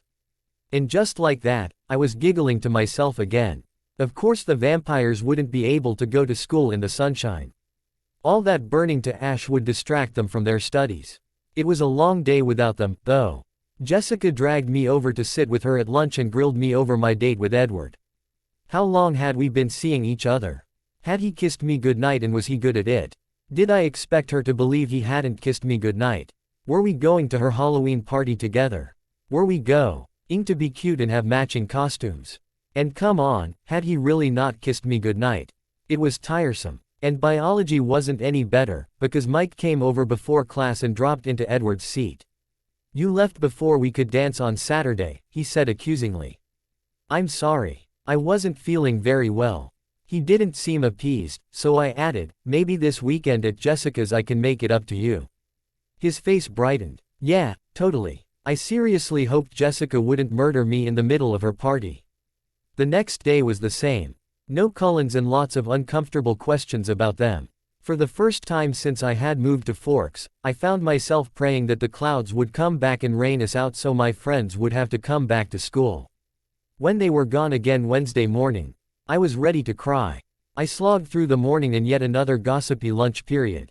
I was lingering by my locker before biology when a pair of cold hands squeezed my shoulders, and I felt a quick, icy kiss on my cheek. You're back. I spun around and hugged Edward tightly around the waist. That's quite a greeting, he laughed. I should go away more often. Only if you take me with you. I glowered at him, pulling back. Do you have any idea how annoying Mike has been about not getting that stupid dance I promised him? Edward chortled. Is that why you haven't made it to biology yet? Are you avoiding him? Yes. His shoulders shook with laughter. I narrowed my eyes at him. I'm glad you think it's funny. You're on my list, mister. He laughed harder. I'm on your list. Yes, I said acidly. And it's not a good list either. Fine, maybe I won't give you your present then. What present? I started to close my locker, but he held the door open. Just a little token, he smiled. A memento, if you will. Two, actually. 2 presents. I asked gleefully, playing along. He grinned and reached into his backpack, extracting a roll of tape. He ripped off a piece and rolled it up, putting it on the inside of my locker door. What are you doing? I'm giving you your present. He put the tape away and slid a photograph out of his bag, sticking it to the tape. It was the two of us, standing in front of his piano in our formal wear. Wow, look at us, all pretty. I smiled. He chuckled. Just make sure you keep it up, so everybody can see how taken we both are. He winked at me. Oh, so this is you marking your territory. He snickered. Something like that. What's my other present? I asked eagerly. If it's you peeing on my leg, I don't want it. The next one you have to earn. I folded my arms sulkily across my chest. It's not a present if you have to earn it. He shrugged and pushed my locker closed, starting off down the hall. Well, if you don't want it. Hey, I chased after him. Okay, how do I earn it? First of all, you invite me over after school tonight. I stammered in surprise. Okay, wanna come over after school?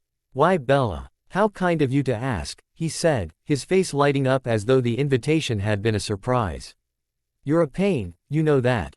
Yes, I know, he grinned. Second, what? You have to admit that you're in love with my father. I raised an eyebrow at him. That's crazy talk. Fine. He slipped a second photograph out of his bag and waved it as we walked. My heart skipped a beat. It was a picture of Carlisle and me, the two of us staring into each other's eyes, his hand on my cheek. It must have been the candid shot Alice had taken while I was distracted by the absolute beauty of Carlisle's face. I was suddenly overcome with longing and I reached out for it, but Edward pulled it away. Say it. I stopped outside of the biology room and glared at him. You're worse than a pain. You're a manipulative jerk. He grinned. Say it. I scowled, wondering why it was so much easier to admit this to Jacob. It might have had something to do with the fact that Edward was Carlisle's son. But I figured it was more that Edward might actually take me seriously. It's possible, I said tightly, that I might have a tiny crush on the haughty doctor. He laughed out loud. Close enough, he said, handing me the photograph. But only because you called him the haughty doctor. I took the picture from him and stared at it, memorizing every feature on Carlisle's face. It may have been my imagination, or a trick played by his warm, golden eyes, but it almost looked like he wanted me as much as I wanted him. Bella. Edward Said, his voice heavy with amusement. Huh. I tore my eyes away from Carlisle and looked at him. He gestured to the classroom. We're going to be late. Oh, yeah. I tucked the picture carefully inside the Scarlet Pimpernel so it wouldn't get ruined. And Edward and I took our seats. It was very hard to concentrate for the rest of the day. I found myself surreptitiously sneaking peeks of my picture when I was supposed to be working on assignments. And once I was so distracted by it that I didn't even realize Mr. Banner had called on me until Edward nudged my foot with his and whispered the answer to me. It was a good tea. The picture was tucked between the pages of a book because it looked like I was just distracted by my reading. That was nothing new for me. It was a relief when the final bell rang and I was free to obsess just as much as my pathetic little heart desired. I headed in a daze to my truck and stopped short when I saw Edward leaning casually against it. Oh, I forgot you were coming over. A little distracted, are you? I rolled my eyes and moved to unlock the passenger door for him. You know, I think I have a pretty good idea why you and Carlisle are fighting all the time, I said pointedly. Edward laughed and got in the truck as I went around and climbed behind the wheel. Alice meant it when she said we're best friends. Excepting Esme, I've never been closer to anyone than I am to Carlisle. I pulled the truck out of the lot and angled it toward home. How come you keep arguing with him then? Because he's wrong. So what? Why not just let him be wrong? Because he's making himself miserable. I shook my head impatiently. Edward, I hate to break it to you, but it is literally impossible to keep your parents from making themselves miserable. He gave me a curious look. Do your parents make themselves miserable? Mom married Phil, didn't she? I muttered. He raised an eyebrow. Does Phil make her miserable? Yes. Does he really? Edward asked. Or does he just make you miserable? I glared at him. How is it possible for one person to be so annoying? I'm right, aren't I? No, you're not, I snapped. But the fact that you think you know so much about it is pissing me off. Okay, tell me this. Did you try to talk your mom out of marrying Phil? Yes. I rest my case. I'm trying to talk Carlisle out of making a very big mistake. What mistake? I asked, knowing full well I wasn't going to get an answer. Edward smiled secretively. Let's just say he's letting a golden opportunity slip away from him. That made me nervous. An opportunity? Was Edward trying to persuade Carlisle to take a position at another hospital? Charlie once mentioned that Forks Community Hospital was lucky to have such a talented surgeon since they couldn't afford to pay him what he was worth. Dread crept into my stomach at the thought of Carlisle disappearing from my life. Hey, Edward Said softly. What's that face for? I shook my head quickly, forcing my features into a neutral expression. Nothing. I pulled the truck up in front of my house and climbed out, glad for the distraction. I let us into the house and led Edward upstairs to my room, dropping my books on my bed. So how come you wanted to come over, anyway? He made himself comfortable in the chair at my desk. I wanted to talk to you and I didn't want my family listening in. Okay, what are we talking about? His eyes focused on his hands as he rubbed them together anxiously. I heard you paid a visit to your friend Jacob Black. A giggle burst out and I collapsed on my bed. That was the funniest thing ever. I would never have believed it if you had told me yourself. I barely bought it from Jacob. He raised a reproachful eyebrow. You're laughing about it, Edward, I'm dying to know. I pulled my legs up and crossing them in front of me. What in the world did you guys do to convince otherwise rational grown men and women that you're vampires? Maybe it's my tendency to cringe away from crosses, he said tersely. Seriously, Bella, I can't believe you're laughing about this. Are you kidding? I've been laughing about this almost non-stop since Jake told me. This isn't funny. I cleared my throat, growing serious. You're right, it's not. You guys are being singled out for no good reason, and that's not right. I'm sorry. But I couldn't hold it, and I burst out laughing again. It's just, vampires. Edward leaned forward, his elbows on his knees, pressing his fingertips together. Is it really less likely than your endlessly amusing adamantium speculations? No. But at least I didn't actually believe you were a mutant. Jacob says the council is truly, honestly afraid of you guys. I don't know that afraid is the right word, Edward Said carefully. Wary, I think. Right. Because you're the good kind of vampire that only eats chipmunks and bunnies and stuff. Edward looked insulted. Give us a little credit, Bella. If you're speculating about our diet, at least imagine us taking down big game. I broke into gales of laughter again. That's another thing. You guys are the pickiest eaters in the history of the world. I can't even imagine you drinking blood. Did you ever think maybe that's why we're picky? I tried to suppress my giggles. You know, you're taking this vampire thing a little seriously. Am I? I stopped laughing at the look on his face. Oh wow, this really bugs you, doesn't it?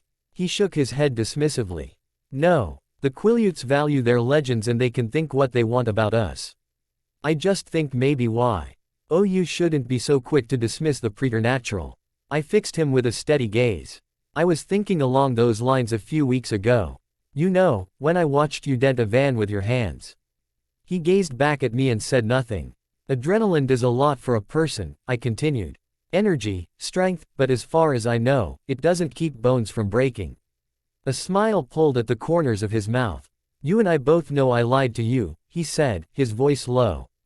If you're smart, you'll think hard about what else I might be lying about. What Carlisle might be lying about. It made my stomach churn to think of Carlisle lying to me. But then, even in the hospital, I had gotten the feeling that he knew what happened with Edward and the van. Carlisle Cullen had been keeping secrets from me as long as I had known him. So you guys lie about whatever it is that makes the Quileutes afraid of you.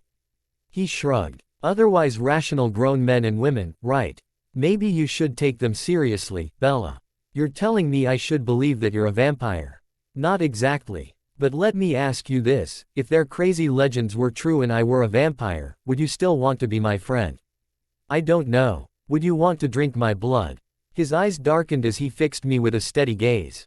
Very, very badly. I raised an eyebrow. Okay, that was creepy. And if that was the case, I suppose I would have to think twice about being your friend. I'm very possessive of my blood. I'm not willing to share. Suppose I promised to try very hard to keep my teeth to myself? He asked with a weak smile. I leaned back against the headboard of my bed. We're seriously still playing this game? He nodded soberly. All right, then, yes, I said. I'm a big believer in treating people fairly. If you promise to stick to big game and leave my jugular alone, then sure, I'd still be your friend. And if it was true about Carlisle? He asked. Would you still love him?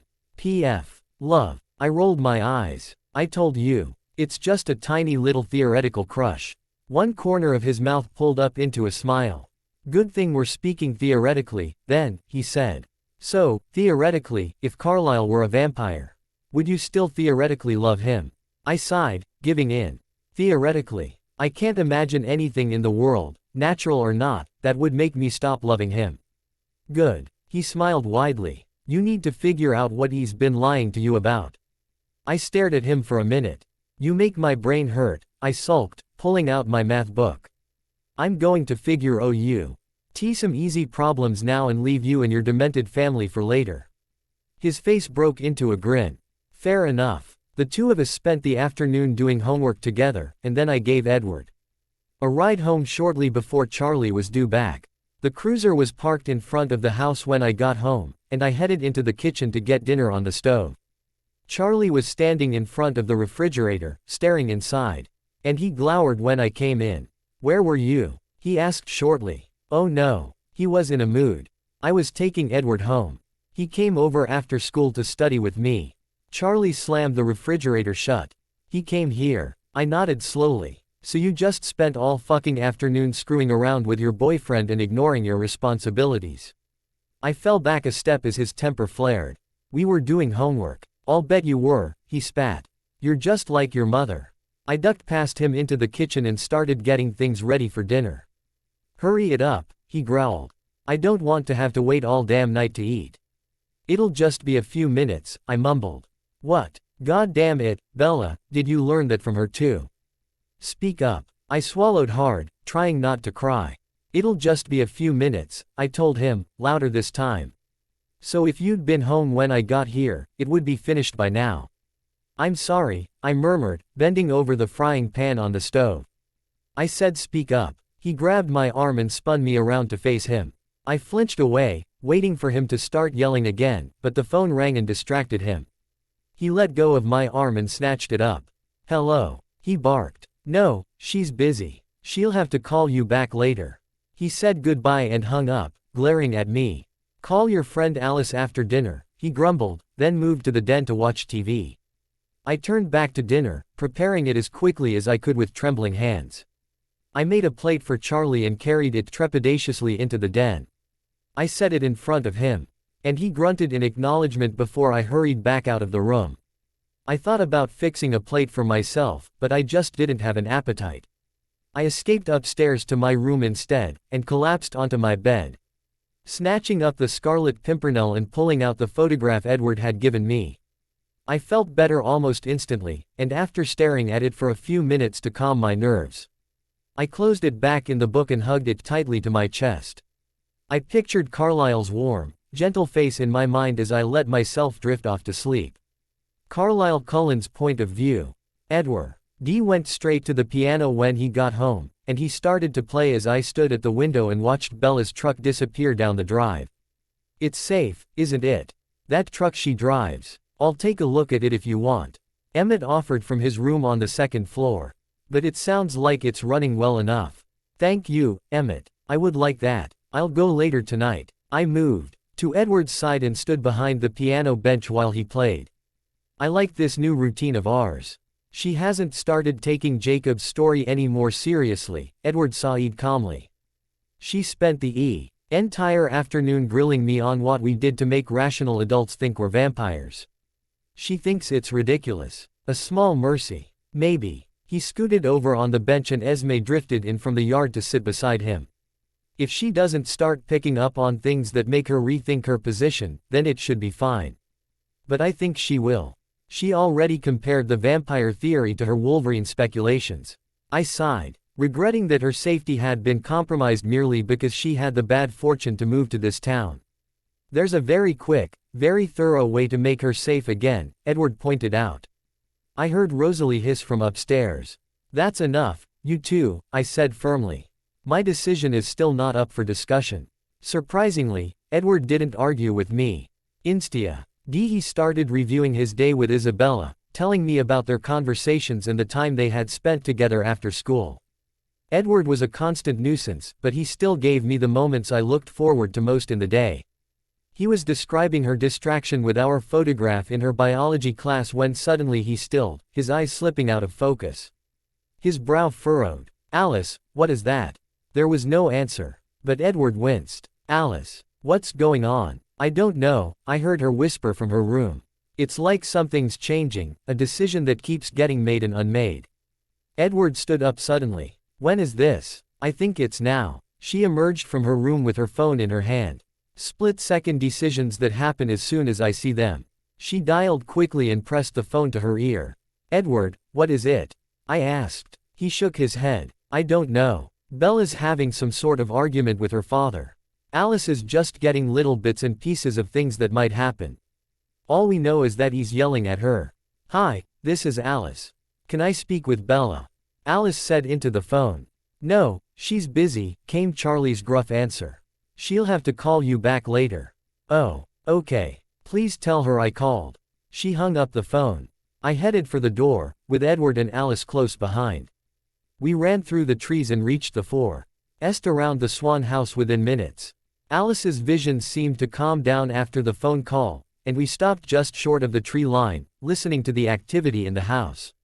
The television was on and Charlie sat in the den watching while Bella moved around the kitchen.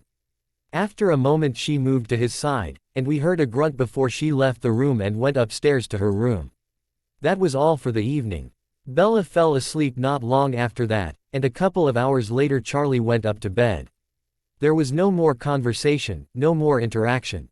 "Maybe they're still mad at each other," Alice murmured. "What were they arguing about?" I asked. "Me," Edward sighed uncomfortably. "Charlie didn't like that I spent the afternoon with her." Alice shook her head. "It wasn't just that. He was being really unreasonable. It was like he was trying to find something to be angry about." I frowned. "Stressful day, I wonder." "You're keeping an eye on her?" Edward asked Alice. She nodded. "I have been since we took her shopping in Seattle." Charlie seemed sweet most of the time, but Bella usually leaves him alone when he's moody. I turned back to face the house. Bella's bedroom light was still on, though she was breathing deeply. "Are you going to check on her?" Edward asked. I nodded. I ran across the lawn and leapt silently up the side of the house. I slid her window open, surprised that it glided smoothly and quietly along the track. "I oiled it for you, Edward Said Riley." I smiled to myself. That was very kind of you. I slipped inside the bedroom and moved silently to Bella's side, looking her over to make sure she was all right. I couldn't see any hint of injury, but it made me feel warm to see the book I had given her hugged to her chest. I wondered if she always slept with some object, or if it was just on stressful days. I quietly moved to the light switch and turned it off, then returned to her bed and eased her shoes off of her feet. I wished I could do more to make her comfortable, but I knew I was overstepping my bounds already. I carefully edged the blankets down and pulled them over her, then returned to the window and slipped outside again. "She seems fine," Edward Said as I ran back to them. "Maybe we're overreacting." Alice looked uneasy. "Maybe. You're staying, aren't you?" Edward asked. I nodded. He vaulted himself into a tree and lounged lazily between the trunk and one solid limb. "Okay." He folded his hands and let his eyes slip closed. "Edward, you don't have to." "I know." Alice swung herself up onto a branch near him and started kicking her feet playfully. "Neither do I." I smiled at them. "I very much appreciate the company." Bella Swan's point of view. I woke up in the middle of the night, groggy and uncomfortable. I was still dressed in my clothes, though I seemed to have kicked my shoes off while I slept. I quickly shed the rest of my clothes and snuggled back down into bed, pulling the Scarlet Pimpernel back to me. I slipped the photograph out and stared at it in the moonlight that filtered through my bedroom window. Carlisle. I whispered his name softly, reverently, a prayer to a being no more likely to answer me than the unresponsive God my mother had taught me to pray to as a child. Carlisle was the incarnation of everything I wanted and couldn't have. He was peace, beauty, safety. He was love. I turned my head into my pillow, sobbing softly as I pressed the photograph to my chest. I doubted there was anything in the world I wouldn't give for him to look at me that way one more time. I knew it was more imagination than reality, but the idea that he could want me the way he appeared to in that picture was precious enough to me that I was willing to surrender reality to fiction. I would happily lose my mind if I could only spend the rest of my life believing that Carlisle Cullen loved me. I cried myself to sleep and startled awake a few hours later, frantically checking to see if I had damaged the picture. One corner was bent back, but there was no crease and I breathed a sigh of relief. I tucked the picture into the book again and curled into a ball, clutching it against me. I couldn't go back to sleep, though. I had gone to bed early the night before and it was after 4 o'clock now. I had slept for a long time. I reluctantly crawled out of bed and got ready for the day. I tried to be quiet about it so I wouldn't disturb Charlie, and shortly after he emerged from his room and came downstairs looking for coffee, I gathered my things. "I have a study group," I mumbled to him. He grunted an acknowledgement and I slipped out the door. Driving slowly didn't extend the travel time all that much since I only lived a couple of miles from the high school. I was ridiculously early, so all the doors were still locked. And of course, it was raining. I huddled in the cab of my truck, chilled and depressed, and pulled out the picture of Carlisle and me again. I propped it up on the steering wheel and stared at it. It was hard to reconcile the man in the picture with the man Jacob's father was so anxious about. The vampire doctor, natural predator of humans, subsisting instead on a diet of animals. Ludicrous. But what I had said to Edward was true. I couldn't think of anything that would make me stop loving the man. If I discovered that Carlisle Cullen was Satan himself, I would follow him happily to hell in hopes that I might occasionally catch a glimpse of him as I burned. If only he would invite me. I got so caught up in staring at the picture that I yelped in surprise at the tap on my window. I looked up to see Alice peering at me through the glass. I laughed self-consciously at my pounding heart, then slipped the picture back inside of my book. I pushed open the door and got out of the truck, glad to see that the rain had stopped. The parking lot had filled with people while I was lost in my own world, and I figured the bell would probably send us all to class in a few minutes. "You didn't call me back yesterday," Alice said reproachfully. Yeah, sorry. I slung my bag onto my shoulder. I fell asleep early. Edward and Jasper sauntered over to us to join the conversation. I wanted to tell you that I got our Halloween costumes, Alice said brightly. You got costumes? Of course. We're going to a party, we need costumes. And you and I are going to be Thelma and Louise. I laughed and Alice smiled brightly. Hooray! I'm so glad you like it. Can you come over and try on your costume tonight? I hesitated. I didn't want another run-in with Charlie over my after-school activities. I can, but I can't stay long. Okay, how come? I changed the subject. What are you two going to be? I asked Edward and Jasper. Edward grinned. Maverick and Goose. Hot. Can't resist those aviator sunglasses. Emmett wandered over then, giving me a wink as he kicked Edward out of his way and leaned against the side of the truck. Jasper looked surprised to see him, but Edward and Alice didn't. She's getting to you, huh? Edward asked. Emmett glared at him. Yeah, no thanks to you. You and Carlisle have got the whole family wrapped up in this stupid-ass argument of yours. He heaved a sigh. I don't know about everybody else, but I'm ready for you two to kiss and make up already. Help me convince him, then. Huh? No way in hell, little brother. When you decided to go head-to-head with Carlisle Cullen, you set yourself up for failure. Please, Edward scoffed. I can wear him down.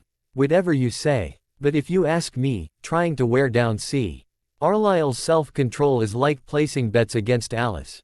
You'd never catch me doing something that stupid. I have the advantage. I'm right. You're both a couple of damn mules. Edward snickered. Yep. It's a classic symptom of hyperpanemia. Jasper shot Edward a warning look, but Emmett started laughing right along with him. That man has no idea what he's done, Emmett hooted. From now on, you're going to be blaming everything you ever do on hyperpanemia. Hey, Edward sighed solemnly, it's a multifaceted disease. His straight face broke on the final word and he and Emmett were laughing again. Emmett suddenly straightened and cleared his throat. That's not funny, he said stiffly. And seriously, Edward, I haven't gotten laid in like 2 weeks. You guys need to wrap this shit up so my girl's not so pissy all the time. Edward smiled calmly. Rosalie can change her position anytime she wants. Thanks a lot, Emmett muttered. The bell sounded, sending us all to class, and I fell into step beside Edward. Are you going to tell me what you're arguing about yet?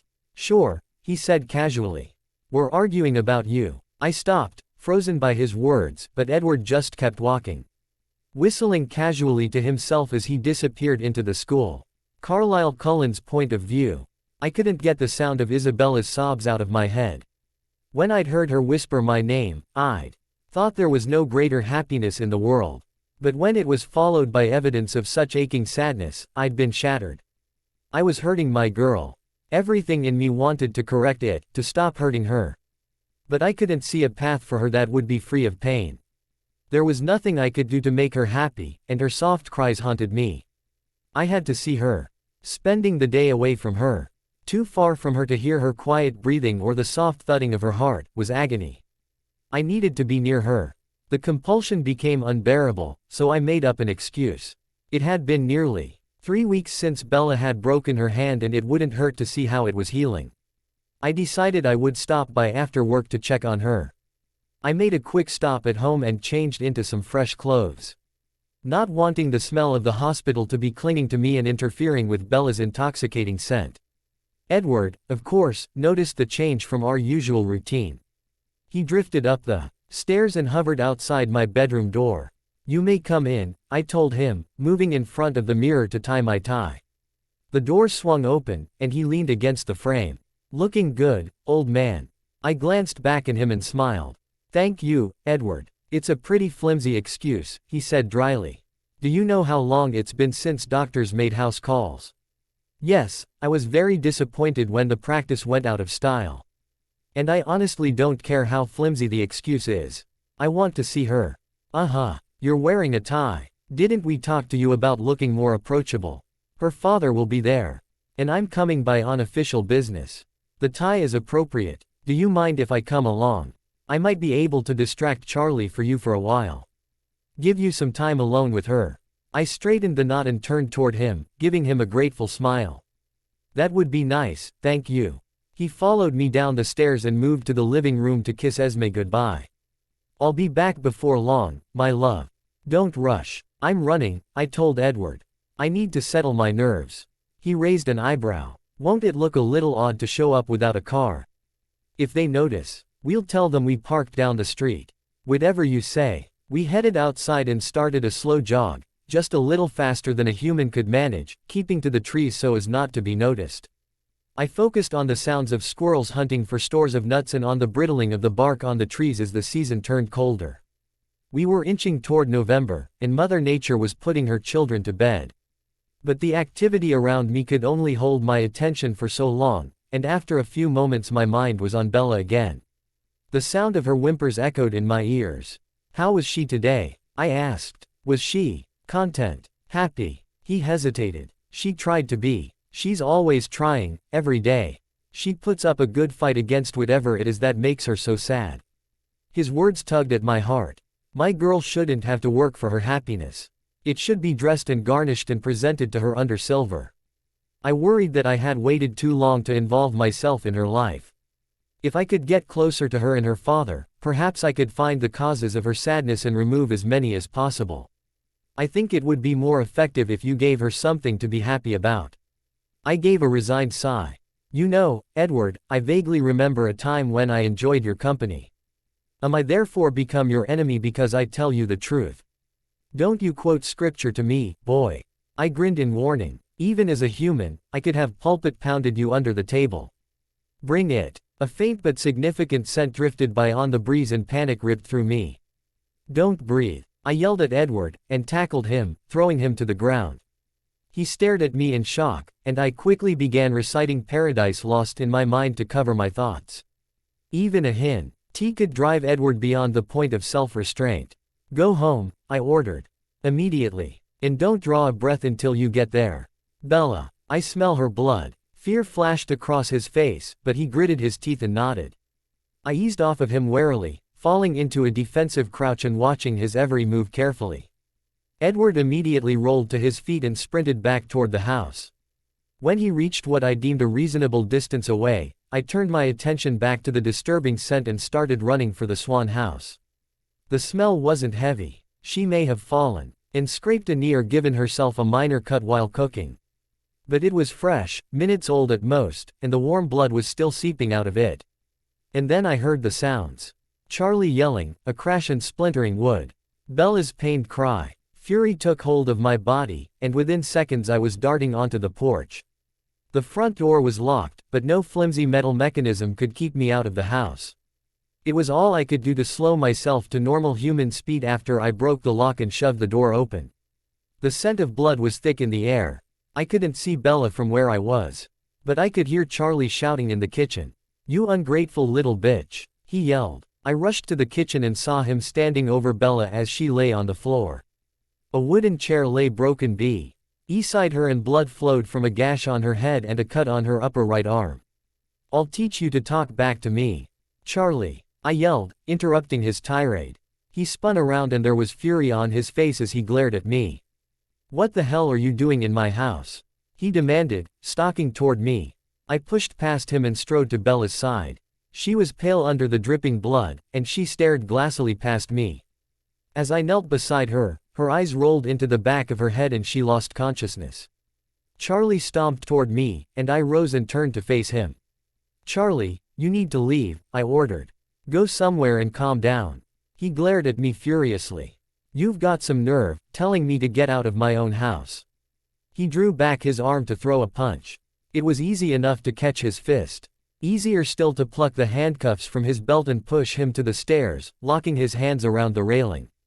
He raged at me as I did so, fighting uselessly against my grip. And a wave of sympathy for him rose up inside of me. How many times had he been beaten or restrained by his own parents? What kind of damage had been done to him to make him turn on his daughter this way? I'm sorry, my friend. I told him. We'll discuss the situation after I've cared for Bella. I strode to her side and crouched next to her, feeling carefully along her spine for any heat or swelling that might indicate an injury. Finding nothing, I lifted her into my arms. I glanced around and spotted a blanket thrown over the couch in the den, which I quickly retrieved and wrapped around her. Charlie was still yelling at me. threatening and insulting, but I barely noticed his fury. My thoughts were on Bella, monitoring her breathing, her heart rate, the slowing of the blood that flowed from her cuts. They weren't life-threatening, but both of them would need stitches. I carried her out the door and started running through the trees, working my phone from my pocket as I rushed toward home. I dialed Edward, and he answered immediately. "I know," he said.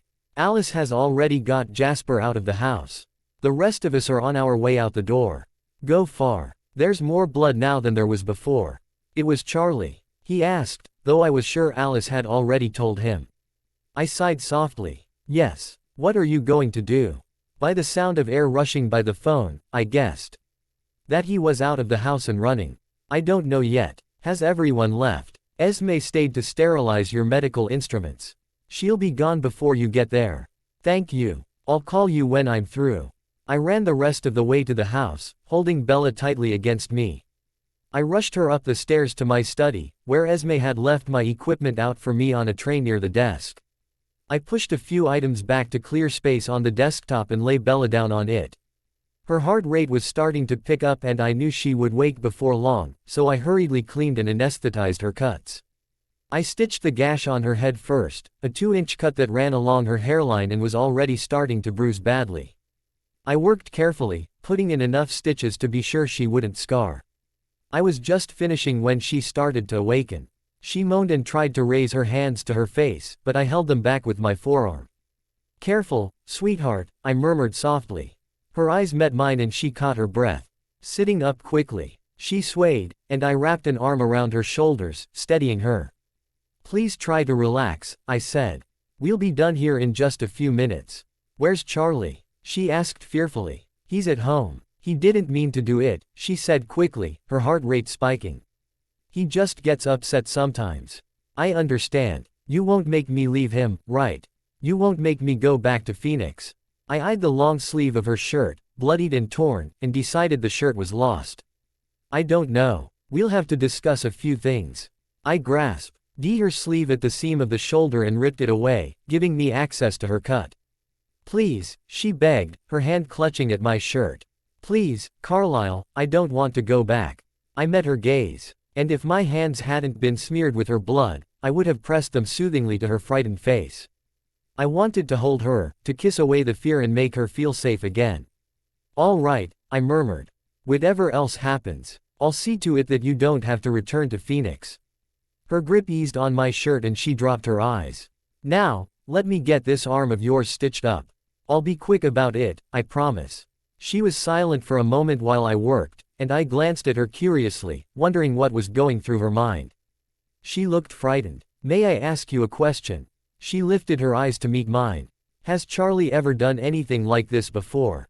I was sure I knew the answer already, but in fairness to the man, I had to ask. She looked down and nodded. "Does it happen often?" She hesitated. "I don't know what often would be." That was a fair question. "Is this the first time since you've come to live in Forks?" Her eyes flicked to the brace on her hand and she looked away. Shaking her head, my chest tightened with guilt. I should have known when I treated her hand. I should have seen that Charlie was hurting her, or should at least have kept a closer watch on her. I could only blame myself for her current injuries. "I see," I whispered. I finished stitching her arm and cleaned her up, bandaging the cut. "There. Have I missed anything? Or you hurt anywhere else?" She shook her head. "Maybe a couple of bruises," she mumbled. "All right, then. If I may beg your patience, I just need to clean up a little bit." I gathered my bloody instruments and carried them downstairs, cleaning them in my hands with bleach in the kitchen sink. I soaked a rag in bleach and carried it back upstairs, wiping down the desk. "I think we've managed to ruin our shirts and that blanket," I said lightly. She cringed and her cheeks reddened. "I'm sorry." I laughed it off. "They replaceable. Come, let's see if we can't find something in Esme's closet for you to wear." I offered her my hand and she took it tentatively. I guided her into Edward and Esme's room and opened the closet, rifling through the clothes until I found a black long-sleeved t-shirt that would cover the bandage and not offer the challenge of buttons with her immobile hand. I offered it to her and she smiled. "Go ahead and change," I told her. "I'll be downstairs when you're finished." My cell phone rang as I exited the bedroom and I pulled it out. "Alice, just leave the bloody things outside of the back door." Esme is on her way back to get them. Thank you, darling. I moved to the office and stripped off my blood-stained shirt, tossing it on the blanket and then adding the soiled swabs and bandages to the pile. Are the rest of you coming home? Most of us, she said hesitantly. Rosalie. I understand. Is Emmett staying with her? No, he's coming back. He thinks you might need him, with Edward and Jasper both hanging out at home with Bella. I wrapped up the blanket and carried it outside, leaving it next to the back porch. He's probably right. Please thank him for me. I will. Oh, and Carlisle. Yes. The green Ralph Lauren button down. Leave it untucked, with the top 2 buttons undone. And if you even think about that sweater vest again, I'll have Esme burn it with the rest of the trash. I laughed as I headed back up the stairs and went to my room. What would I do without you? You'd dress like a nerd. Thank you, Alice. I'll see you soon. I pulled on the shirt, as ordered, and then headed back out, meeting Bella in the hallway. She was clutching her ruined shirt and I held my hand out for it. I'll take care of that for you. She surrendered it to me with an uncertain smile and then took the arm that I offered and let me escort her down the stairs. I guided her to the couch and helped her onto it before carrying her shirt to the back door. I added it to the pile, smiling as I heard Esme running toward us through the trees. Thank you, darling, I murmured softly. Any time. I moved back inside and sat with Bella on the couch. The rest of the family should be back shortly. She bit her lip. Did they know? I nodded apologetically. They know. She leaned her elbows on her knees and hid her eyes behind her hand. I'm sorry, I murmured. I know this is difficult for you. But we do need to talk about how we're going to handle the situation with your father. Bella started crying softly and the sound ripped at my still heart. Sweetheart, I murmured. I moved close to her and wrapped my arms around her. She turned into me, burying her head in my shoulder as her hand clutched at my shirt. I gave her a few minutes to cry, and when I heard my family approaching the house, I silently asked Edward to do the same. They stopped outside, still and waiting. Only the sound of their breathing to remind me that they were there. When Bella finally stopped crying, I slipped a handkerchief from my pocket and carefully dried her tears. It'll be all right, I promised her. We'll work it out. To Edward, I thought, thank you. You may come in now. The back door opened, and 4 of my children filed inside. Most of them kept their distance, heading to other rooms. But Edward strode into the living room and flopped down on the couch on Bella's other side. You all right, kid? He asked casually, kicking his feet up on the coffee table. She nodded and forced a smile. I'm fine. You're still a bad liar. She rubbed a hand over her eyes and I wondered if she was tired. Would you like some coffee? I offered. She looked up gratefully. That would be nice. Thank you. I rose and headed into the kitchen to prepare a pot. When the door closed behind me, I heard her whisper urgently to Edward. Tell me. He chortled quietly. No. Tell me. She hissed again. Ask him yourself, he's right in there. Edward. Her voice was pleading. Do you have any idea how awkward this is? You can't just tell me you two are fighting about me and then not explain. My temper flared and I only just barely managed to keep from breaking the mug in my hand. You told her we were fighting about her. Edward gave a low laugh that EU was as much a taunt for me as it was for Bella. I've already overstepped my bounds in telling you that. You're damn right, you have, I thought angrily. You're lucky I don't throw you out of my house right now. And mark my words, Edward, if you say another word about it I won't hesitate to have Emmett haul your ass to Alaska. That's not fair, Bella was saying. How am I ever going to relax around him if I'm always afraid of what I did wrong? He sighed, and, mercifully, tried to smooth things over. You didn't do anything wrong. I did. Or anyway, Carlisle thinks I did. He doesn't think I treat you with enough respect. There was a moment of silence, and then Bella answered. You're lying. What? He said innocently. Why would you say that? Because I'm not stupid, Edward. You're the one pressing this fight, not him. Fine, I'm telling a partial truth. But seriously, Bella, I can't say anything else. If I air any more of our dirty laundry, Carlisle is going to send me to boarding school in Siberia. Good idea. Edward snickered. Why are you laughing? Bella asked resentfully. Because you're so cute when you're mad. Look at you, you're like a feisty little kitten. I despise you, she muttered. Carlisle does too. In fact, you really don't have anything to worry about. Carlisle likes you a lot better than he likes me these days. I quickly poured what coffee had be brewed into a mug and strode to the living room with the mug and a coffee service, arching an eyebrow at Edward. I hope my son hasn't been too rude while I was away, I said pointedly. Bella blushed and shook her head. Accepting the coffee from me. Of course not. I can't help it, Edward smirked. It's the hyperpanemia. Emmett bellowed with laughter and strode into the room. He ruffled Bella's hair as he passed and dropped into an armchair. What did I tell you? He said to her. Every little thing. Bella laughed softly, and I gave Emmett a questioning look. He just smiled at me. Well, Bella, we have a very serious issue to discuss, I said. And we should do it quickly, as I'm afraid I left Charlie in a fairly uncomfortable position. Serves him right, if you ask me, Emmett muttered. I shot him a warning look. I didn't. He took my reprimand without complaint. Sorry. I sat down next to Bella again, placing a hand on her knee. I think the first thing we should do is speak with the police. Edward stiffened beside Bella. No, he whispered. I ignored him, giving Bella my attention. It's usually best to have something like this on record, even if you don't plan to. No, Edward sighed, jumping to his feet.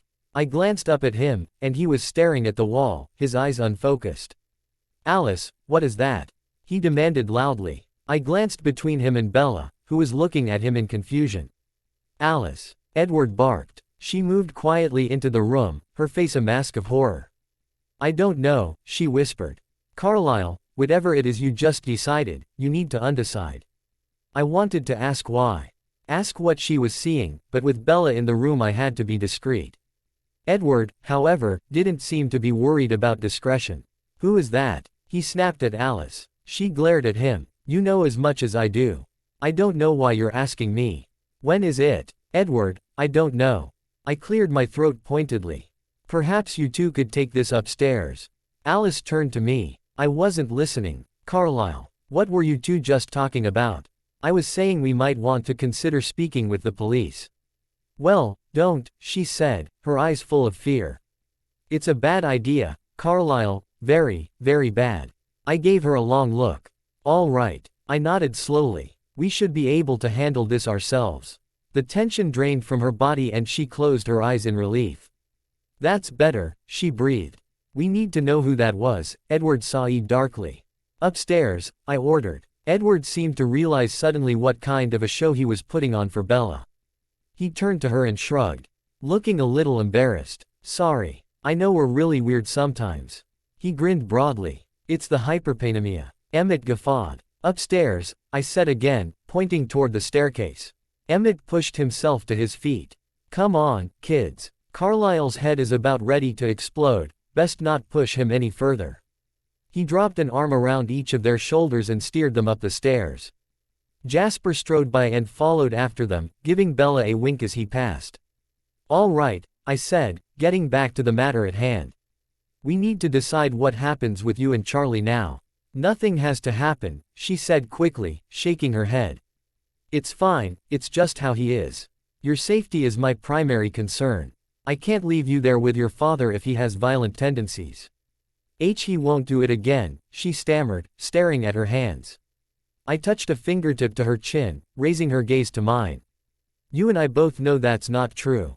He doesn't mean it, she said pleadingly. I know, Bella. I leaned back on the couch. Your father has had a difficult life. Ideally, I would like him to start seeing a therapist.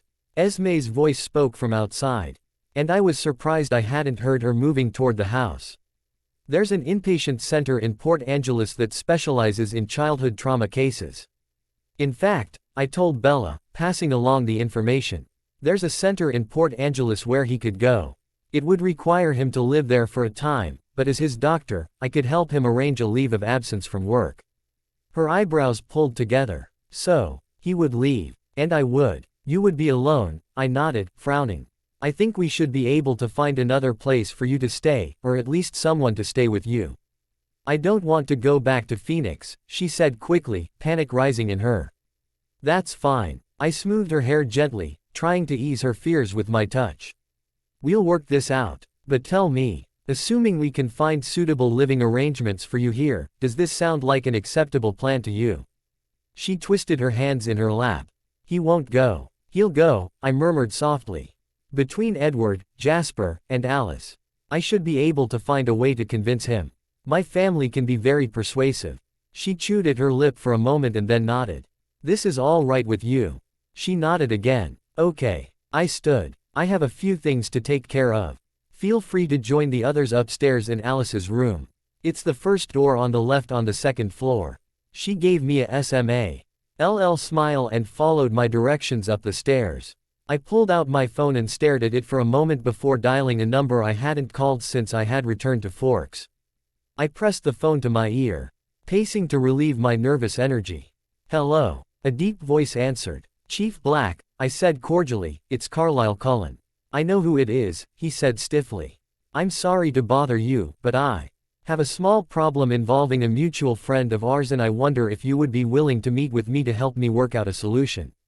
We will continue in next part.